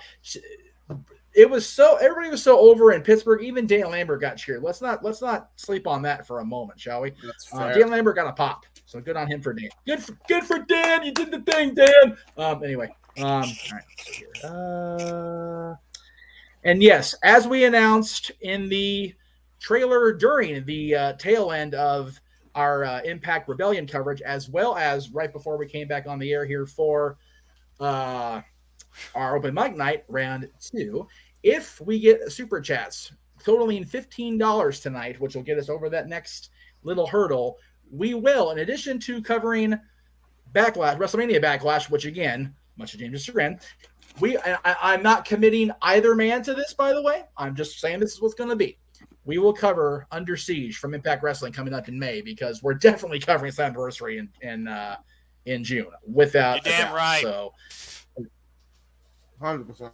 Slammiversary, and as I said on the stream, it's Impact's 20th anniversary, so we'll be having a full history of Impact stream the night before Slammiversary. So we are going to go on AEW this time. Yeah, Impact's going to be Slammiversary is going to be a great celebration of the history of the company that, quite frankly, and I'm not even trying to smooch the butt, if you will, but I will say this. Impact Wrestling's existence definitely gave NoDQ.com's media division, if you will, and our shows plenty of things to cover other than harping on the reign of terror that was Triple H's world champion. So God bless the Carters and the Jarretts and everybody at Impact Wrestling for 20 years of an alternative. So we appreciate thank you, Jeff. You guys. Instead of covering the reign of Triple H, you had to cover the reign of Jeff Jarrett. There you go. Hey, you know That's what? JAFFJARRET. That's right. Without question. All right. So let's get into why didn't he never call the company Double T, Double N, Double A? Because that would have been overkill, and Lord knows Jarrett doesn't do overkill. Yes, indeed. Anyway, continue. Anyways, so the first topic I want to bring up tonight is something that James actually brought to our attention within the group chat of us here, and it was just one of those things that you don't really expect to be a big deal because it sounds like somebody just going off half-cocked and ranting and raving, a la Jim Cornette or the like. But damn it, when Tony Khan's right about something, it turns out he's not bullshitting us.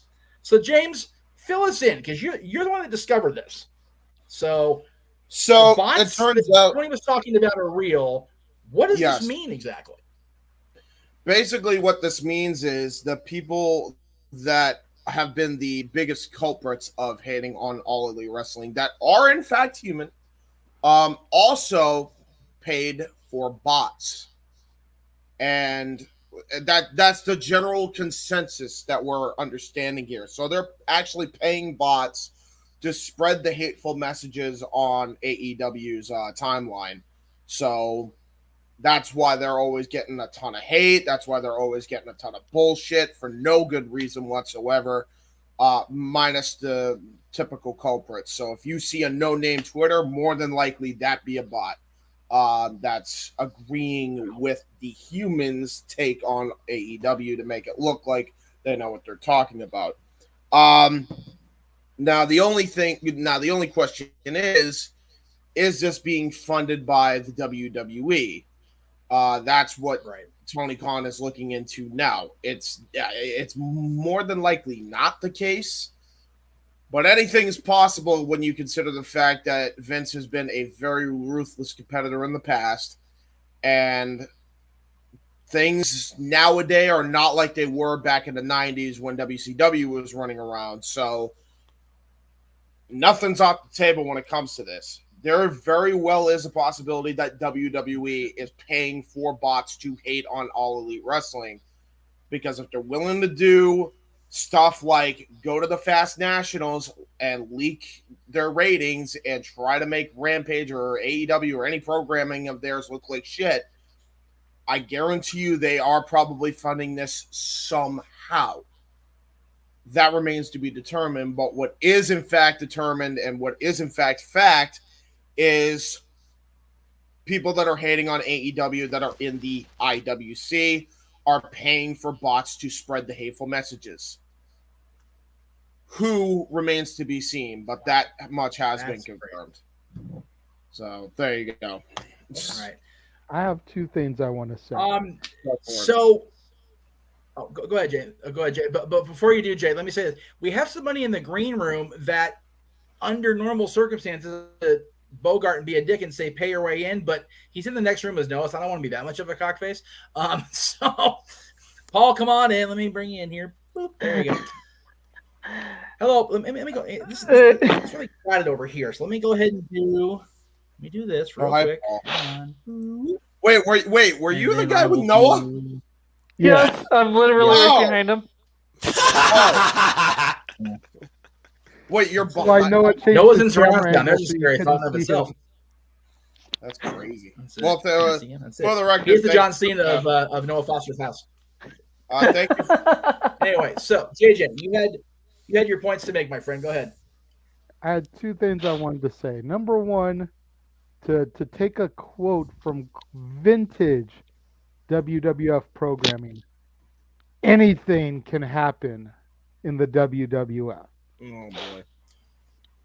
And the second thing is if this legitimately comes back to the E, dare I say this will be the biggest story since their steroid scandal. Oh yeah, 100%. You kidding me? Dude, this is mighty illegal if they're caught with this. With this stench. Oh, you kidding me? Definitely. This is like Yeah, this is bad. All it is just unfair competition. That's what it is. Good Lord Almighty! And despite what Vince says, that's you what it comes know down to. that his eyes and ears are on the AEW product. Proof of that is in Cody Rhodes' return. Yeah. Yep. Listen, if Vince's eyes and ears weren't on the product, then he would have been back to being dashing and only smoking mirrors, or at worst, Stardust. Yeah, exactly. Whoa. Only smoking mirrors. So, Paul, I'm going to put you on the spot since you're the new guy in the room here on Open Mic Night. What do you think about this whole AEW Tony Khan bot thing? So, I don't know a whole lot about it. I believe there are way more AEW haters than Tony Khan thinks. Real. Oh, yeah. Oh, yeah. I mean, there are haters, don't get me wrong. Probably now more so ever since he brought it out and people thought he was bullshitting, but yeah. Yep. You know. Hey. All right. Well, there you go. Bottom line is it was confirmed. It was confirmed that he wasn't bullshitting, so you can look up the information yourself. It was done by like a college study too, so like this stuff is legitimately happening. It's not just AEW; right. It's happening to every industry. So keep that in mind. Oh yeah, it's yeah. The thing, and again, I'm gonna do a little inside baseball here again. The thing about social media is that it's so wide open, which makes it so unregulated that it's scary.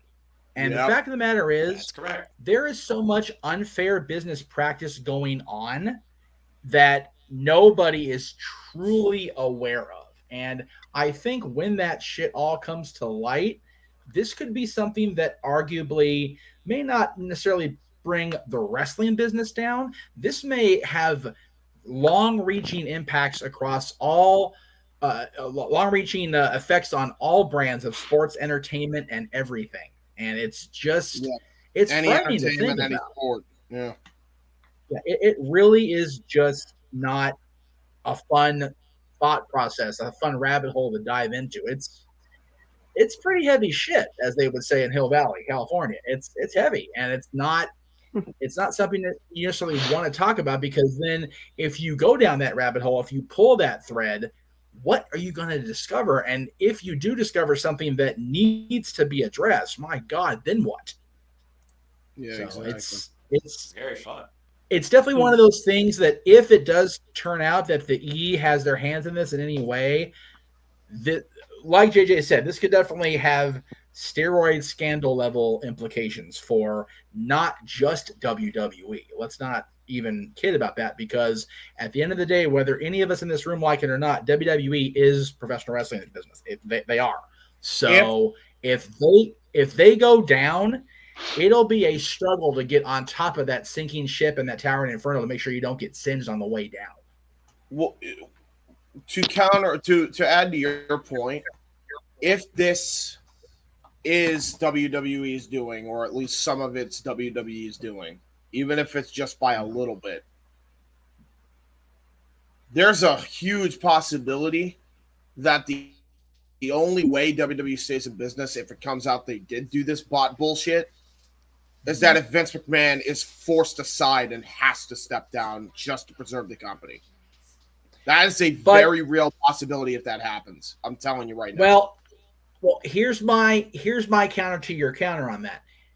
And again, I don't know the man's business practices. I don't even know the man. I've met him twice, and it's been cordial. Okay.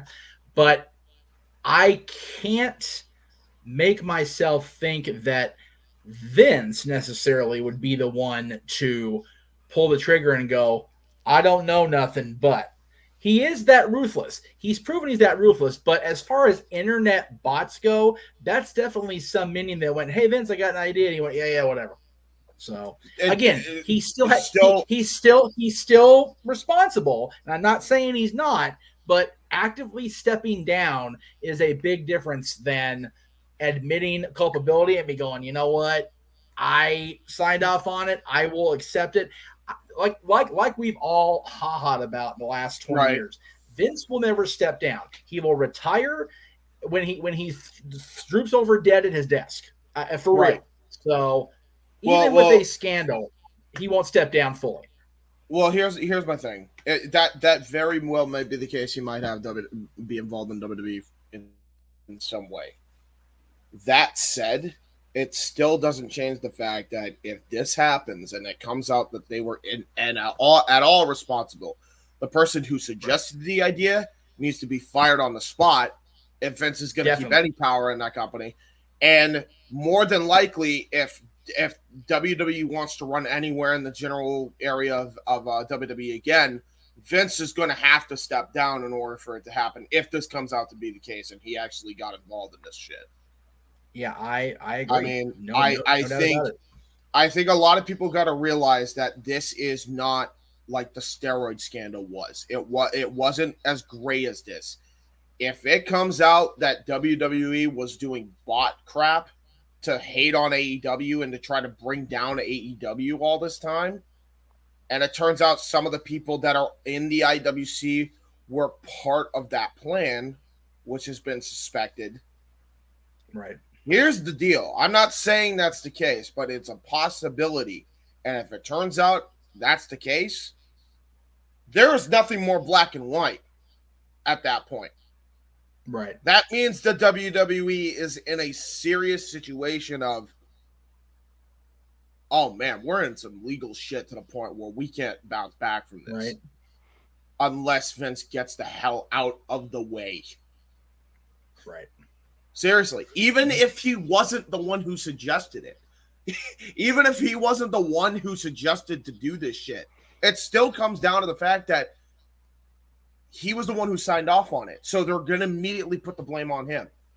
And trust me, believe you me, there are plenty of people in Wall Street. There are plenty of people in stocks with this company that have been trying to shift the blame on Vince for a long time now. And Vince has had an excuse thrown at them, and every single effing one of them. Bruce Pritchard, Paul Heyman, this, that, the other thing. Does not matter. If this comes out to be the fact, Vince McMahon is going to be forced to step down, or the WWE ain't running in this country anymore. Before I get your 2 cents on it, Josh has been very patient with me not acknowledging him. And I don't want to be accused of ignoring anybody else in the chat room, Ken. So I'm going to go ahead and acknowledge Josh's comments here one at a time, slow but sure. Let me just, there we go. Look at that. Popping right up. Cool. I honestly don't think it'll do anything to WWE if it comes out that some lower level techies are doing this. Like the bot thing is really just a stupid and a nothing burger, in my opinion.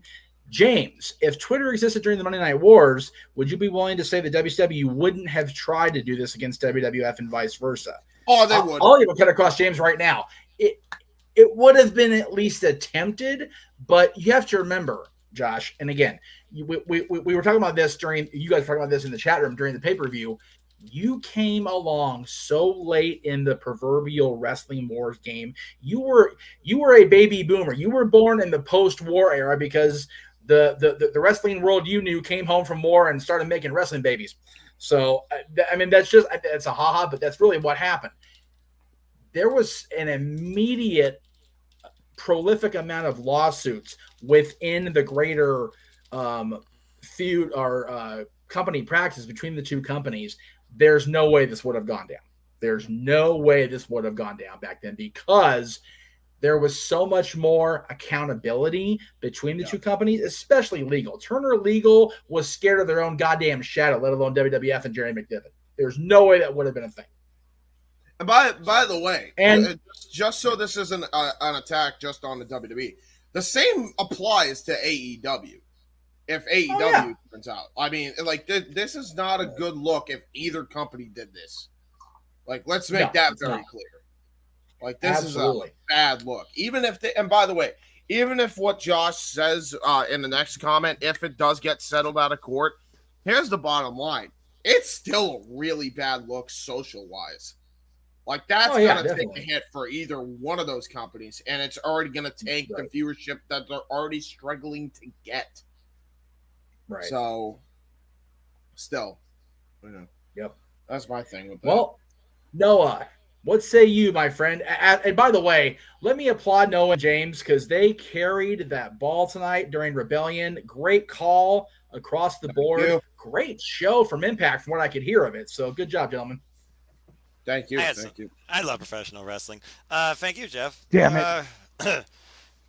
As far as this Jesse Ventura level conspiracy goes, as far as how it affects the wrestling industry, it's one of those things now where it's almost like your opinion, it doesn't matter because it has no merit, because at the end of the day, artificial intelligence overrules human thought. And this would spread, I would feel like, into other industries too, if this does come out to be an actual thing with one leading party at the forefront. But since we're only focusing on the wrestling industry, because damn it, that's what we're about here, it would be very bad to say the least. And I don't think this would be necessarily a legal thing that would be sold like overnight or just over a bunch of money. As far as McMahon goes, he's going to try and find a scapegoat, maybe have the weirdest techie he has on his firm be the fall guy. But at the end of the day, this right here, I feel even he would not be able to avoid, no matter how much money he has and how many people he has kissing his ass.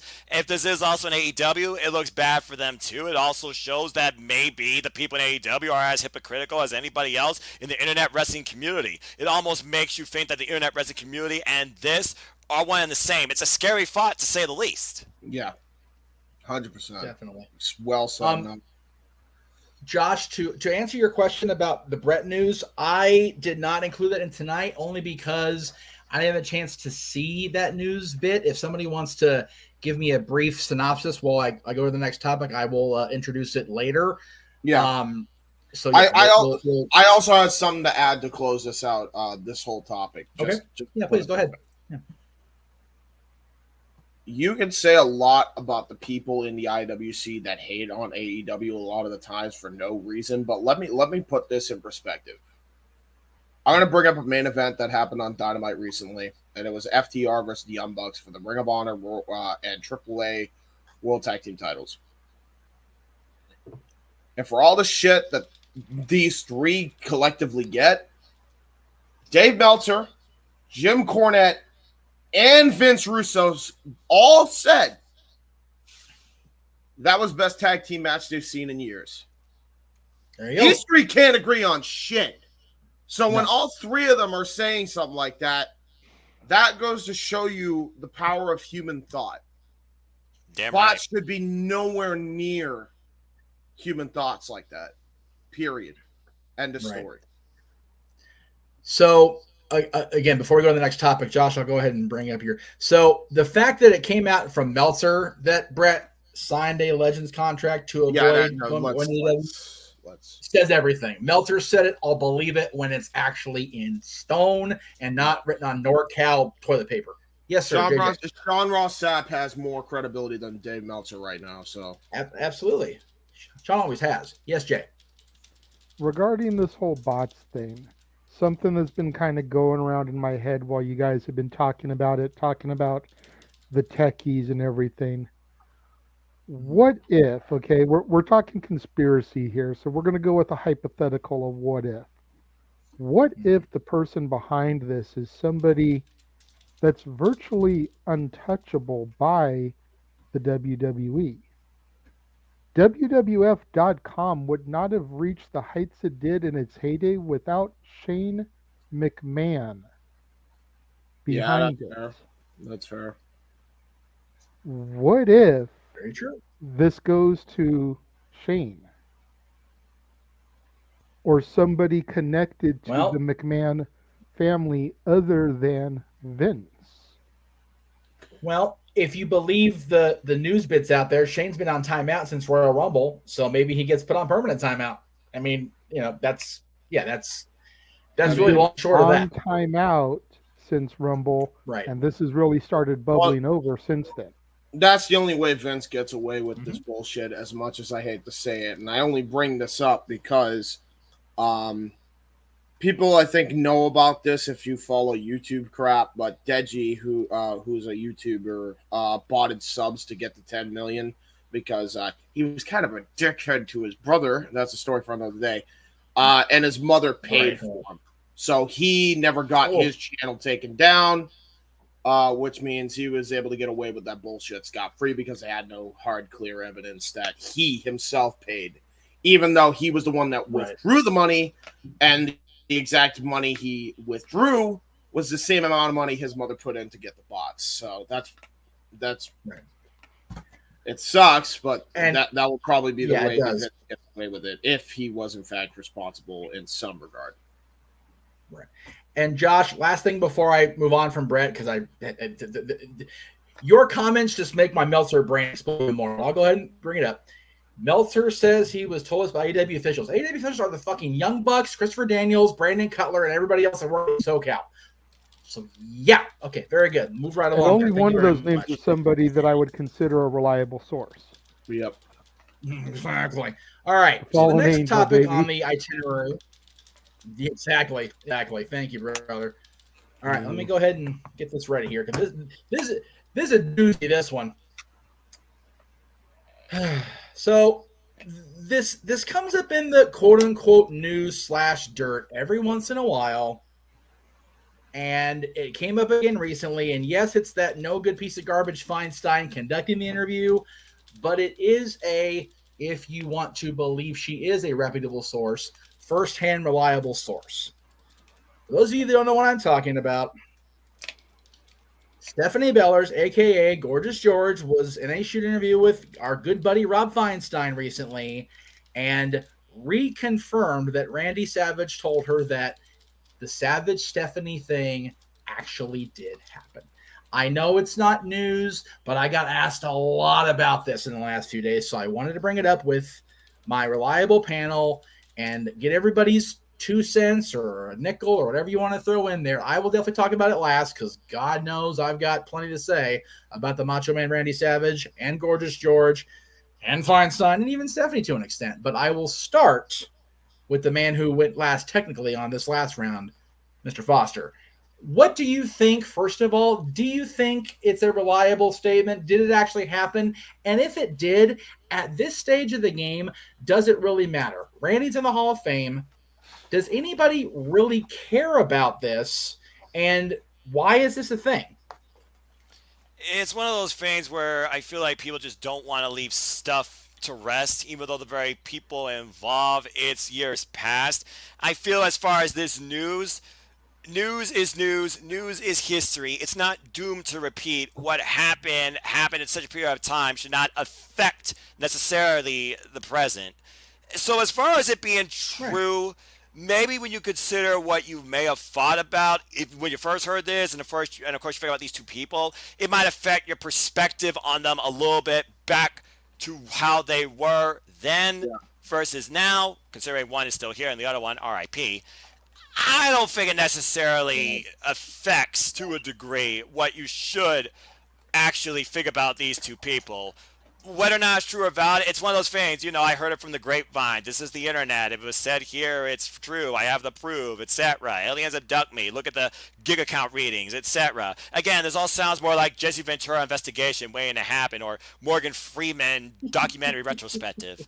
So, for me, I think it really holds no merit right now in this day and age. I will follow up from Noah and just say this as well to add to his point. If it did happen, different time, and cocaine's a hell of a drug. I mean, that is the greatest succinct way to put it I've ever heard in 33 years of fandom. God bless you, James. There you go. What it comes down to for me is the fact that, and I was just looking this up while Noah was talking, Stephanie would have turned 18 September 24th of 1994. And Mach left the company on Halloween in 94. So unless it happened prior to her turning 18, it's not our fucking business. Yeah, amen. Well, to be fair, it's not our business. If it happened, in general, but this is the internet. While she was underage, then it's newsworthy and something that's worth being discussed. But if it happened in that, but it's still not our business. Month and a week, month and a half, month and a week that she was of legal age, it's not our fucking business. No. Moving right along. Suppose that. Well, before we start anything, yeah, hold on, Sorry. wait. We have a prime opportunity. We got to do it. Noah, you're a robot right now. It's perfect. Can you do the RoboCop thing, please? Do the RoboCop catchphrase. Perfect. What? I'm a robot? Yeah, you're a robot What? right now. So what's the thing that RoboCop says? Help me out, guys. What's it that he says? No, I haven't seen the movie. I don't either. Oh, Somebody tell me a line that RoboCop says. I have no idea.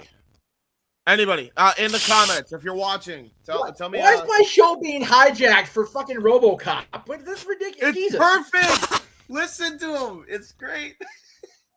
Well, Do I really sound that robotic? Yeah, you do. He's Yes. robotic right now because Paul's in the next room messing up with the internet. That's why, honestly. Yeah, probably. I'm not. I'm at home. Yeah, he's at home actually. Oh, well, Okay. Guys, he left. okay. Okay. Okay. Well, All right, Noah, yeah. Noah, do me a favor. Hang on. Let me do this. Let me bring Noah out. Noah, come on back in, and we'll see if we can get your audio cleared up. Okay. Yeah. Cool. All right. So, Damn it. Paul, while we're waiting Yes. for Noah to come back, first of all, get yourself horizontal so we actually get a decent shot of you instead of looking at the top of your head and a lot of Wrong ceiling. side. It's the wall. I don't think it's gonna work. Okay, so your phone settings are just ridiculous. Cool, good to know. All right, so Let me try doing this on my what do you laptop. think about this being Here. and keep in gonna mind, try- Paul's our WCW. Paul's our WCW guy because he was a WCW whiz during the trivia tournament. So Randy went to WCW not too long after this allegedly went down. What do you think about this? Okay, I miss what the conversation's about. Stephanie and Randy. So basically, Gorgeous George went on another shoot interview because she's got nothing better to do than cause trouble, and talked to Feinstein and said or reaffirmed that Randy had told her in confidence, which shows you how much her confidence is worth, that the alleged affair we've all heard about over the years between Randy Savage and Stephanie McMahon did indeed take place prior to him leaving the WWF. So do you think it happened? Number one. Number two, why do we need to hear about this nearly 30 years later? Randy's in the Hall of Fame. What's like your buddy Noah said, what's done is done and cannot be undone. Is this really news or is it just unnecessary clickbait? Which I guess the answer is both in a way, but go ahead. I'd say it's clickbait. I haven't heard anything about this, like what you're saying. I mean, obviously, I've heard about the whole Macho Man and Stephanie thing in the past, but right. I just say it's clickbait. That's a fair. All right. All right. Let's see if we got Noah's audio cleared up. Noah Fosta, can you hear me? I can hear you fine. Can you hear me fine? You're still a robot. Oh, it's even worse. Yeah, it's worse. Well, Yeah. at least say testing all systems.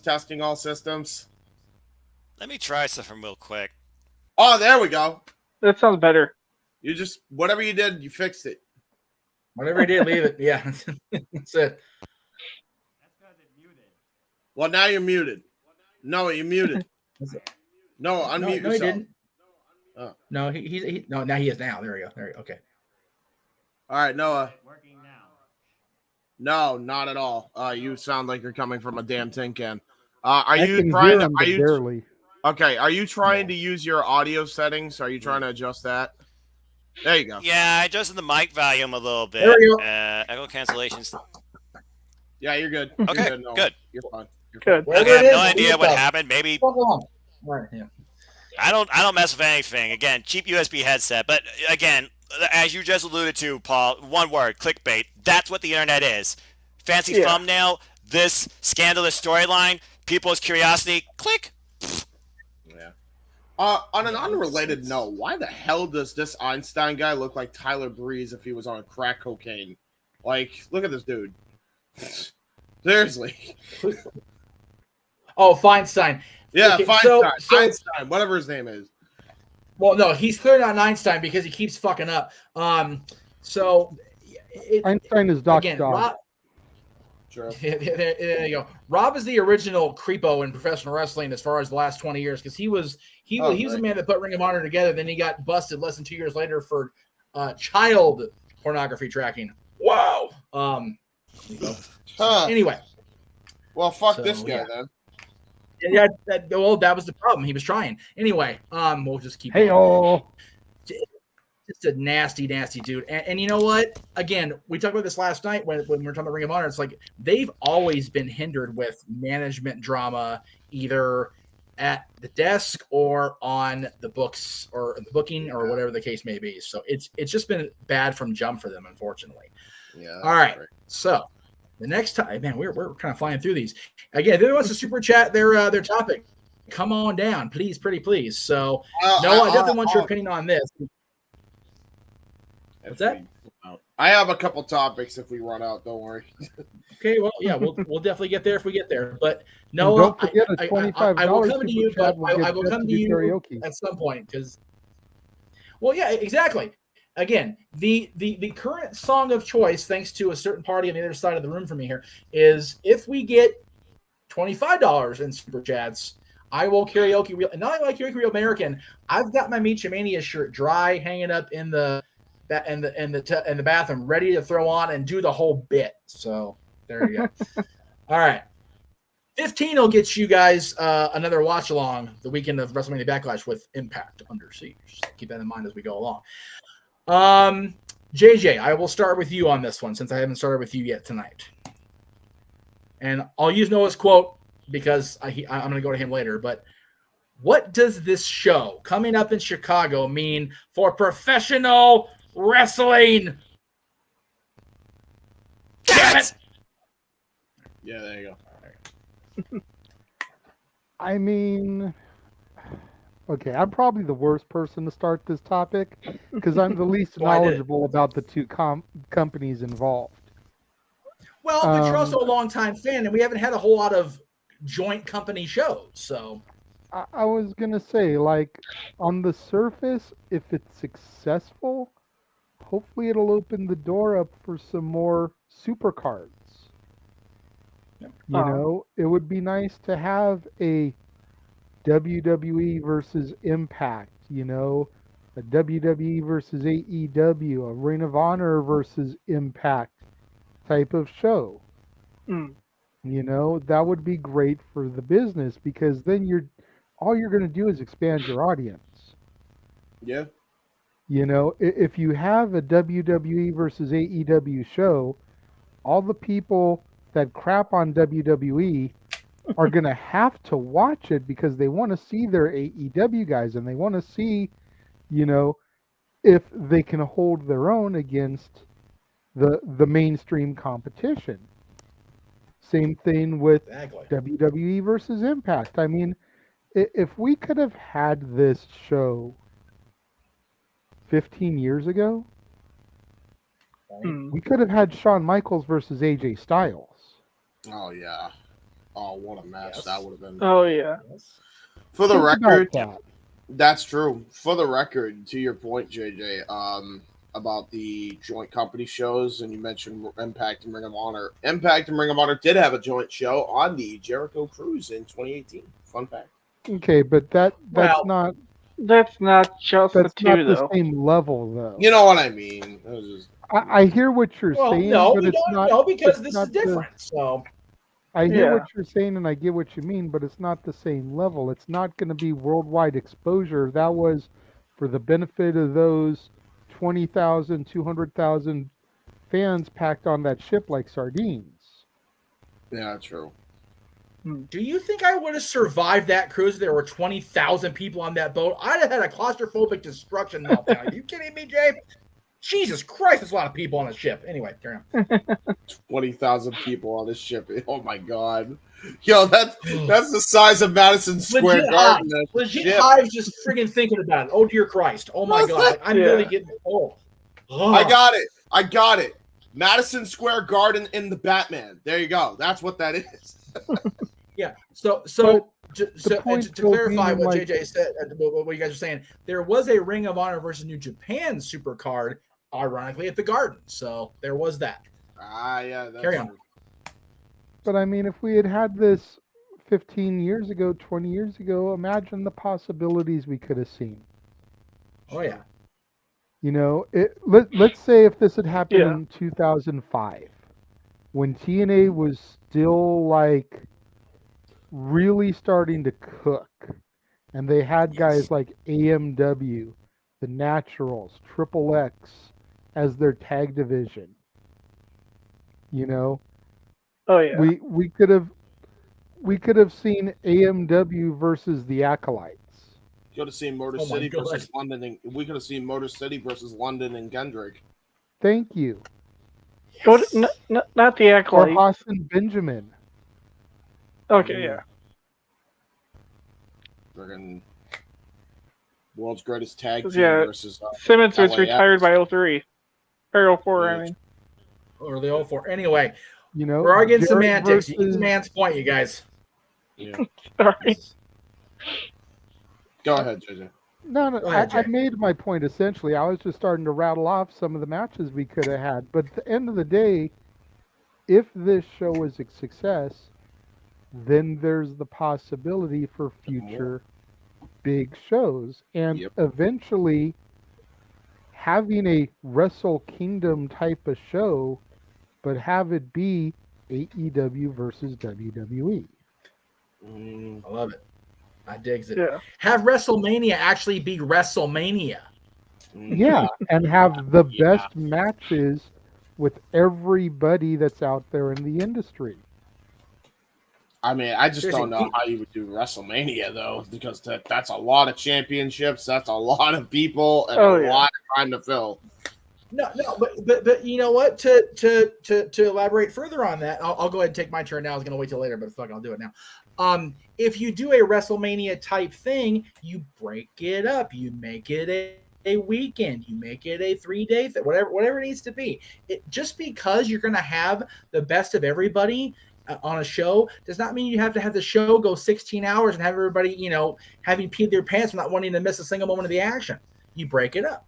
So that's the way to do that. And as far as championships go, you definitely want to see your world champions showcased, no doubt about it. Your world tag team champions, if you're a tag team fan like I am, women's championship definitely, and then the top of the top, like the Intercontinental champion, the Ring of Honor TV champion, the X Division champion, the TNT champion. I'll even throw that in there too. The NWA Junior Heavyweight champion, because Lord knows the other light heavyweight divisions around the world just suck a big donkey dick right now. You pick and choose. You don't say, okay, well, this is WrestleMania, so you guys that have been working, 24/7 matches for the past 6 months, you're in the Battle Royal. It's like, no. Pick the motherfuckers that are going to actually earn their spot on a Wrestle-friggin' Mania. So, yeah. Anyway. So there is that. Noah, I picked this topic for you because I know that as much of a reaction as it got as being like, oh, this is the announcement, you and quite a few other people I know were like, oh, this is the announcement, this is going to be awesome, I got to get to Chicago. So what do you think? Well, basically it sums up what you said earlier. Oh, Lordy. If this works out, this... No! It happened again, didn't it? Thank you very much to Mr. Roboto. Good grief. All right. And it's going really fast. There we go. Wait, you're back again. So I guess it's just going to keep happening. All right, well, this freaking piece of crap. All right, whatever. Anyway, I'm definitely got to get it. Now. That being said, may I speak? Yeah. Yeah, go ahead. All right. Thank you. Jesus Christ almighty.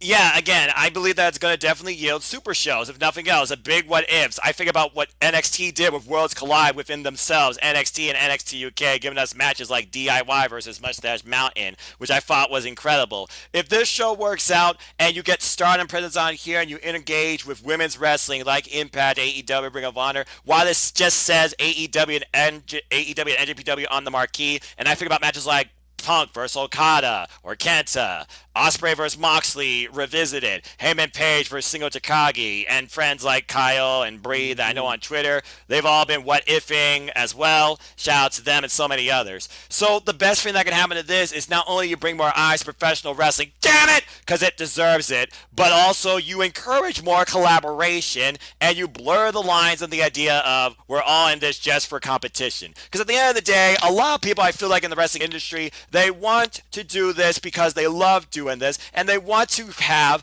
various matches to be remembered by with various people they become engaged with, whether as a fan or as a worker. Collaboration breeds better competition and can only bring more excitement to us as fans in this industry. Yeah. Love it. Paul, what say you, sir? Yes. I am excited for this. I don't watch much of either show, but it's going to be great to see any combination of matches. Like, Yeah. I'm definitely excited to see this crossover event. Like, it's something that Impact and AEW should have done a year ago, but yes, just didn't happen. Right. Exactly. All right. So we're going to take a brief. What about me? What happened? I didn't go. I was going to get to you. Just give me a second here. Mr. Impatient, Party Pants. Anyway, I don't like the Party Pants. That was really stupid. I don't know what. I mean, no goddamn sense. But anyway, I think Party Pants. I've been drinking. Leave me alone. Anyway, so I don't know what made me remember this. Although I guess the tag team wrestling and how we've had dream matches over the years and everything. Actually, it was on another anniversary for today that we have yet to acknowledge. Was the fact that it was on this day back in 1988, I believe, or maybe 89. I couldn't really see it. The Crockett Cup was won by the thrown together pairing of Sting and Lex Luger. So there you go. But I digress. James, what do you think about what happened, what the announcement was? And again, there was so much speculation about this announcement on Wednesday and what it was going to entail, what it was going to involve, where we're going to hear about Ring of Honor's future, and then we get not necessarily a curveball, but definitely one that was high and outside and we weren't expecting to come across the plate. So yeah. What do you think? Well, I keep up with as much AEW news as possible because I am actually invested in the product. 2 weeks prior to this announcement, if you were an eagle eye and paying attention, you will have noticed that All Elite Wrestling content is now on New Japan World. Yep. And that was that's when I knew, okay, the announcement to crossover. So that wasn't really a surprise to me. I just didn't know when they were going to announce it. And it all depended on Japan finally lifting those travel restrictions. As we've seen, they've finally done that to a degree. So now we're going to get the matches that we really, really want to see. One of them, I hope to God, is Punk and Okada. I mean, that would be my marquee match in an instant. Title for title too. If you give Punk the belt at Double or Nothing, that would be freaking bananas. But there is a ton of potential that you can have with this crossover. It's definitely going to be, I think, a staple going forward for AEW and for New Japan and Ring of Honor too. Don't forget, Ring of Honor is going to be a part of this crossover now that AEW has Ring of Honor. So this is a tri-joint show we're getting here. And I'm freaking here for it.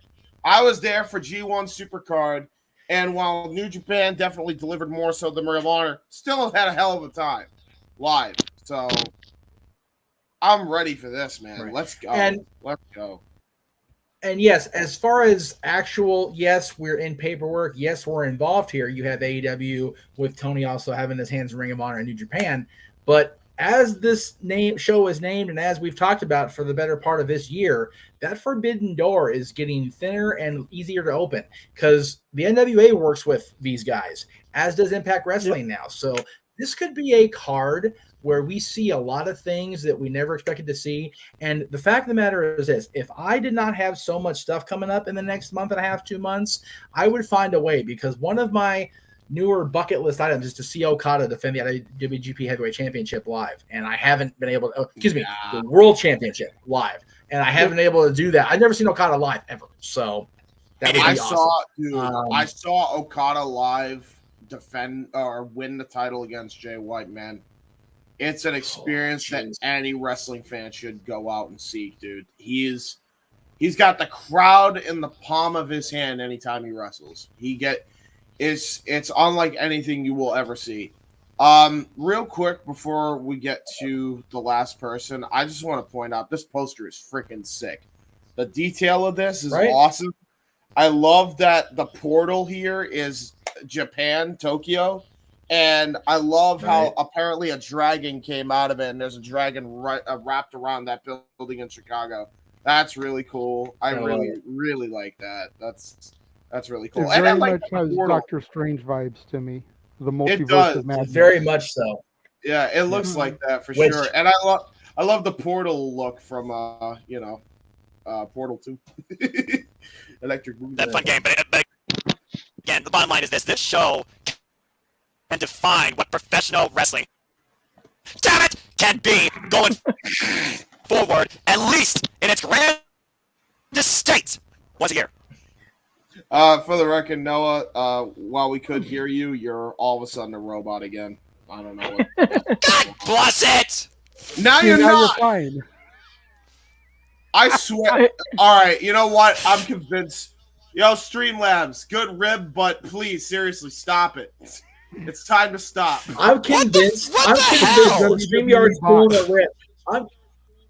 Yeah, this is another freaking bot, James. I'm convinced that StreamYard's got it wired into Noah's AI. When he gets angry, it lets him have a calmer voice. When he's trying to be civil, it has the robot voice. It's fucking with him on purpose. Oh. Anyway, so hey James, Noah. Whatever. Go ahead. Sorry.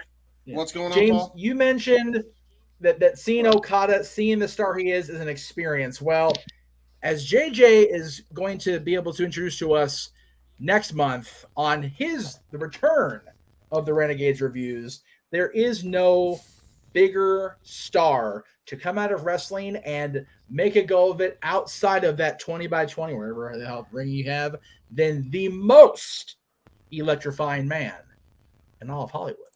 My brother, I've been thinking about something. We've talked about this. Let's give the people more. Oh, they're gonna it up.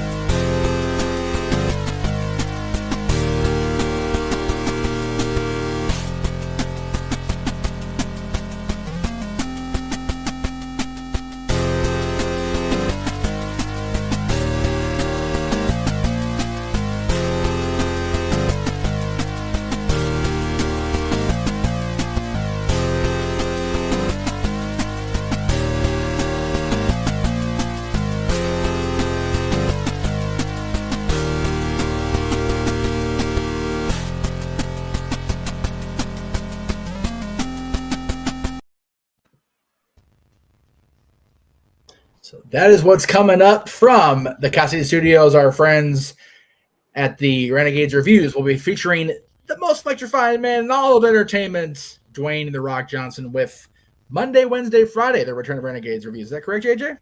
That's absolutely correct. 100% without question. There you go. I dig it. So, with that being said, it is time now for the main event of the evening, as the Buffer family would say. And I didn't do it yet. Wait, redacted. Josh has an interesting take on this Forbidden Door show. Wait, if we're gonna do Okay, it, well then we'll go back to the Forbidden Door show. Why the hell not? I was just also talk gonna say I wanted to talk about the Cody topic because that's interesting. Oh, that's true. Yeah, you want to talk about Cody, so that's fine. We can do that too. I said earlier the pay-per-view has absolutely zero impact for the pro wrestling world. When I heard it, I thought it was just meh. Mickey showing up at the Rumble had a bigger impact in this pay-per-view, well, in my honest opinion. And again, okay, let me be crystal clear as boss guy or whatever. This is not me or anybody on this team shitting on somebody's opinion or anybody's anything. This here is what is the issue for me personally with wrestling fans and social media wrestling fans. Yeah. There's not a single match announced for this card yet. We have no idea what it's going to be other than the day it's taking place, the venue it's taking place, and the city it's taking place, and the two companies, for now, putting it on. And people are either saying it's going to be the greatest thing since the history of the universe or it's going to be the worst thing. Can we get a match booked? Can we do that? Can we do that real quick? Or we just assume the worst or the best. Well, You realize what the definition of like I, assume is? It makes an ass out of you and me. With all due respect, Josh, do not assume anything, good sir. Yes. By the way, Noah, it keeps screwing up. Every time you speak or want to speak, you're probably gonna have to adjust your microphone every time. That seems to be how this is going. And again, we just need to let that be because pointing out is just dragging the show out further. Yeah. So okay. Anyway, my whole thing. There exactly. Yeah. See, he swears and gets angry and it fixes itself. Like I said earlier, it's a conspiracy. It's all it is. I lost my train of thought. God damn it. Anyway, so Josh said, also Noah, my brother, since I haven't seen you yet this week, happy Easter. Christ is risen. Hallelujah. Hallelujah. Again, there you go. Again, we keep the religion out of here for the most part, but there you go. Good on you. Okay. So yeah, as far as this card for this show, again, I was going to say, James, you have been the master of teaching me to lower expectations. And that I agree with that because anything better than the lowest common denominator will make us happy at the end of the day, which is kind of a shitty bar to set. But if you set it and you're satisfied, you're good to go. However, the difference between setting the bar low and stepping over the bar and taking a big giant dump on it once you pass it. And that's what a lot of people are doing right now. It's just like, oh, this is going to suck. Tony Khan's let us. Tony, other than overhyping every goddamn thing that man says, he hasn't let us down all that often. No, he has not. Let's not be too quick to drop our drawers and drop a dookie on the man's and the card just yet. All right, here we go. And yes, the concept, the phrase "forbidden door" has been grossly overused. It's such a too used phrase. I honestly want to close the forbidden door and nail the motherfucker shut at this point. Like I do. But what better way to capitalize on a buzzword? And we all know in wrestling and entertainment and any sort of media venue, buzzwords are everything. And right now, the last 4 or 5 months, forbidden door has been used so much, it might as well be tattooed on the inside of our eyelids because we always see it, we always hear it. So that's why it's named this. I don't necessarily think naming the show Forbidden Door is going to indicate that it's going to be a cliche-filled night of entertainment. So, okay. Let's see, where are we at here? There we go. All right, now, James, you wanted to talk about the thing with Cody. I don't have a graphic like I said, so James, the floor is yours on Mr. Rhodes. Okay, so this is basically the general question, and I'll start with Noah to start with this. I'll give my opinion last since I'm the one introducing the topic. Instead of going to WWE, should Cody Rhodes have turned heel in AEW? Noah, floor is yours, my friend.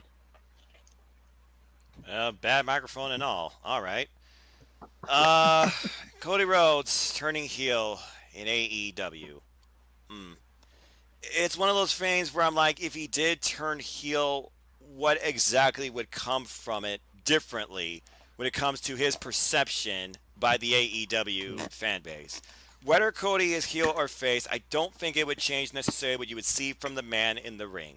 And the reason I say that is because I've seen the man as heel as possible as Bullet Club American Nightmare when he used to be in Bullet Club, taking on the likes of Kota Ibushi and Juice Robinson at Wrestle Kingdom. So the concept of him turning heel and going back, particularly on the promise he made to never challenge for the world title, and this idea that you have this heelish figure as the focal point and the business representation of your networks, I don't think necessarily it would have carried over as well as we would think. Honestly, at the end of the day, Cody just needs to continue being what he is, and that is just the American Nightmare. This identity he's defined himself now in professional wrestling. Because whether you like the man, whether you boo the man, whether you get sick of the man, he still draws a reaction. I don't think Cody turning heel would actually add any real value to him on the AEW product. So I would say no. Sorry. Fair enough. Paul, your thoughts? He wanted a world title. He had faced everyone there is. He wanted to face an AEW. I think he didn't want to turn heel. I mean, yes, I don't think he should. I think he made the right decision to leave. I mean, yeah. I just don't think he wanted to turn heel at all. Because the WWE in his face, so. Yep. He gets fresh matchups here, so. Yeah, that's simple and to the point. Yeah. JJ, your thoughts? As the person in the panel with the least knowledge about this, I have an interesting take and way to look at it. It may not be 100% accurate, but it's just what little bit I can put together and know about Cody's run during the time in AEW. I don't think he wanted to turn heel in AEW because I think there would have been too many comparisons to Triple H. The executive with his hand in the cookie jar, pretty much give whatever he wants. He destroyed the throne of hunters. By turning heel, I feel like there would have been way too many comparisons of him becoming Triple H-like. And I feel like the fans were starting to turn on him, partially because of the Brandy thing, because she seemed to be very polarizing as is. But I also feel the fans were turning on him because he was getting very Cena-esque in his presentation. You know, and the fact that it was kind of becoming the same old, and we want to see you turn heel, much like fans were clamoring for Cena to turn heel for years, and he just wasn't giving it to them, so they were turning on him. Yeah, that's a really good point. I didn't even consider that when you actually brought that up, but I mean, I think my answer will be similar to yours. But Jeff, your thoughts? Well, I'm going to go ahead and piggyback off what Josh said here in the chat room, then I'll go from there. He said, Cody, if the damn thing will highlight, God, this thing's going so slow today. It's technology's not our friend today, folks. Cody turned heel in AEW, still wouldn't have done anything because the result would have been the same. He still would have wanted to return to WWE no matter what. There is no scenario where that doesn't happen. He said flat out the WWE Championship is the reason he's back, for his father and his family, and because he couldn't handle being an executive. And objectively, the AEW title is not on the same level as the WWE Championship. All right, so I'm going to answer the part about the championship being on the levels with a tweet that WWE itself put out. Mm-hmm. Who's the greatest superstar to never win the WWE title? And I even put a graphic with it with the current WWE Championship belt design.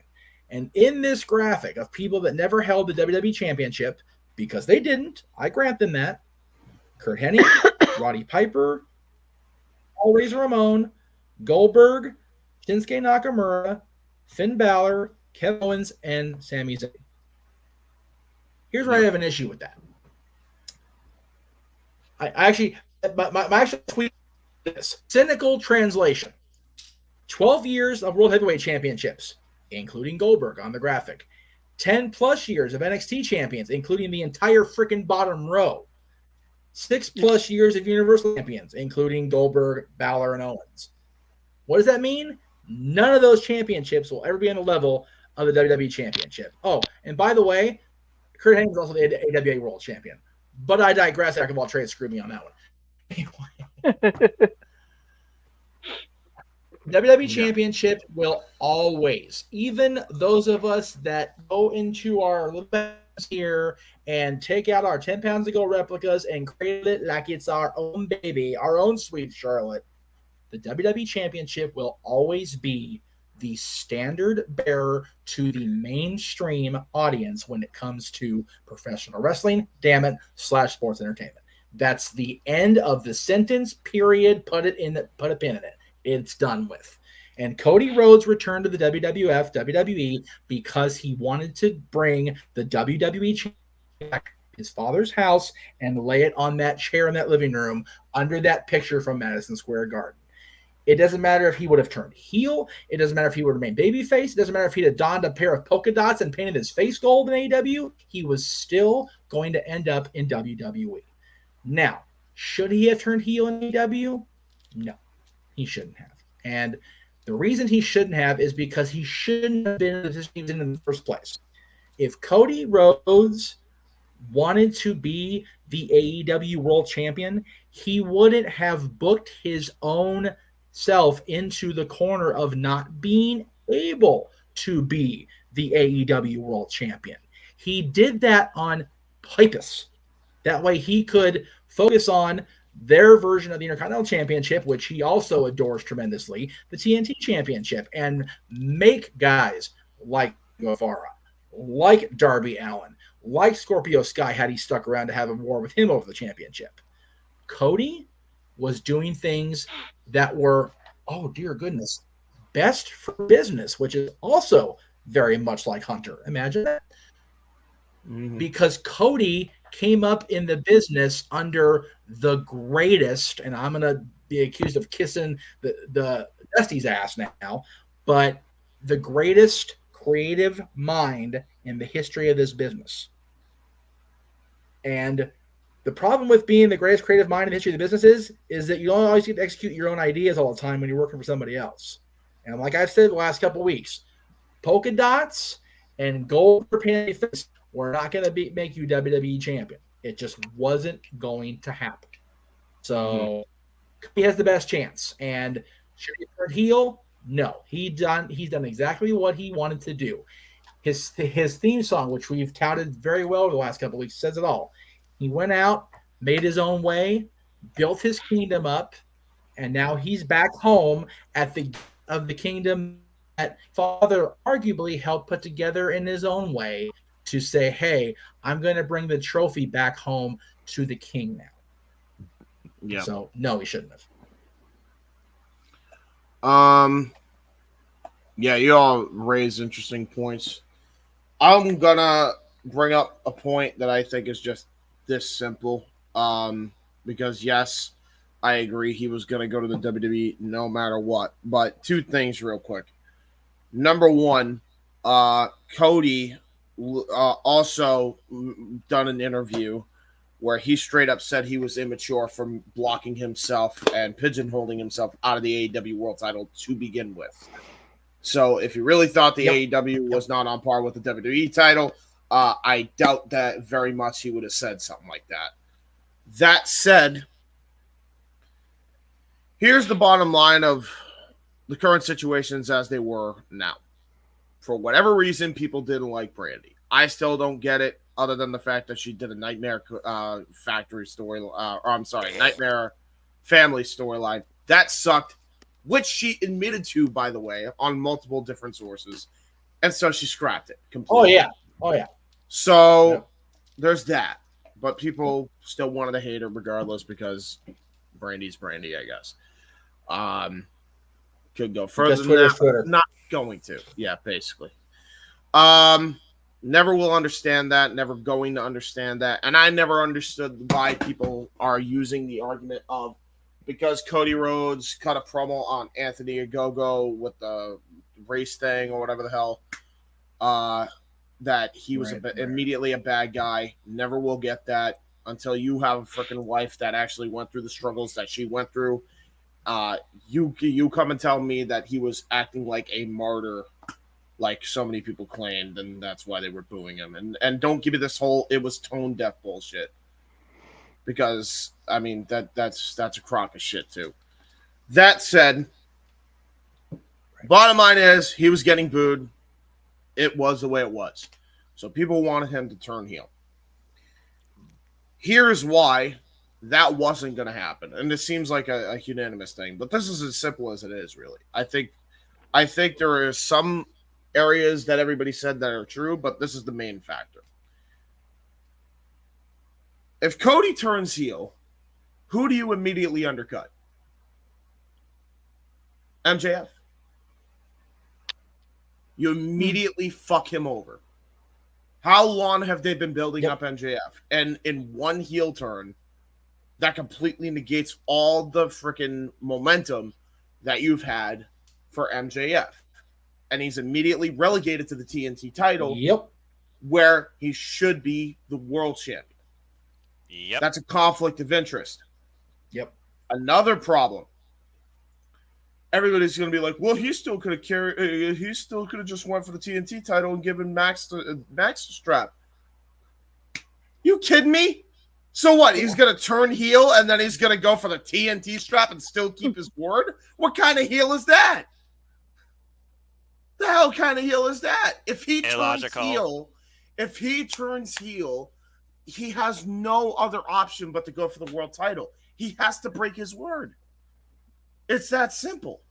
That was the only way out of that clause that he put on himself, was to turn heel and say, fuck it. That was it. So if he did that, that immediately undercuts MJF, and he knew that wasn't best for the company in AEW. So he decided to say, you know what?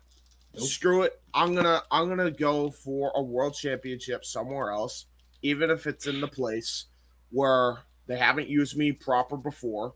But I got a lot of leverage now. I got a lot more fanfare now with my current gimmick. And if they accept anything less than that, I'm not coming.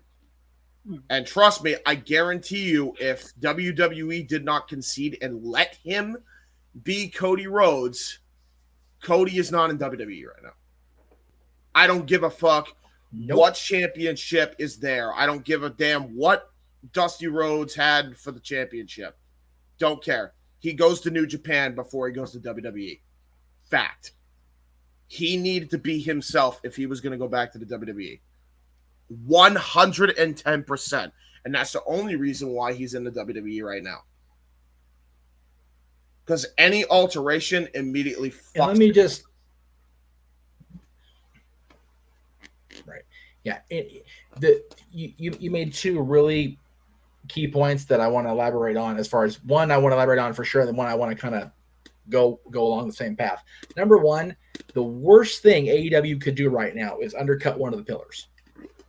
And that's just long and short of. Sammy's kind of doing to his own stuff right now with all the social media stuff with Ty, so that's on him. That's his decision. Freaking Darby, I think Darby's kind of stutter stepped. I'm not gonna lie. Britt, goddamn, she's a freaking stud. And Max is finally, he's still in that process, in that vein where he could be the world champion by the end of this year. So having Cody not only turn heel and breaking his word, but so Max asked you, okay, I'm going to turn heel and be okay with Max anyway. No. Bad business, number one. Yeah. Number two, when did Cody actually leave the WWE? Was it before July of 2016? I believe so, yes. I believe so. So Dusty wasn't even done a year when he left the WWE, if I remember correctly. No. It's one of those, he and Hunter had the conversation. I can't stay here out of some misguided loyalty that you showed to my dad. I love you. I love my father, but I got to do me now. I got to do Cody things. And Dustin was right behind him on that. They did this incredible story of Goldust / Dustin and Cody fighting from underneath to not only retain their father's place in the company, but also make themselves superstars, again, in Dustin's case. And it worked for about 2 months. And then the Outlaws came and dashed their hopes away at the Royal Rumble. And then I know for a fact, because I've heard it from everybody, including Cody about it myself, the last 2 years after that Royal Rumble loss to the Outlaws were murder on his psyche and everything that he loved about professional wrestling. And he had to leave, or he was going to wither away and die as Cody Rhodes, the wrestler. It was just be a thing. And he's back now with a reinvigorated love of the wrestling industry, the desire to not do anything on the executive, which, damn it, I can relate to that. God bless him for it. So Cody is where he needs to be. And I'm telling you, they need to have a WWE documentary team when he wins the championship, go to, I think Dusty's house is still in Georgia, and watch him lay that championship belt across Dusty's chair in that living room, because that is good television, damn it. And it's beautiful. Yeah, 100%. Sentimental moment. You got to do it. And again, this doesn't happen if a lot of people are saying he would have done this for his father no matter what. Like, Josh, you were so quick to say he would have done it. I'm telling you, that wasn't going to happen if Cody couldn't be Cody. To the max. Wasn't going to happen. Nope. So it happened now. And that's as much as Cody loves. Yeah. Cody not, and again, this is Cody would not have come back for any other reason than to be able to cut that promo and start that path. I mean, Cody, if it's not in direct black and white ink on the contract, it's very heavy. Okay, yeah, this is a clause. He's going to be the WWE World Heavyweight Universal, whatever the fuck they're going to call it when he gets the champion. He's going to be that guy. And it needs to be a whole thing about they build it up, and they called him the prodigal son coming home. It's not even his family's friggin' company. And they still use that phrasing because Dusty, almost as much as the McMahons themselves, built that company. And I say that because the guys and gals, I'll even say, that are currently the top stars within the WWE umbrella all came up through NXT. And you can't tell me there's one of those kids that won't say something that was related to Dusty getting to where they are now. Whatever it may be in their repertoire, their arsenal of promos, moveset, whatever, something that Dusty said or did with or to all of them is right here and right here. And that's why they're so successful. The breakout moment for Cody Rhodes to be the American Nightmare, also you could trace back to when Roman and Seth fought Goldust and Rhodes. It was that match that kick-started the American Nightmare. You can argue that point. So if he were to come back as Stardust, if he were to come back as Dashing, that fucks that entire storyline up. It does. Yeah. It's one of those, it had to be his way or the highway. There was no other scenario for him to return to the WWE umbrella without him being Cody Rhodes, American Nightmare nickname or not, and the path to the WWE Championship.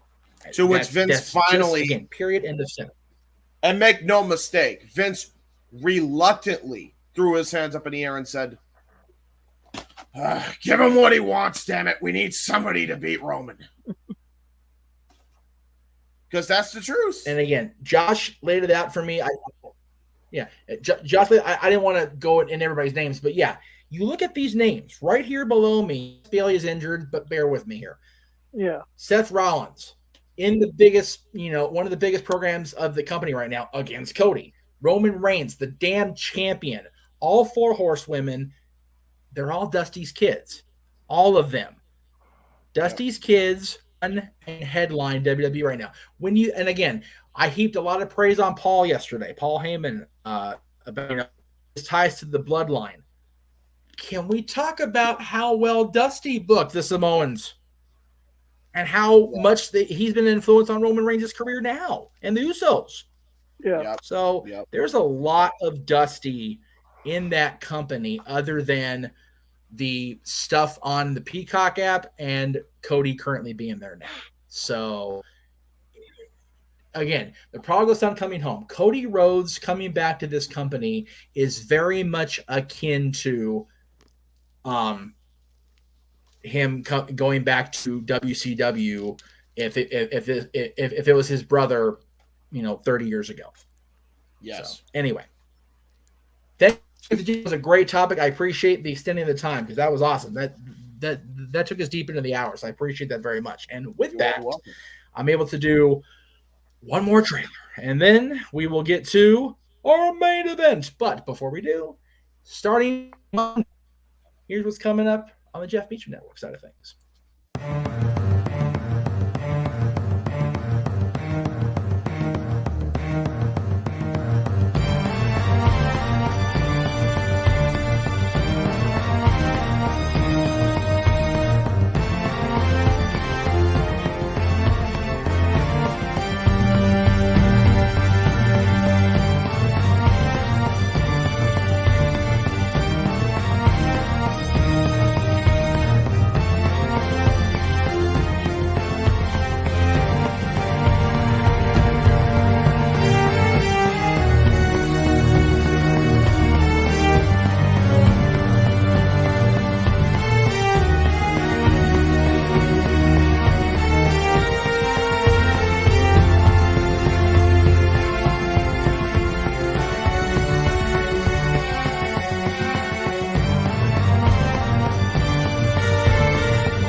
And again, that all kicks off Monday. And JJ, I will give you the full credit for Monday's topic because it is Ask the Dads. We do that every Monday or every other Monday starting in May. But 20 years that Randy Orton's been on the WWE roster. Good God. Wow. Crazy. Yeah, it's just bananas that he's been around that long. It really is. I'm looking forward to it. So, with that being said, it is now time for the main event. And since we're talking about Randy Orton for a moment, and we were just talking about Cody, let's just go ahead and use the damn word, folks. What ultimately is the legacy of the wrestling business? The true legacy of the business. And I say this, yes, I use the graphics I use, but I will go ahead and give my spiel here and then pass the baton, if you will. A lot of what you see here is what the business, as us fans, is all about. Legacy. People that have come before, that have paved the way, that have set the standard, be it in WWE, be it in the number one indie, quote unquote, that we all love so much, Ring of Honor, or even independent wrestling itself. We had an Independent Wrestling Hall of Fame for the first time ever. We had an independent class of a Hall of Fame as far as over that WrestleMania weekend. So congratulations again to those folks. I can't think of a whole lot of more deserving people than the people that all went in this year, period. You figure the Ring of Honor original Hall of Fame class, including Kerry, the WWE Hall of Fame class. Again, people were kind of a little overdone on Sharmell, but again, JD and I talked about that. It was definitely deserved when you break it down, if you will. But these people are the legacy that's good about wrestling. Everybody you see here, in one way or another, was everything that's good about professional wrestling, right? On the flip side, there's a lot of bad within wrestling history. And again, I don't like to put too much emphasis on the fact that my solo show, Talk Wrestling, really began because of the darkest point in professional wrestling history. But it is what it is. That's exactly why we started Talk Wrestling, was because we had a news thing. Aaron was not comfortable in front of the camera yet, and I needed to vent about it because it was my head up completely. It's one of those, you'll never forget where you were when the moon landing, when JFK got shot. I remember in vivid detail where in the Target store I was employed at. I was standing when the text went off from my Rocky Horror cast leader and from Aaron about what was going on in Georgia with Benoit and his family. Like, I can give you beat by beat, going up to the break room upstairs, turning on the TV, trying to find something, going home, going and turning on my TV, jury rigging the friggin' thing so I could watch the East Coast feed, watching Raw, watching Vince in that empty ring, seeing the reaction, seeing William Regal's reaction and going, this does not look good. And then ECW the next night. It's just so vivid in my mind. But there's that. There's the steroids scandal we talked about earlier. There's this bot thing that could really blow shit up. There's the Owen Hart tragedy. There's so much. The NWA monopoly back in the 50s that really almost railroaded everything before it got off the ground, right? There's so much good that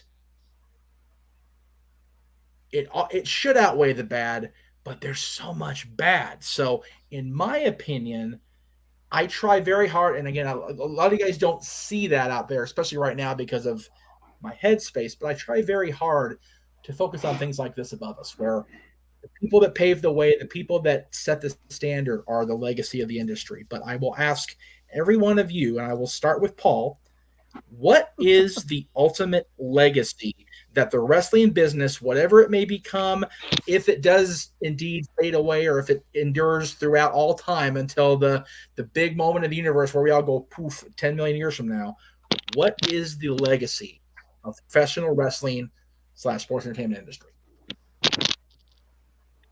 I don't know how to answer this. Okay. Like, sorry. What do you? It's okay. Yeah. What do you mean? What do you? Sorry.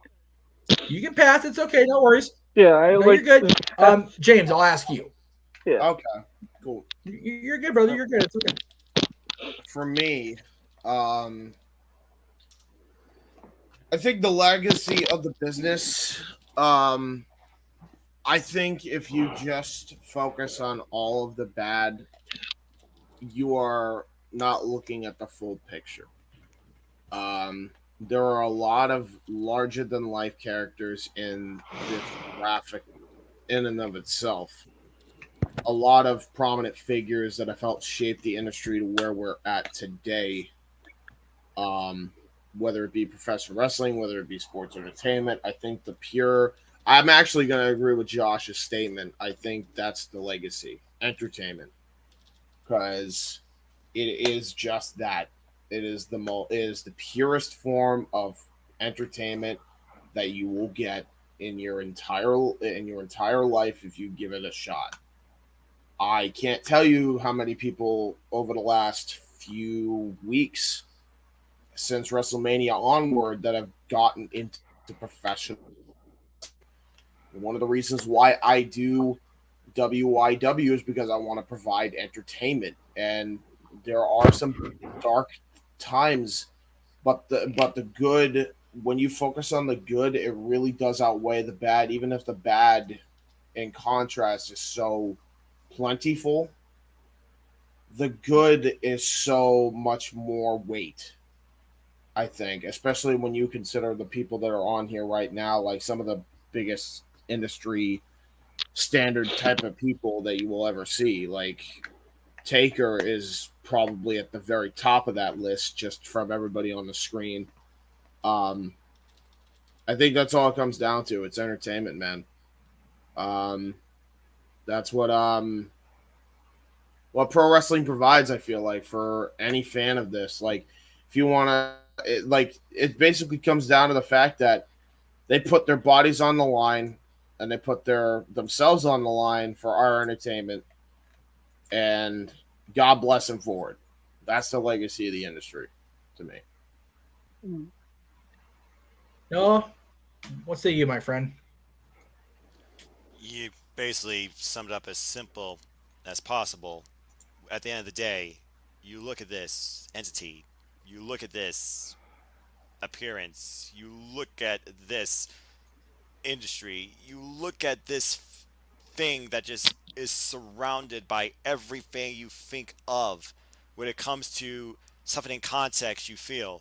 It is art, it is performance, it is presentation, it is competition, it is a movement, it is entertainment, it is professional wrestling. The legacy of the business is how truly, no matter what we think, what we feel, what you go with, it is not one dimensional. There is no give. It's always going to continue to move forward in some way, shape, or form. Wrestling, sports entertainment, sports anything, you put your narrative bubble on this.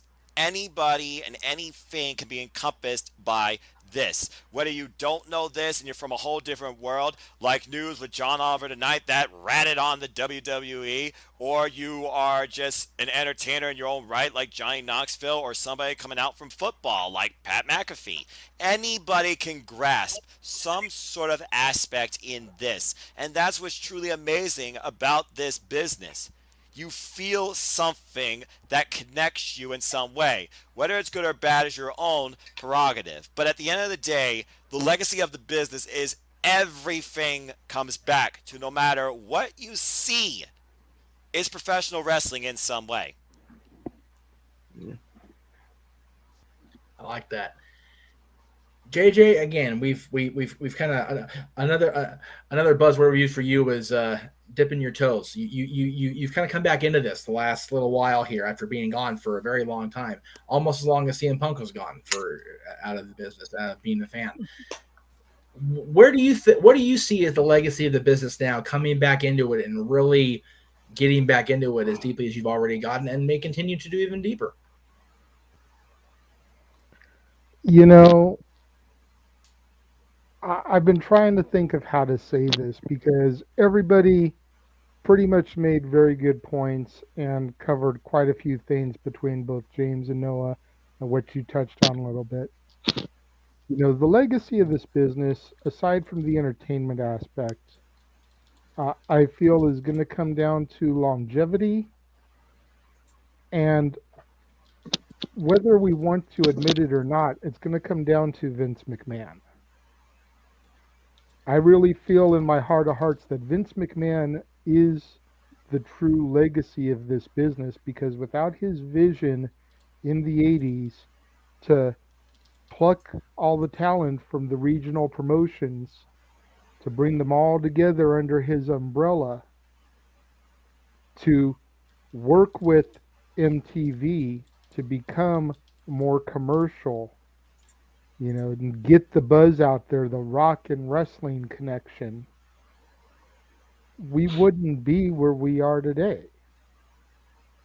Nope. It very easily could have died back there in 1984-85 if WrestleMania had not been a success. There would be nothing. Very true.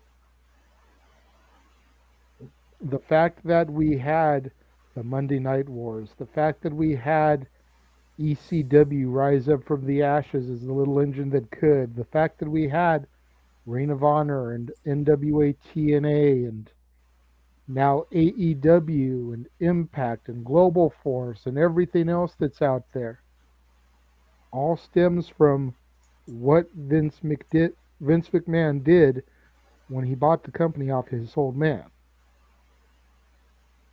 Yep. Period.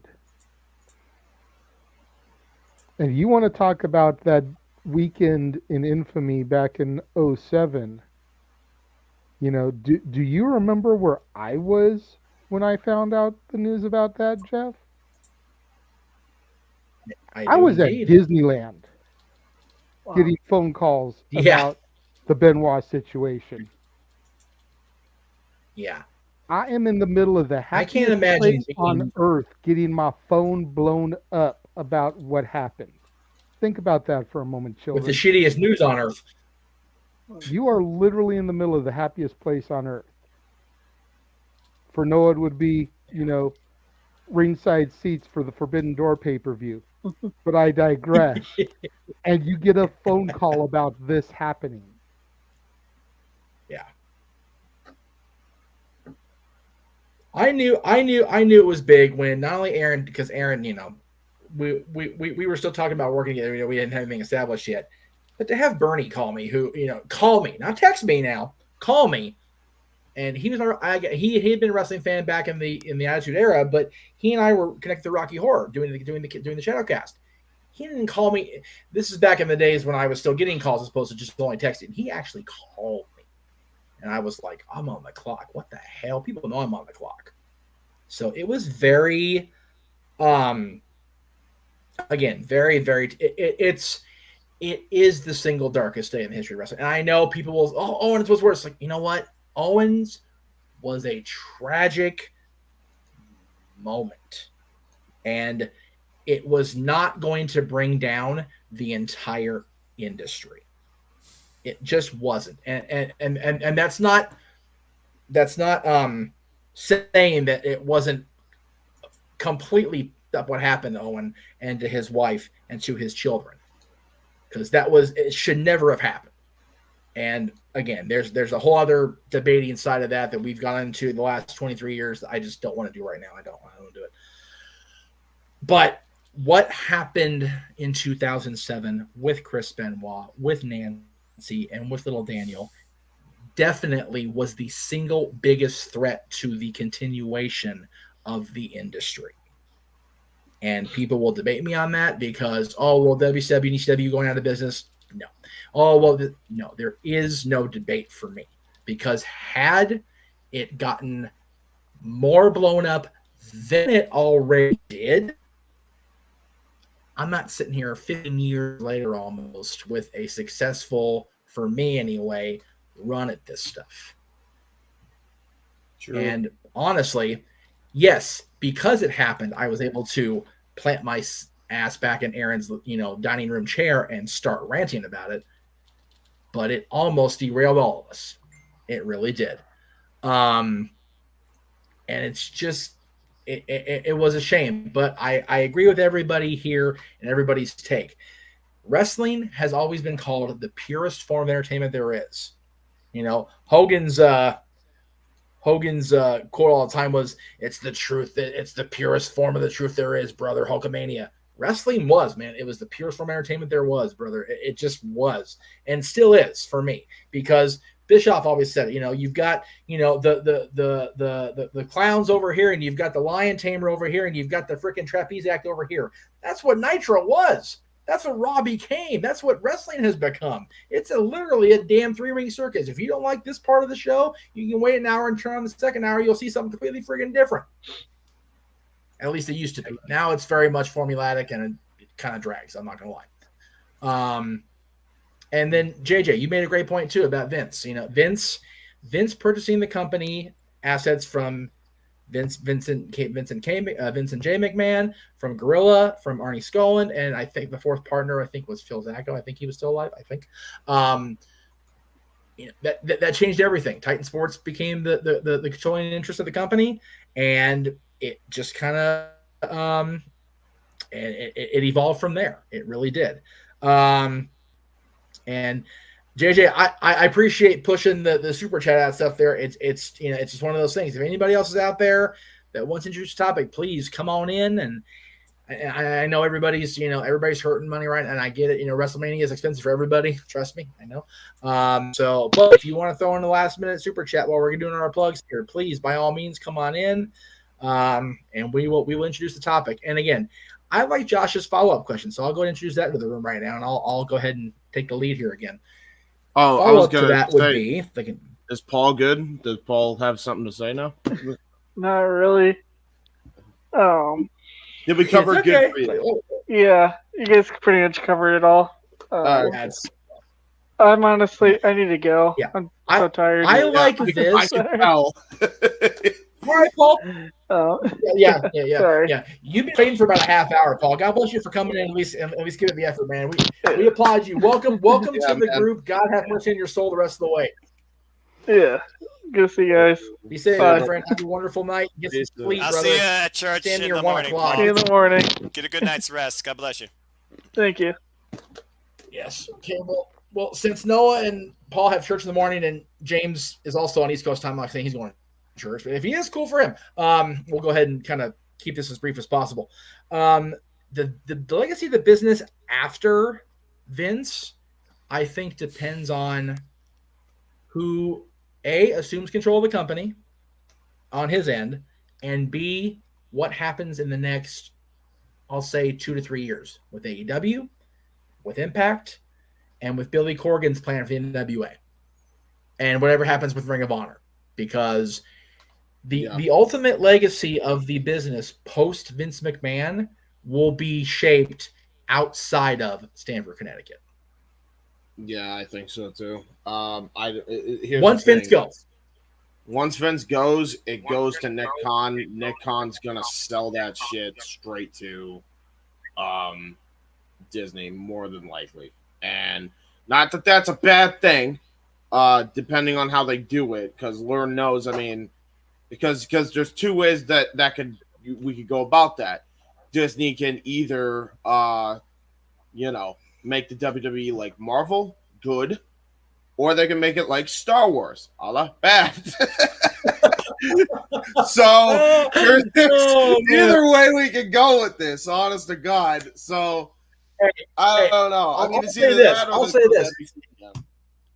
If Disney buys WWE, it'll be a better freaking fan interface than Peacock. That's for sure. Disney Plus is my jam. I can interact on that thing any day. Peacock sucks. Good lordy. As long as they don't try to give us Minnie versus Daisy in a bra and panties match, we're good. Yeah, right. Let's not get Minnie Mouse involved in that either. Because then you guys are going to give me nightmares. Well, so we already have enough crap on YouTube with that shit. Let's not bring it up again. I don't know why they had Spider-Man and also. There are so many attractive female characters in Disney lore, and this motherfucker's putting Minnie and Daisy in bra and panties. What is wrong with you, Williams? Because you got to think of long-term storytelling. Then that leads to Mickey versus Donald in a steel cage. And we've lost Noah. No. Yo, I'm gonna just say, I'm a Mickey dork around here. Listen, man, I'm gonna just say the mom from The Incredibles, though. Versus Aunt Cass from Big Hero 6. Amen. Shit. I'm glad we got you laughing, Josh. I think you're the only one still in the chat room here with us tonight. It's probably true. Oh my god. I would say Little Mermaid versus like Jasmine in the bra and panties match, but neither one of them are wearing very much how to give with it. And Ariel can't walk worth this shit unless she's in human form, so that'd be a whole mismatch. Oh, that's easy. Just get her in. We've lost poor Noah. We just ruined everything about his life at this point. Hey, Aaron Reft, bring back No DQ CAW and write all these ideas down. Right. Or no, Wade Needham, Slam and Jam. Book it. Okay. Seven may be watching, Josh, but you're the only one commentating. Noah, we're good now. You could set up. Okay, Noah, we promised to stop talking about the. Oh, that's CC. Okay, I quit. No. My lady got involved. I was trying to move away. Clarabelle. Get away from Clarabelle. And then Cece's throwing out Clarabelle. You wrong for that. You wrong for that. No. Man. Triple threat match for the Queen's crown. Elsa versus the evil queen from Snow White versus Frankenfurter. Good night, everybody. That's it. Hey, yo, Selena Vega. Look at Noah. Selena Vegas pissed. He's doing a gratuitous dance walk off. Oh no! He's No! Hi. Here we go. Oh shit! Oh, it's done. It's done.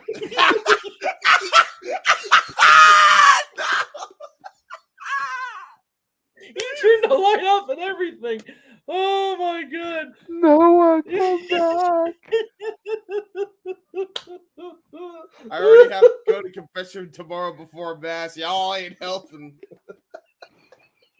That's right, Josh. We're going to give you What's more so to confess wrong? for sins.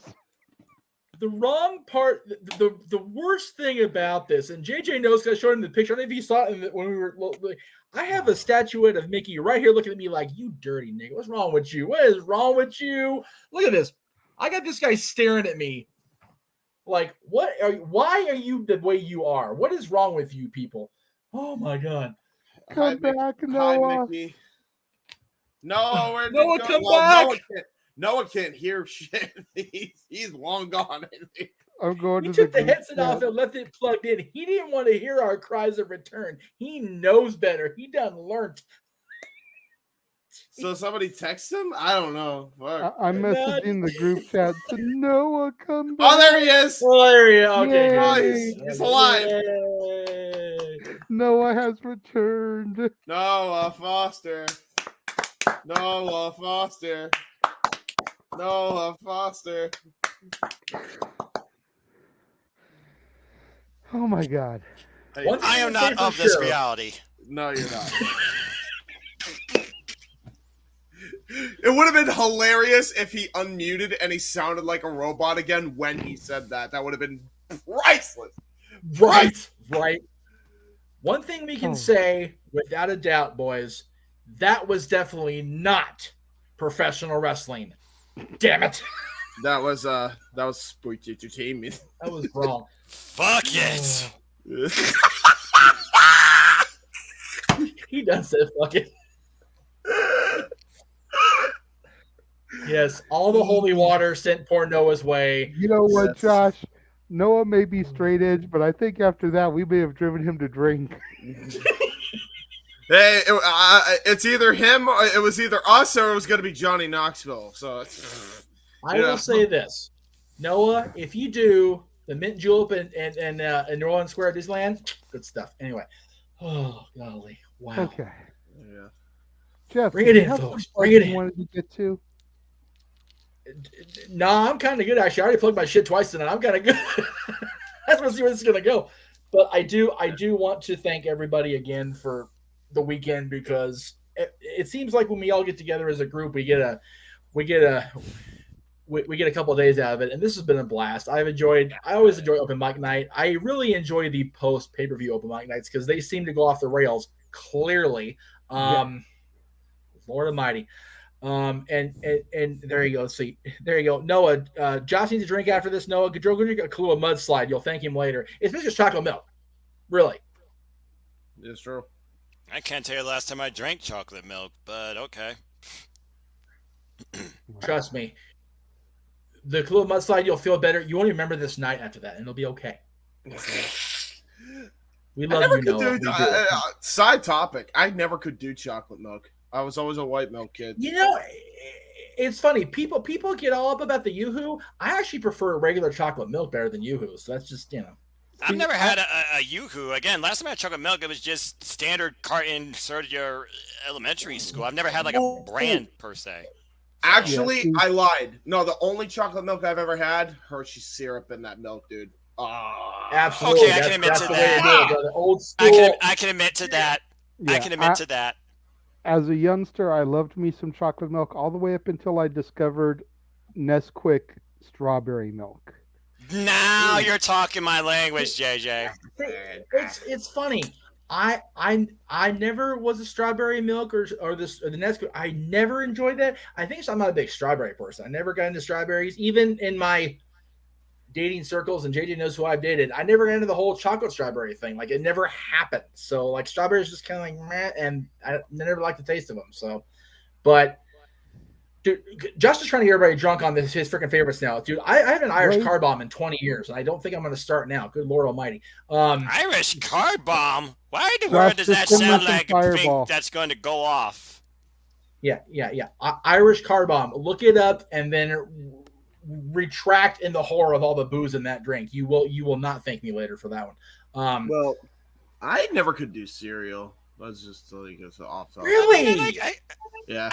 I like me Lucky Charms, but I've I heard can't things do it. about them. So, Bro, so it's weird because everybody would be like, well, this must be the type of motherfucker that would eat Cookie Crisp. No, I don't even like Cookie Crisp.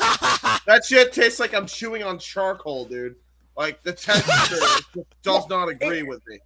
It's funny. You would think having, like, the extra sweet, like, the only sweet cereal I ever really got into was the Reese's Puffs. Now, those were the business. Bro, I love Reese's love Cups. Reese's. Can't do Reese's Puffs. I don't know what it is. Okay, all right, here we go. Here it is. Here's the one. I love Reese's Peanut Butter Cups. I love the Fast Breaks. I love pretty much any Reese's variant. Yes. I hate Reese's Pieces.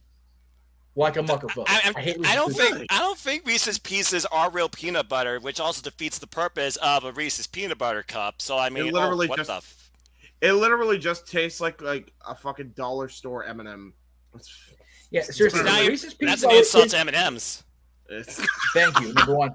Yeah, well, because Reese's Pieces was their okay. M&Ms are really popular. We had this peanut butter gimmick going. Let's see what we can do with it. And then they freaking gave ET a Reese's Pieces, and shit, everything would change after that because everybody loves ET. Was that the only one that was freaked out by that damn little alien? Was that the only one?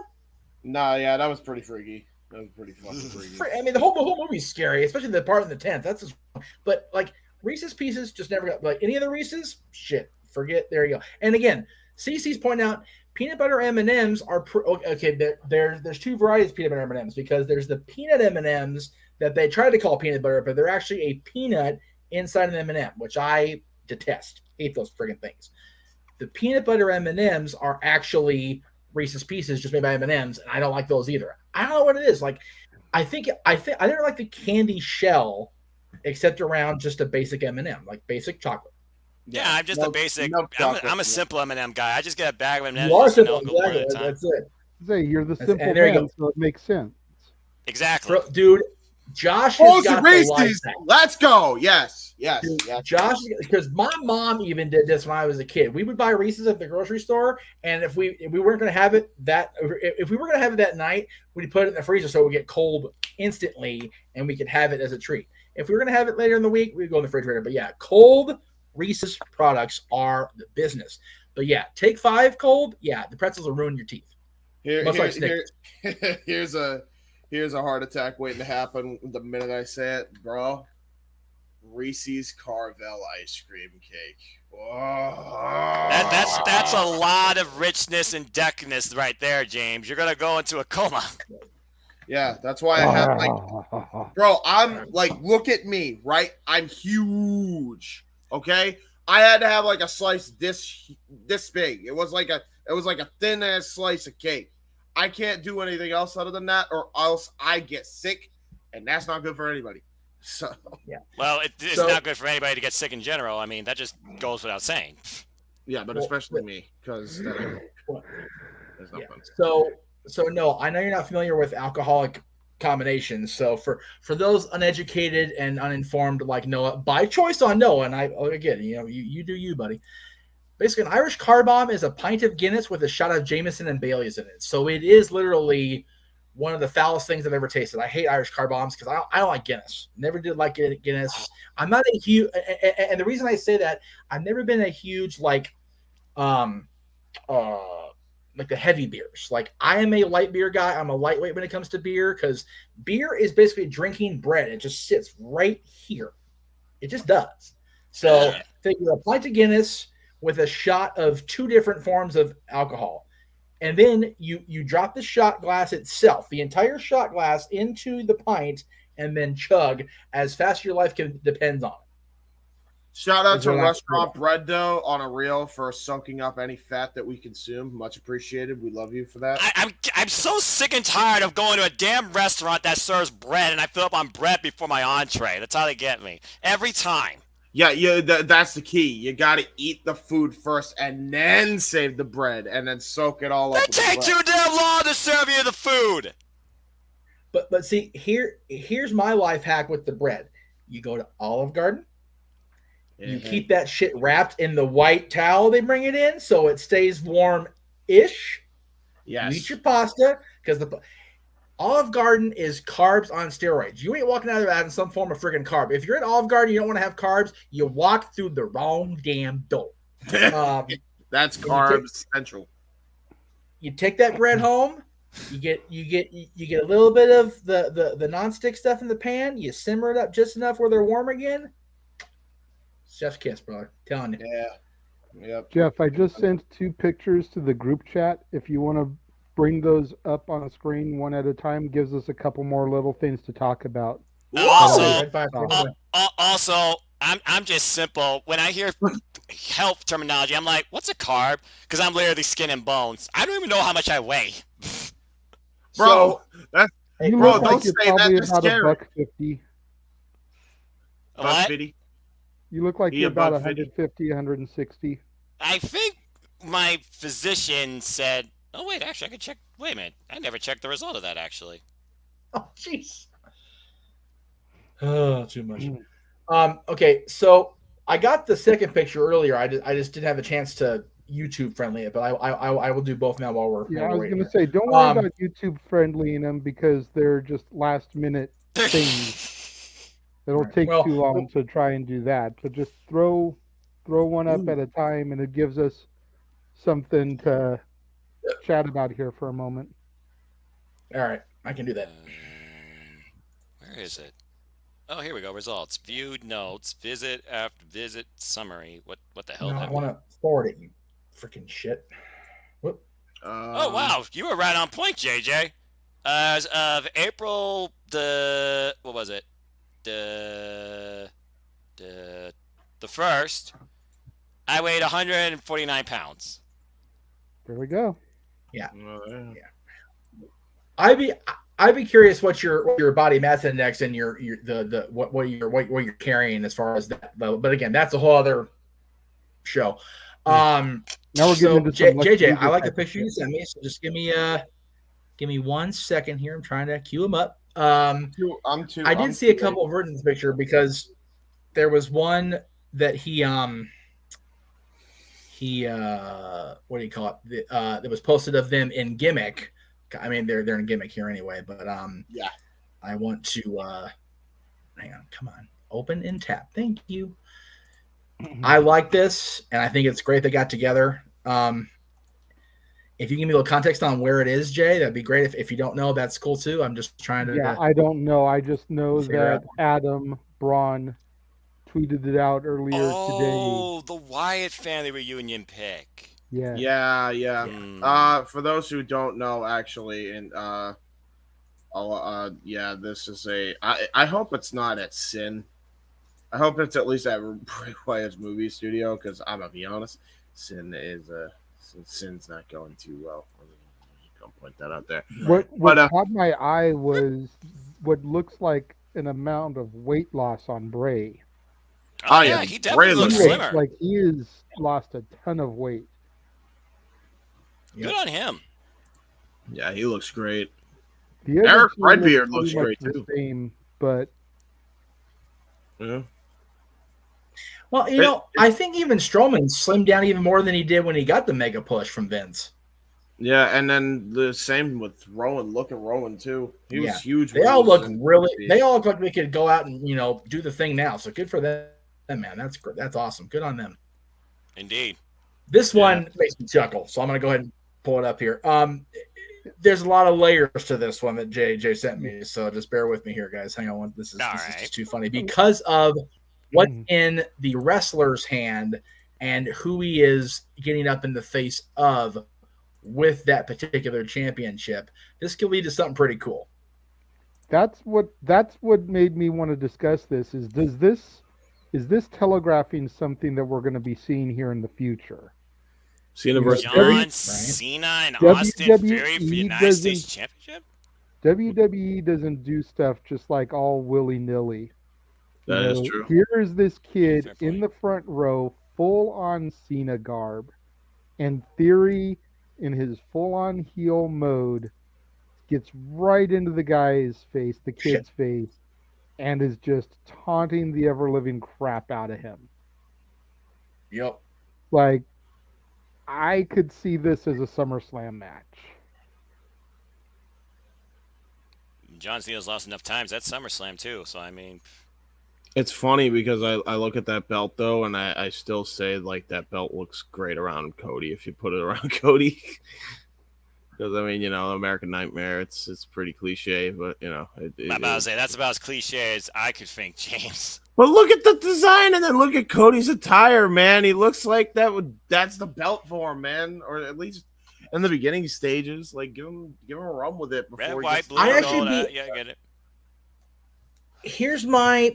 And again, JJ makes a great point about WWE just doesn't tweet out anything just because, right?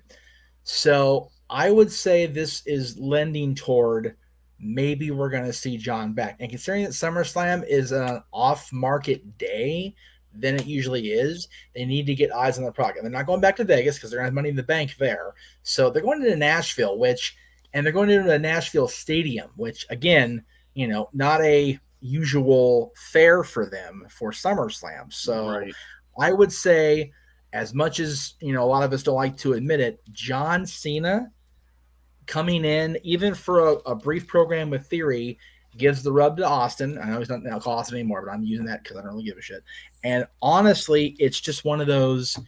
It'd be cool to have John back just to get the pop, because now that he comes back, he very rarely gets the John Cena suck stuff anymore. People pop for him like they pop for Vince now, which I think is cool, by the way. I mark out so goddamn much when Vince comes out and they sing No Chance. I get the freaking biggest kick out of that shit. I don't know why, but I do. It makes me chuckle, it makes me smile that Vince is just like, yep, they sing along, and then he just cuts the guts out from people by being a royal dick on television. It makes me just smile so big. Anyway, Cena coming back for that program with Theory again puts the guy over, just like he came back last year. Put Roman over like Rover. Roman done whooped his ass in front of me and everybody else in that stadium. So I was okay with that because it was at least under control. The last time I saw John at SummerSlam, not under control whatsoever. So him working with Theory, who we know has that combination of the eyes of the world are on this kid. He's got that training behind him in the Indies and working in the PC. And we all know John will take care of him. But more importantly to the insurers, he will take care of John. Yeah, 100%. Yeah, definitely. I can see that. And again, you try and put forward the future and a younger talent.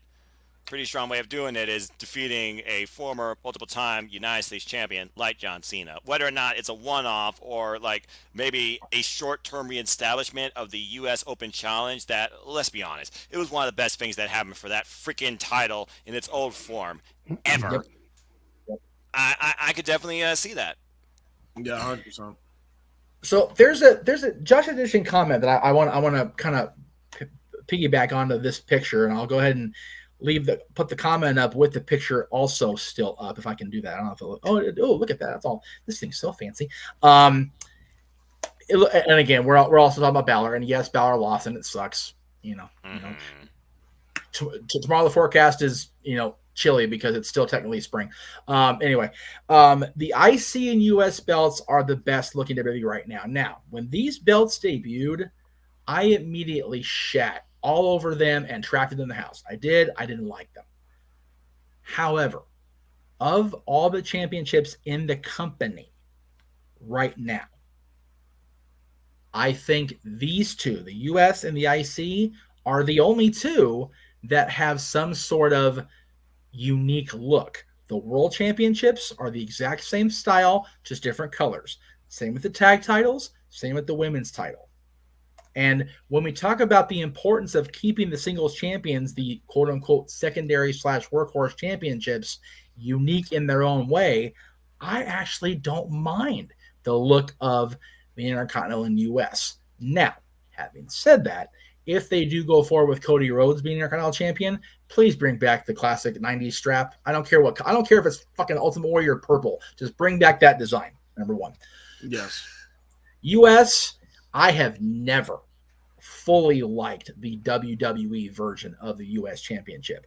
When they first brought it back in 2004 or 2003 rather, when John had the spinner, or this thing.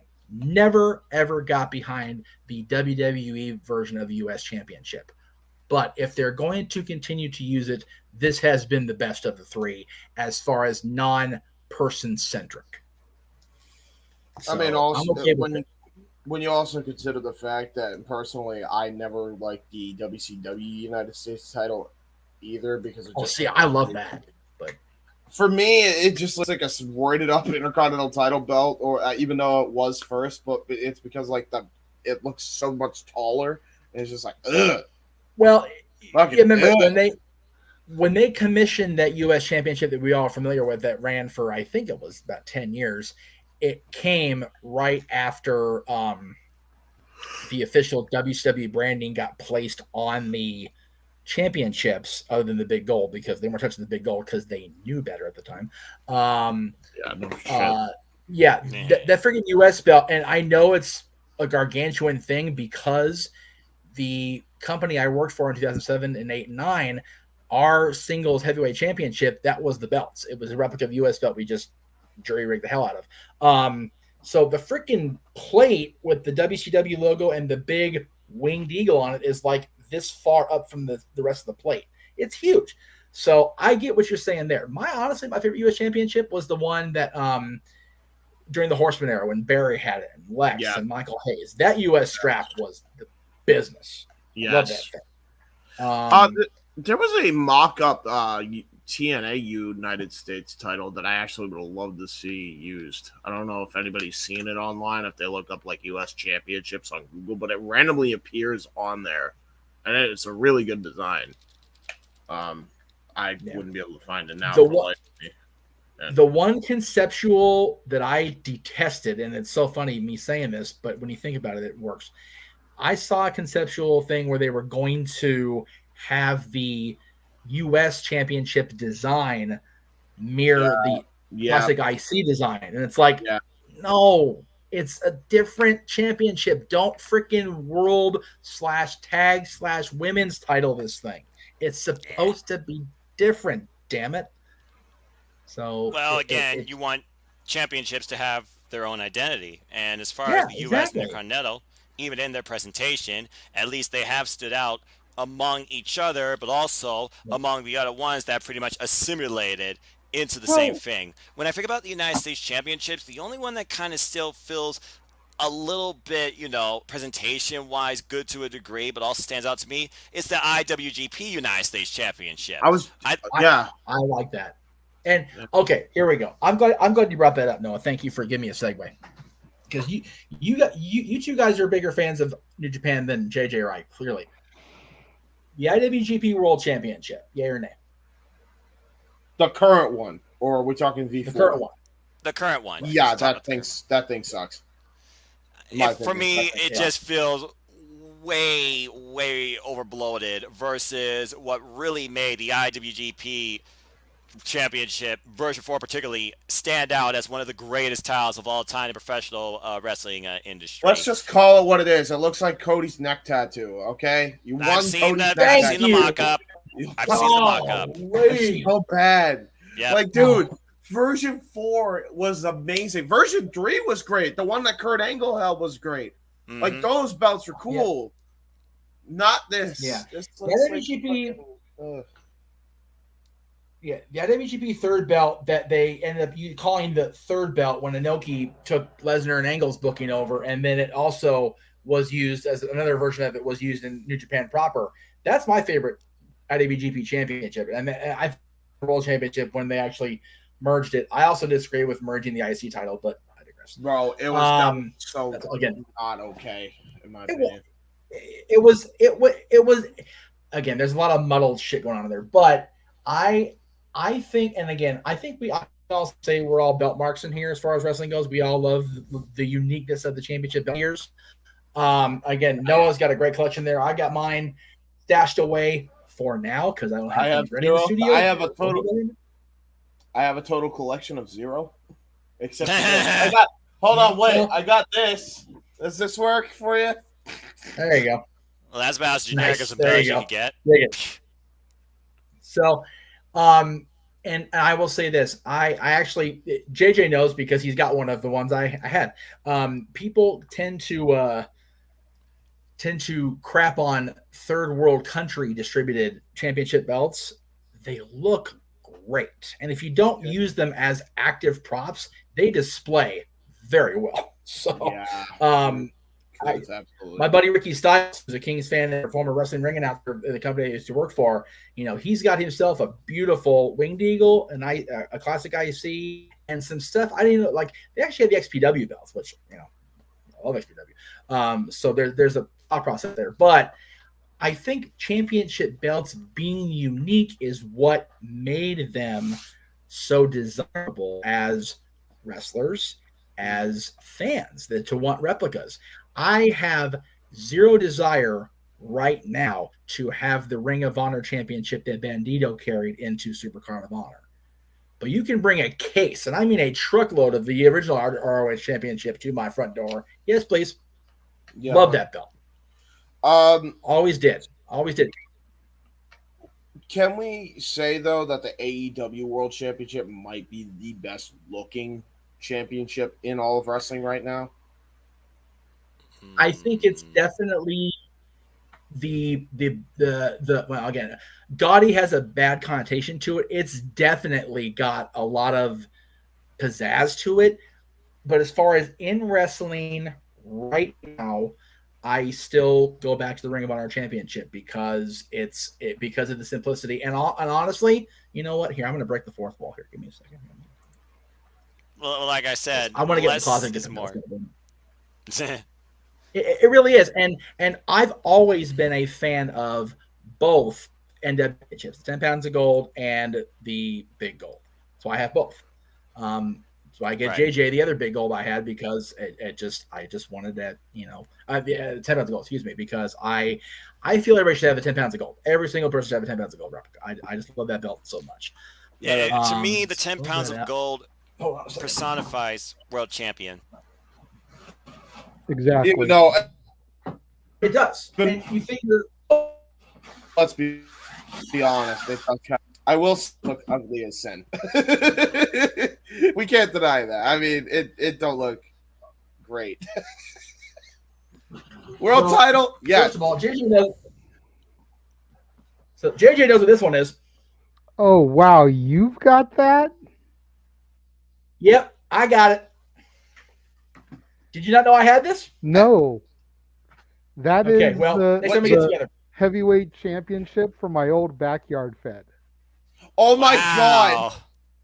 Oh my god, that's crazy. So we went to a leather shop, got some leather scrap, and that is metal bolted onto it. We made our own belt. We didn't jimmy up some intercontinental or world title.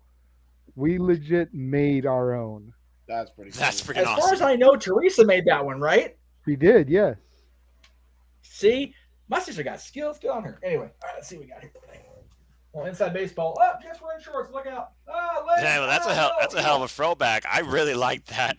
That is pretty cool. I had no idea Jeff had that. So to see that come out of his closet, it's like, dude, I need that back in my possession. If you're watching CC, did you just see that he has the old LBWA belt? Oh my god, Jesus. There's about 12 championships. What the hell? Again, he has to get a display case. Yes. Well, that is the plan. Well, my plan actually. Oh, really? Oh, fucking sure. Jeff's plan, if he can get enough super chats to come in, is to get a world belt collection that rivals Conrad Thompson. But anyway. Accurate. So okay. Right. So here again. My ultimate goal is to get. Why am I not going? Is to get these 1, 2, 3, 4, 5. I was gonna get like the belt hangers, like the ones they saw in the shop, where like you hang them like vertical, but like I want them like up on the wall, like facing up and like forward. So I'm gonna get like the little frames you put on a picture where you like put like directly under the middle of it and just let them sit there because they're beautiful. So the first one I ever got actually before was at Unforgiven 2002 here at the arena name redacted here in Los Angeles. Undisputed V1. Oh man, that is With glorious. my name on it, no less. And see, people ask me, why did I get a version 2? It's like, well, who held the V1? Hogan, Hunter, Undertaker. I'm kind of good. Wait, there was a second version? What was the difference between first and the number one? And the strap was larger around the plates. That's really it. Oh. That was the difference. Oh, probably to accommodate people's waists. Right. Well, because you figure undisputed champions after Undertaker, Rock, who was not big but he was very jacked, Lesnar, who's been jacked since 2002. Anyway, Angle, Lesnar always a bigger dude physically. Came out of the womb. Yeah, pretty much. Yeah, Big Show, who never wore the belt around his waist, so there's that. Eddie Guerrero, JBL, Cena for a brief period. There are a lot of guys that held that championship. So, over the course of the next little while, before, let's see, so that was Unforgiven 2002, September 2002. In the course of the next year, I got, that's a broken strap. That's happy. Anyway, oh no. Oh dear. Big Eagle and you got the Undisputed. Big Eagle with the F. Let's not undersell that for a minute. Yeah, the Big Eagle with the F. This was from, I forget the guy's name, so forgive me out there, dude. ReplicaWrestlingBelts.com. That's so good. Back in the day.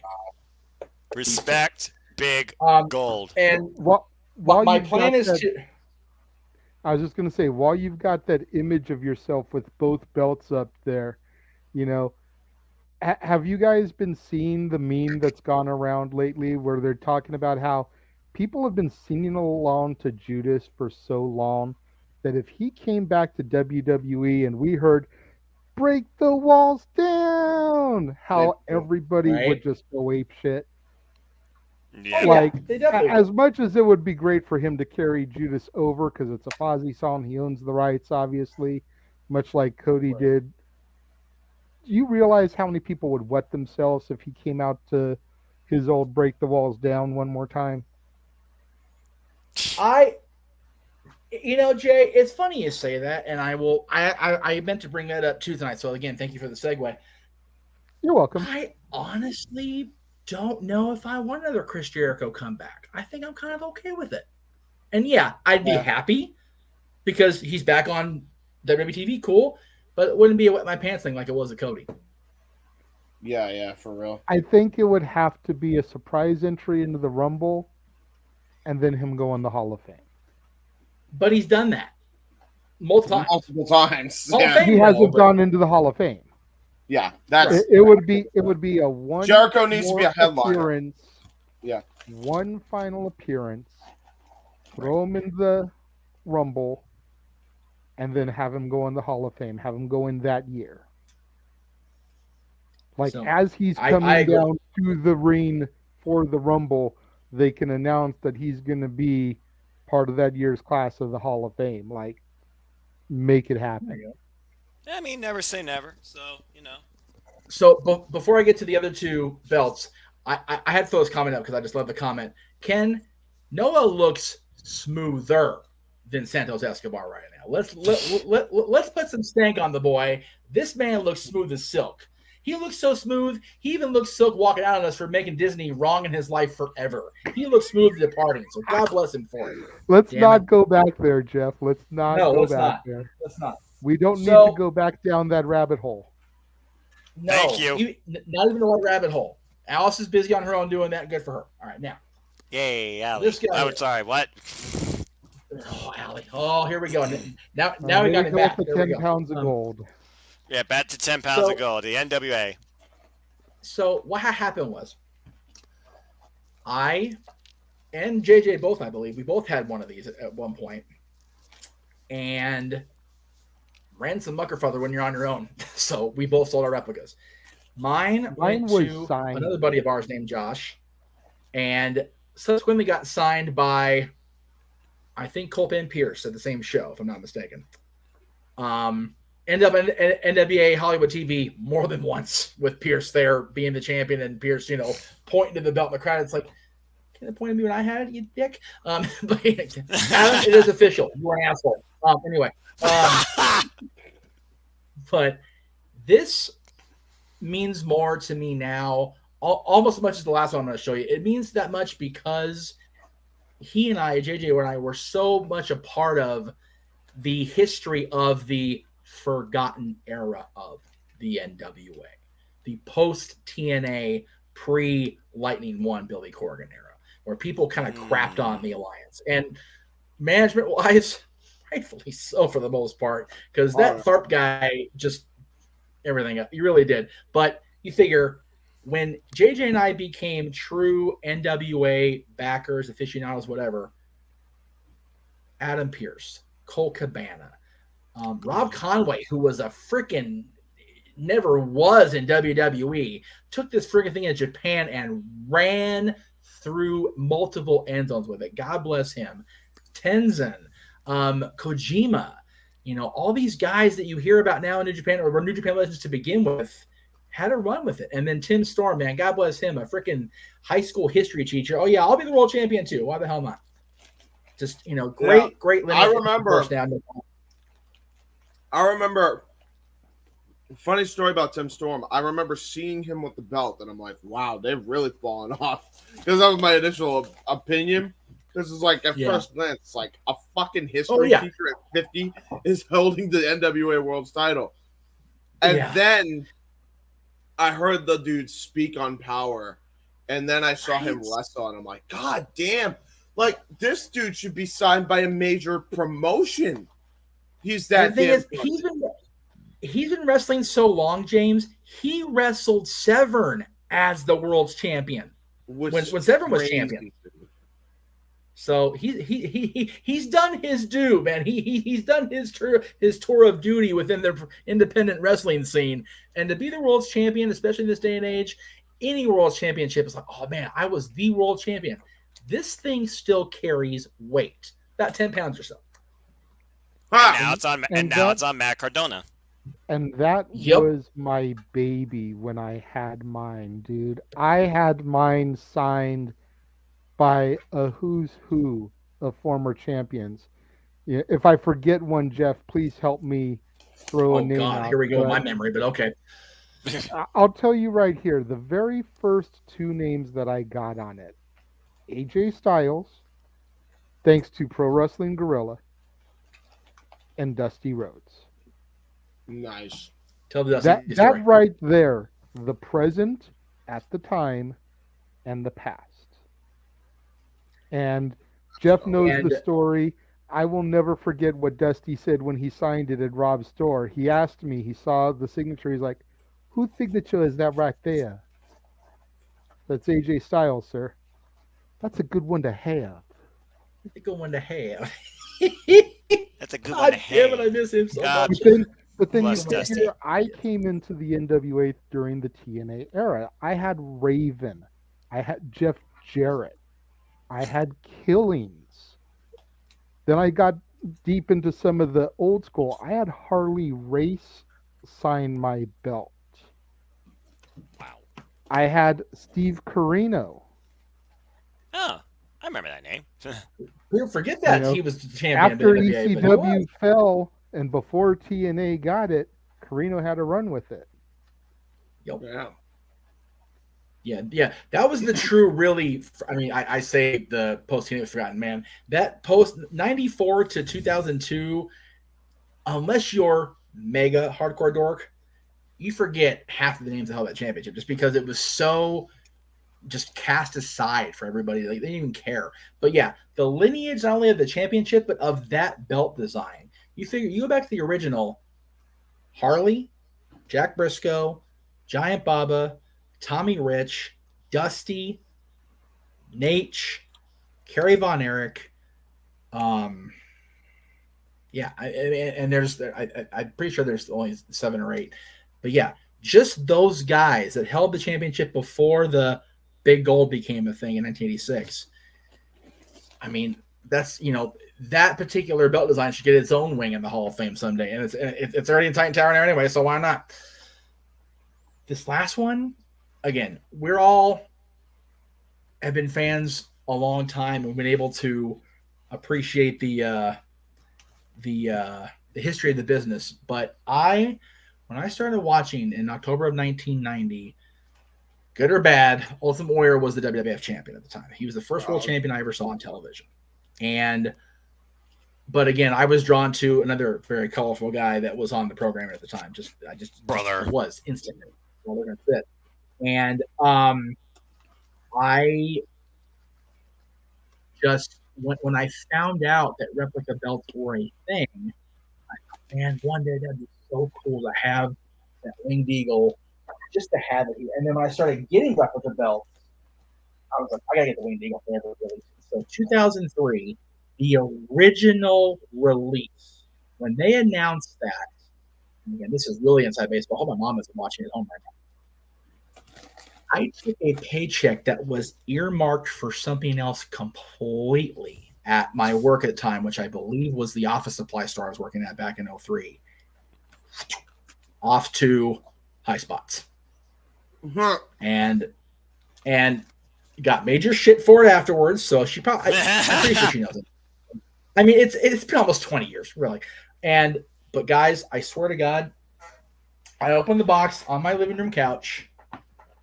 And I took this out, and I just sat there like this, and I just looked at it, and I looked, and I just started crying.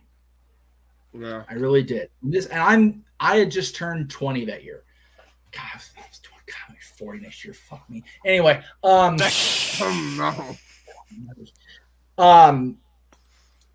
this championship is my childhood.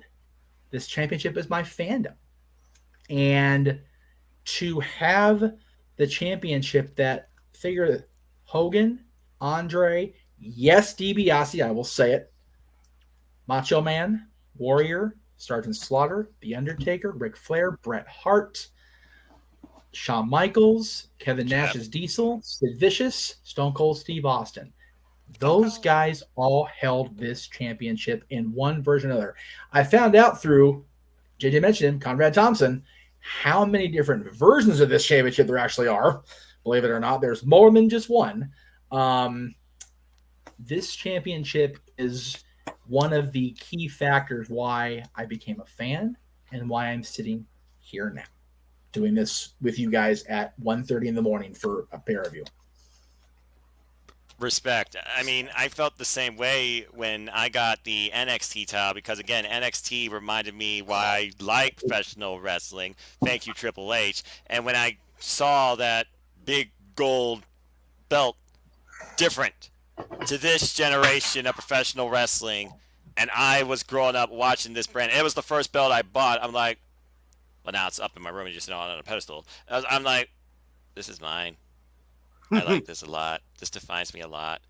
And then, of course, I got the NXT UK title with the Walter side plates, and I'm like, I love the way they had like the emblem in the middle with the lion and the horse. You know, that distinctness to the culture that is the UK that helps, in my opinion, make it stand out as well. But again, for me, when I think about really my peaking where I really came to love this and see what a champion truly represents, for life, it's always big gold. Thank you, FOD belts.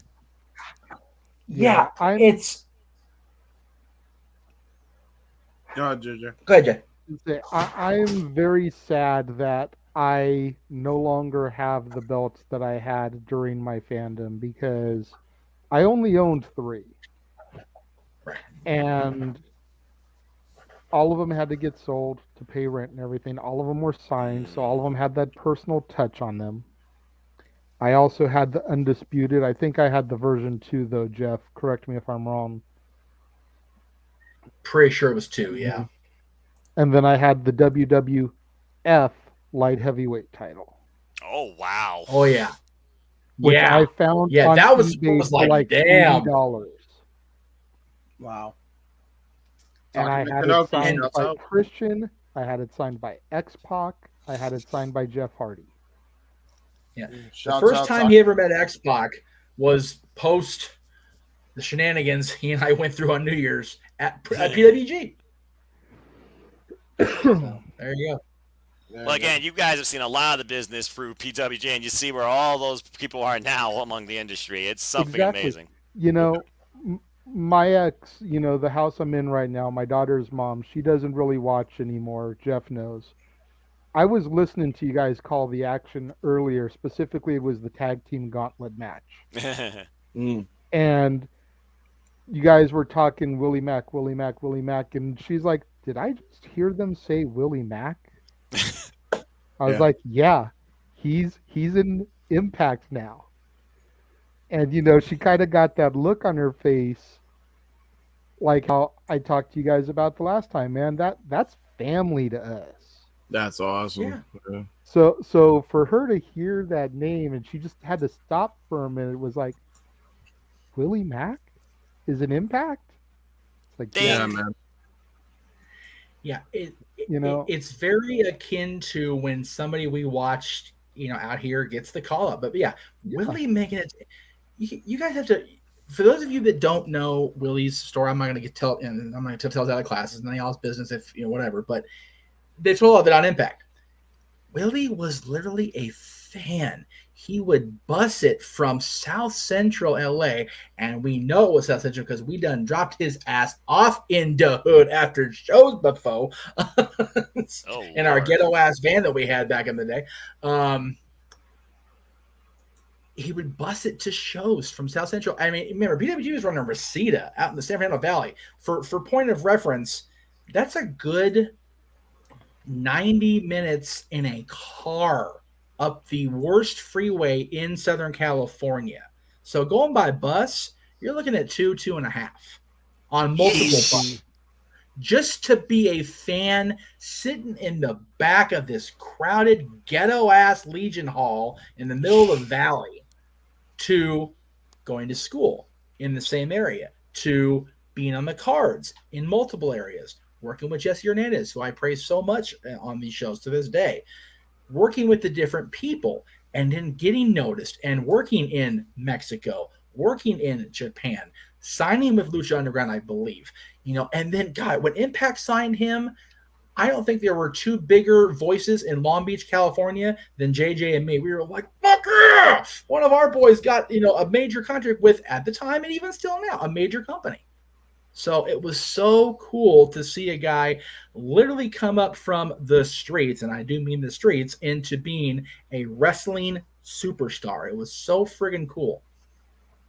Yeah, that's awesome. Pretty sure GTA San Andreas is based off South Central LA, and at least in one part of its game. Yeah, it's called Los Santos. Thank you. I'll tell you what.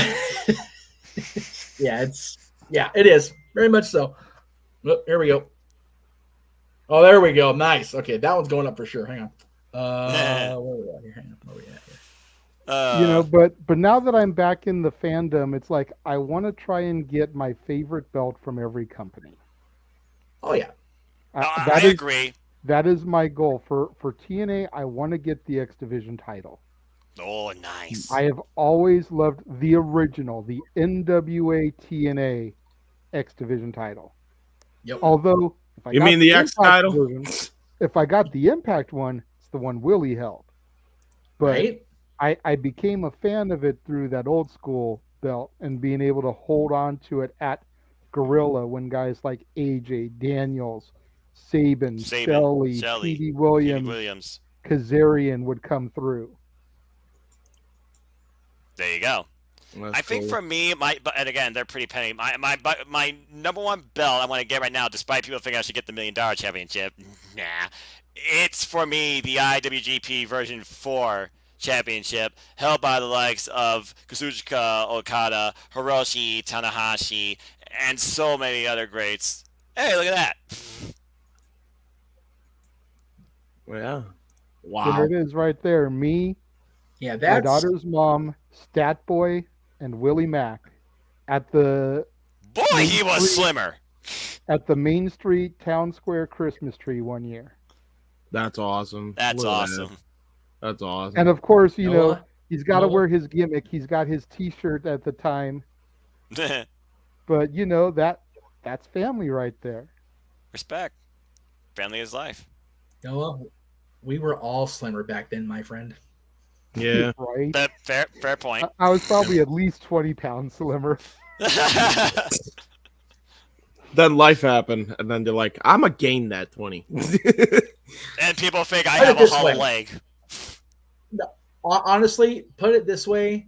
If you saw a picture of me from around that time, again, I never got to go with Willie to Disneyland, but around that time, I looked like I ate me back then. Fair point. Not pretty. Hey, all I'm going to say is sympathy. Yeah, sympathy weight is a real thing, and it's a mother effer. Oh, it is a mucker father, man. He's Yeah. 14, y'all, and I'm still carrying a lot of what I done gained in 07, 08. Okay. Granted, DDP was my friend for a while there for about a year and a half, and then I lost that job and F it, whatever. So, yeah, like I said, James, life happens. Yeah. So. Speaking of life happening, I'm fucking exhausted. Yeah, he's flatlining, and Noah's got church in the morning. God bless you, man. I will say this again. I was trying to say it an hour and a half ago before we went in front of the weeds here, so whatever works. Thank you all so much out there. All 7 of you that are still there, have us on playing still. God bless you, folks. Thank you all to everybody that watched during the pay-per-view. Again, if you guys want to see more of these, you will see the next one will be on Sunday, May 8th, much to James' chagrin, as we talked about, with WrestleMania Backlash. However, I will still keep that window open. If in any particular one night of streaming, we get a $15 super chat stating, this is what I want to do with $15, we will gladly do Under Siege coverage. If it's just me and Jay, cool. If it's me and Noah and Jay, whoever, I'm down with whatever. So, but we will do it. Again, WrestleMania Backlash is going to be the last one that we're committing these two guys to, because that's just cruel and unusual punishment although the card looks pretty good for now. I will be covering Hell in a Cell, whether it's just me by myself, whatever, but I'm going to try to cover as much as I can because you guys seem to like the watch alongs out there in the Jeff Meacham Network universe. So we're going to keep going forward with it. So for James Hebert, for the Renegade JJ Williams, for the best damn play-by-play man you better have heard of by now, Noah Foster, I am Jeff Meacham. This has been our coverage of Rebellion and Open Mic Night, and we will see you guys Monday on Ask the Dads celebrating Randy Orton. Have a great night, everybody.